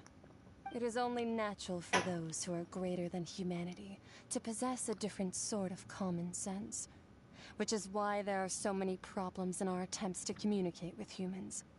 Regardless, you should probably get rid of objects of misfortune to prevent any disasters from befalling you. To live in itself is a blessing. But once a person dies, the bonds he once had with this world shall all turn to curses. What do you mean by that? No need to fret. These are just my personal thoughts. And my reason for no longer wishing to return to the surface. This third descender you refer to, who are they? And when did they die? Master never mentioned them to me. Perhaps it just wasn't that important for me to know. If you're interested, though, I could ask him. I'll be sure to pass the answer on to you next time. Next time? You believe we will meet again? I do. Wait. I have a disciple of my own, don't I? He can be the messenger then.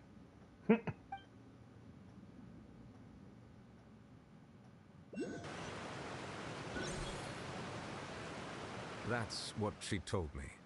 Whether it would prove useful or not, I wanted to pass that information on to you. The remains of the third descender? So that's what the Gnosis actually are. Paimon just thought they looked like chess pieces. How could they be a person's remains? Yeah, I was gonna say, I'm like, they kind of do look like chess pieces. Like, king me, you know? All the same, assuming that there was no misunderstanding or special metaphor at play, that is what she meant to say. And she said that it would bring misfortune and that you should check it, which is why you gave it to the Fatui. If she speaks the truth, then I would simply be putting Fontaine at unnecessary risk by keeping it here.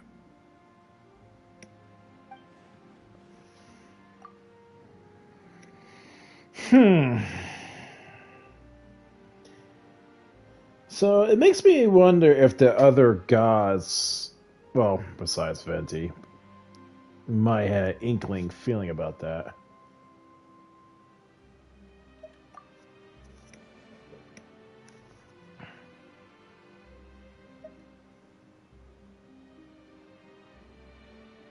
I had guessed that you might already be familiar with this concept, but I did not expect you to be one of them.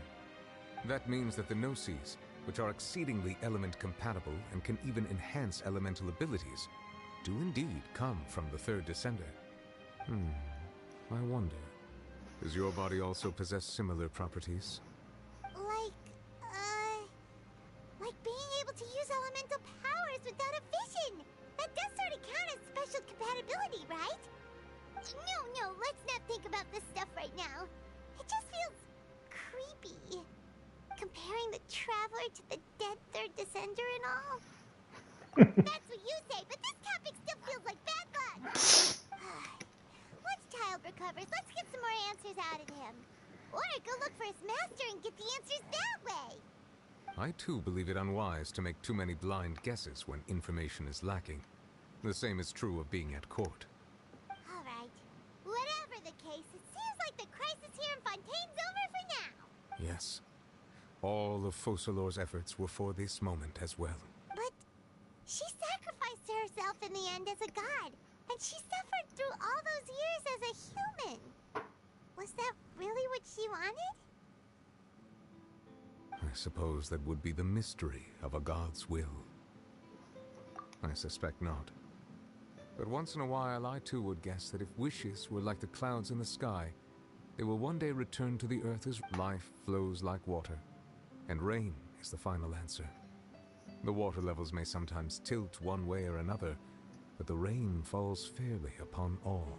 And what ultimately is the difference between the rains that fall upon all of us?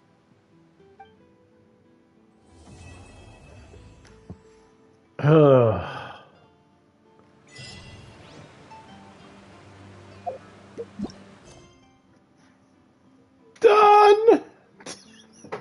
I am finally caught up.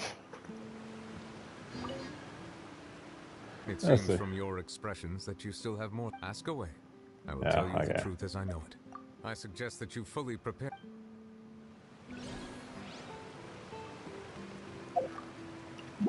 Oh, I'm finally done. Oh, that's so nice. Now I just gotta go complete these.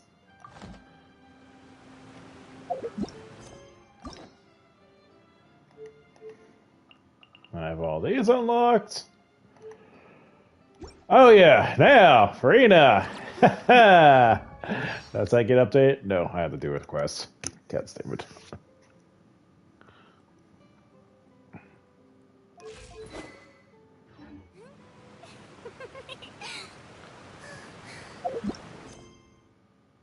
Finally, I'm done.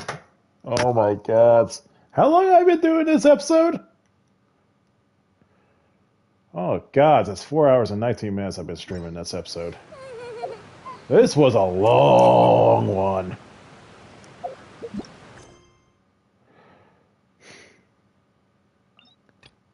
Huh, it still gives me a warning, even though I have no quests unlocked for this. Interesting. I guess I'll clean this one up and I'll just have my Ascension quest still being there. So. Okay. Yeah, it's been a long time. Yeah, it's 2:30 right now. God damn. Okay, I need to go. I'm done. It's been a long time. Tea parties are a must for the well-mannered. So, I don't know. I guess my next streaming for this game will be just my banner for Yay Mako. Maybe on occasion I'll just do some random, I don't know, dungeon runs or something. But other than that, I'm pretty much done. So, I gotta go to the bathroom. I want to be done with this, so I'll see you next time.